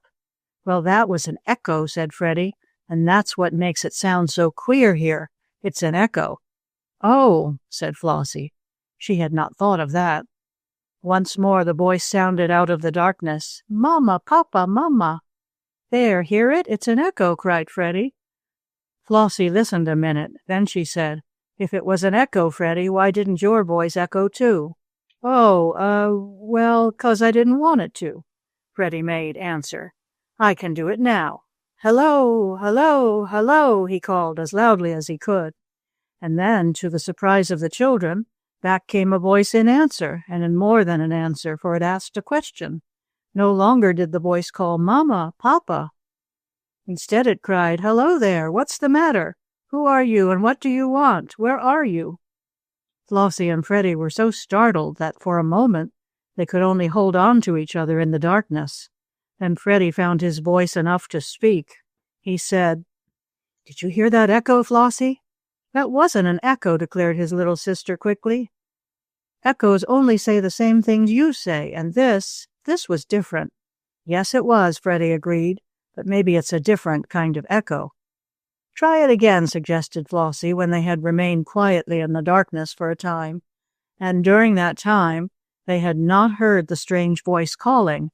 It seemed to have been hushed after the echo, if that's what it was, made answer. "Call again," Flossie begged her brother. Once more he called, "Hello, hello, hello." "Well, what do you want?" Back came a voice in question. This time there was no doubt about its not being an echo. It had not repeated a single word that Freddie had cried.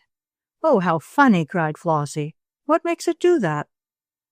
Before Freddie could answer, even if he had known what to say, the two children saw a light coming toward them.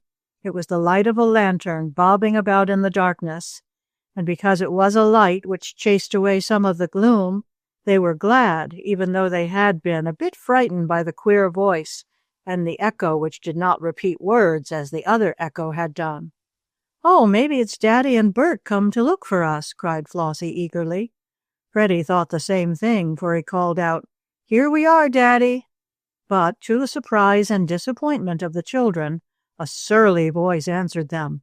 "I'm not your father. Who are you, anyhow, and what are you doing in this cave?"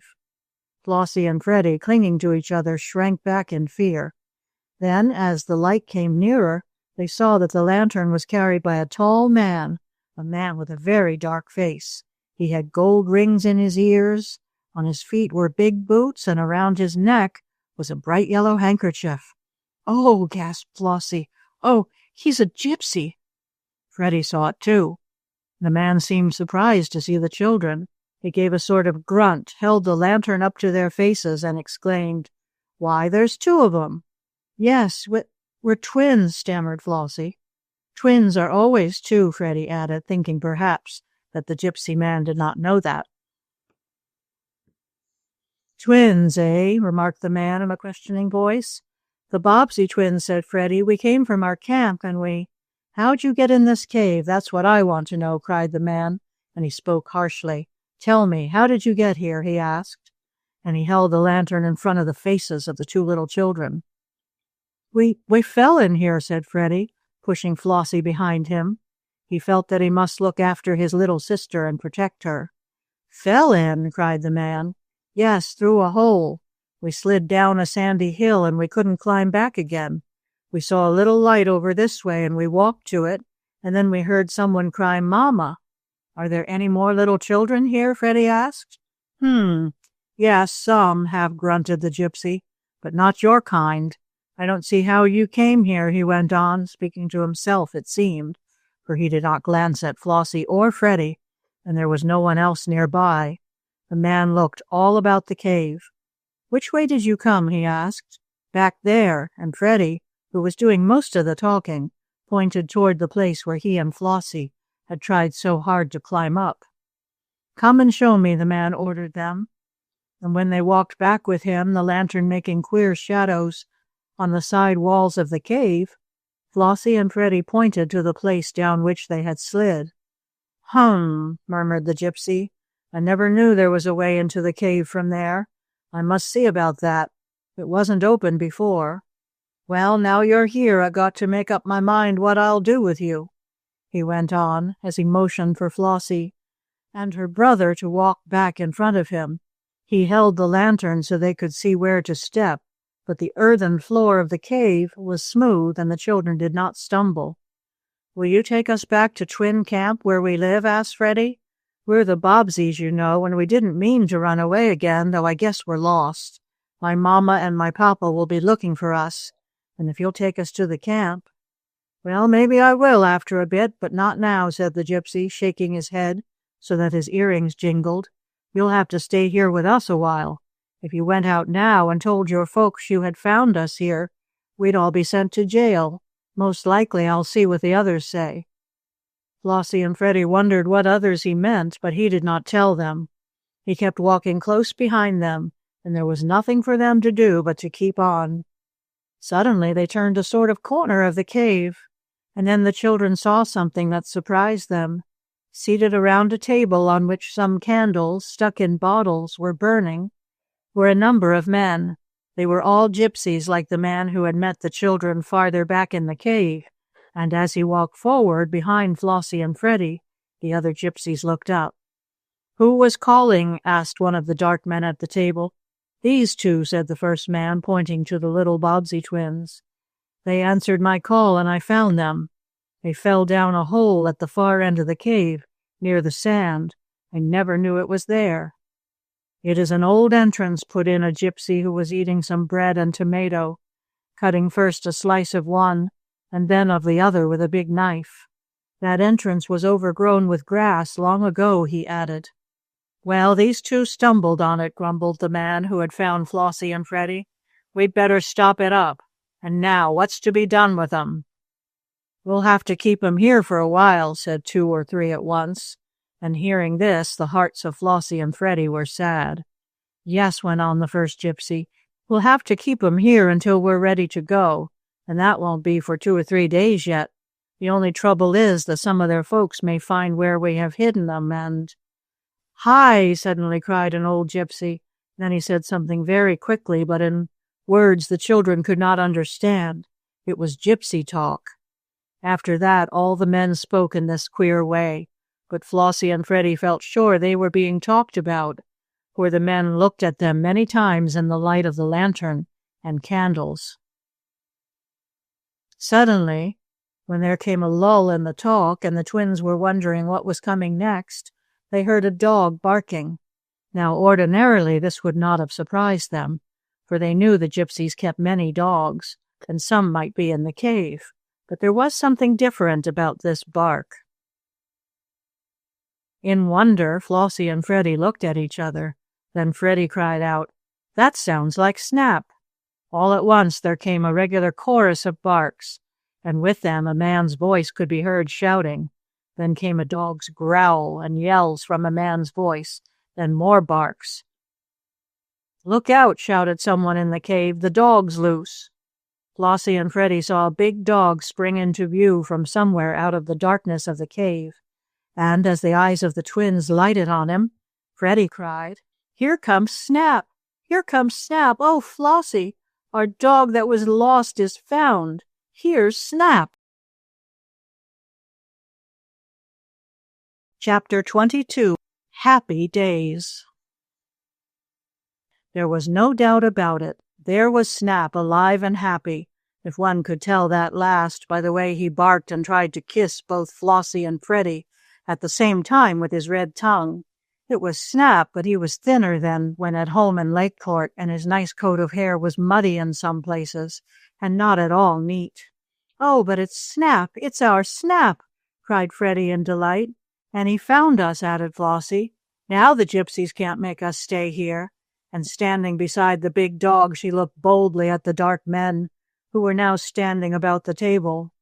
A man came running out of the darkness of what seemed to be a small cave inside a larger one and cried, "He broke away. I couldn't keep him any longer. He seemed to hear someone calling him." "Keep still," sharply ordered the gypsy who had had the lantern. "Oh," exclaimed the other man as he saw Flossie and Freddie. "Is it their dog?" There was no need to answer him. Anyone could see that Snap belonged to the Bobbsey twins. He was so happy with them. Did you have our dog all the while?" asked Freddie, as he played with Snap's long ears.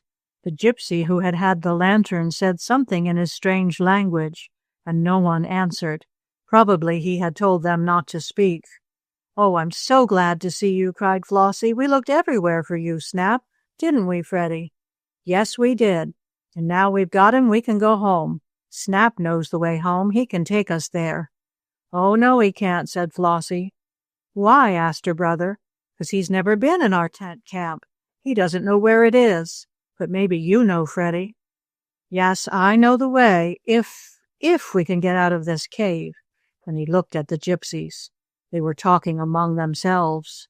One of them walked towards Snap and held out his hand toward a broken rope around the dog's neck, but the animal growled in such a fierce way that the gypsy drew back in fear. Then there was more talk among the dark-faced men about the children and the dog. The men seemed to be worried.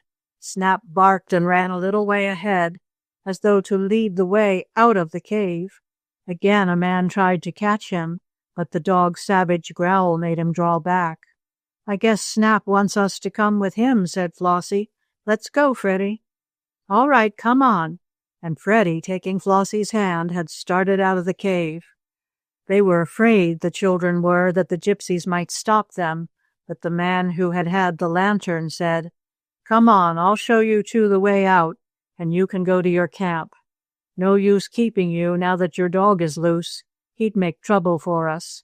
Hurry up, you fellows, get things out of the way," he called to the other gypsies. And they began taking things off the table as though they were going to leave. But Flossie and Freddie did not care about that. All they knew was that they had found Snap and that they were going home with him to Twin Camp. And Snap was as glad as were they. "There you are," said the gypsy in a rather growling voice. as he led the children to where a big patch of sunlight shone into the cave. "I guess you can find your way home from here." Flossie and Freddie ran on, Snap going ahead, and to the surprise of the twins, they found themselves at the mouth of the cave, the same place where they had taken shelter from the rain the day they were in the drifting boat. "Why, look here," cried Freddie. "Isn't this funny, Flossie? We've come out of the same cave as we were in before. How did we get in?" "I don't know," answered the little girl, "except maybe it's a fairy cave and changes." But it was not that kind at all. The children had only fallen down a hole at one end of the cave, and when the gypsy man led them through, they came out at the other end, where they had first gone in. Snap barked and ran down to the edge of the lake to get a drink of water. "He's glad to come out," said Flossie. "Awful glad," agreed Freddie. "So am I." "Me too," added the little girl. "I wonder how he got in there." "I guess the gypsies took him," said Freddie. "They liked him 'cause he is such a good dog. I'm so glad we've got him back. Now if we could get Snoop back, we'd be all right, wouldn't we, Snap?" And he put his arms around the dog's shaggy neck, while Flossie patted his back. Happy because they had found their dog, and not worrying at all about having been so nearly kept prisoners by the gypsies in the cave, the two little Bobbsey twins hurried away from the cavern. They were anxious to get back to camp, to tell the others how they had found Snap, and the dog seemed just as anxious to get away from the cave as were the little boy and girl. Every once in a while, Freddie would turn and look back, and when his sister asked him why he did this, he told her he was looking to see if he could see the black cat. "She ought to be easier to find than Snap," he said, "'cause she was with us here on Blueberry Island, and Snap must have been taken by the gypsies in Lakeport." Afterward, they found that this was so. As the children, with their dog, walked along through the woods, keeping close to the lake shore, as they knew that path led to their camp, Flossie and Freddie heard a shout among the trees. "There's Nan," Freddie said. "Yes, and Bert," added his sister. "I guess they're looking for us." They were sure of this a little later, for they heard the cry, "Flossie, Freddie, where are you?" "Here we are," they answered, and then a noise of someone coming toward them. The next moment Nan and Bert came into view. Both stopped in surprise at the sight of the dog. "Where'd you get him?" asked Nan. "Is he really Snap?" cried Bert. "Yup, he really is," answered Freddie. "We found him." "In a cave," added Flossie. "In a cave? There were gypsies there," went on the little girl. "And they wanted to keep us," said Freddie. "But they didn't," added Flossie. "No, but Snap was there. And he growled at the gypsy man. And he came away with us. Snap was awful glad to see us, Nan. And here we are now," said Freddie, putting an end to this duet.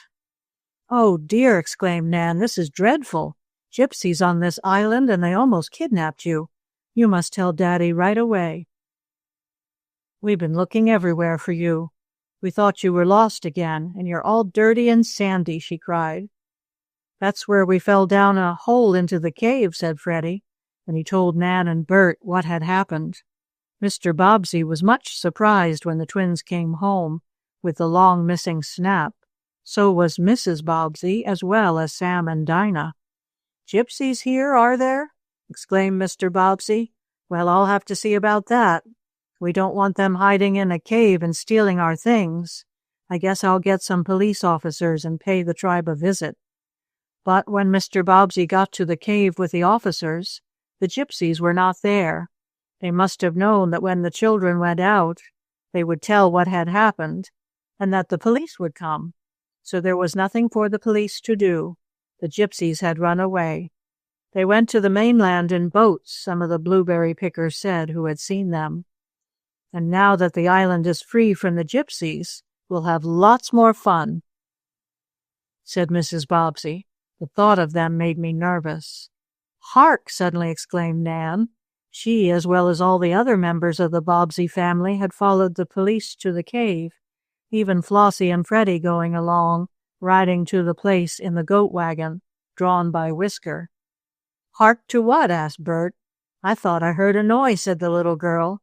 "Yes, there it goes again, a sort of squeaky noise. It's "It's a cat!" cried Flossie. "Oh, if it should be—" Before she could finish, one of the policemen flashed his lantern around the sides of the cave, and then, from a dark corner, some animal came slowly out.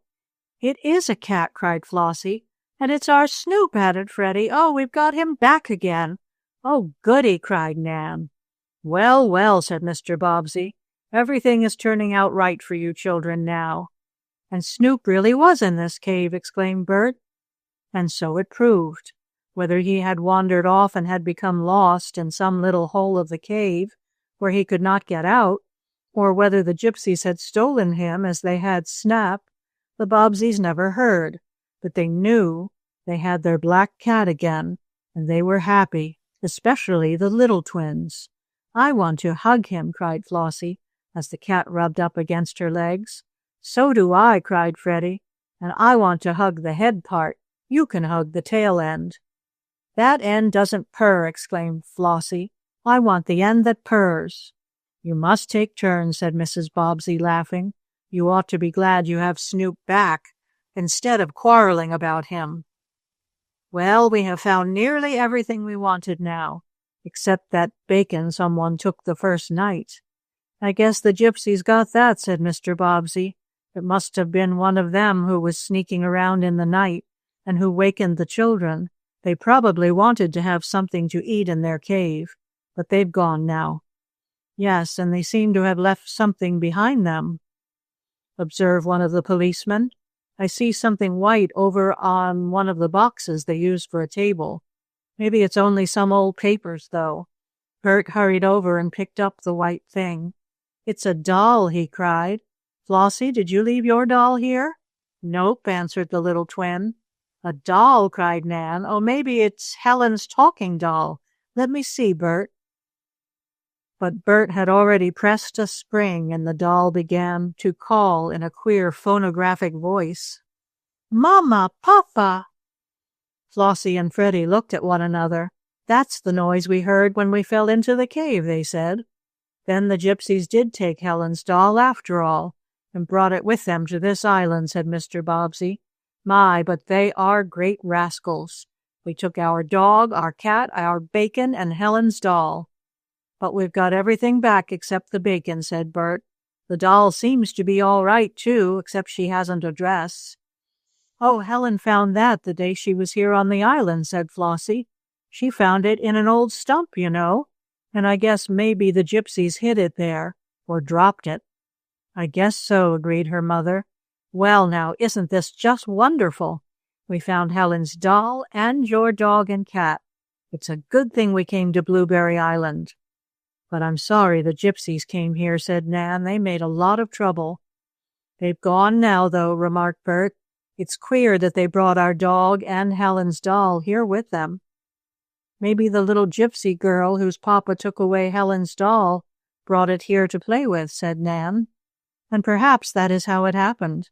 But the Gypsies had gone away, and no one knew just how they came to leave the doll in the cave. They may have been afraid to take it away for fear a policeman would see them have it. And then, too, it might suddenly speak when they had it, as it spoke in the cave when Flossie and Freddie heard it." "Well, everything's come out all right," said Mr. Bobbsey. "And now for some happy days on Blueberry Island with nothing to worry about." And indeed, the Bobbsey twins did have very happy times.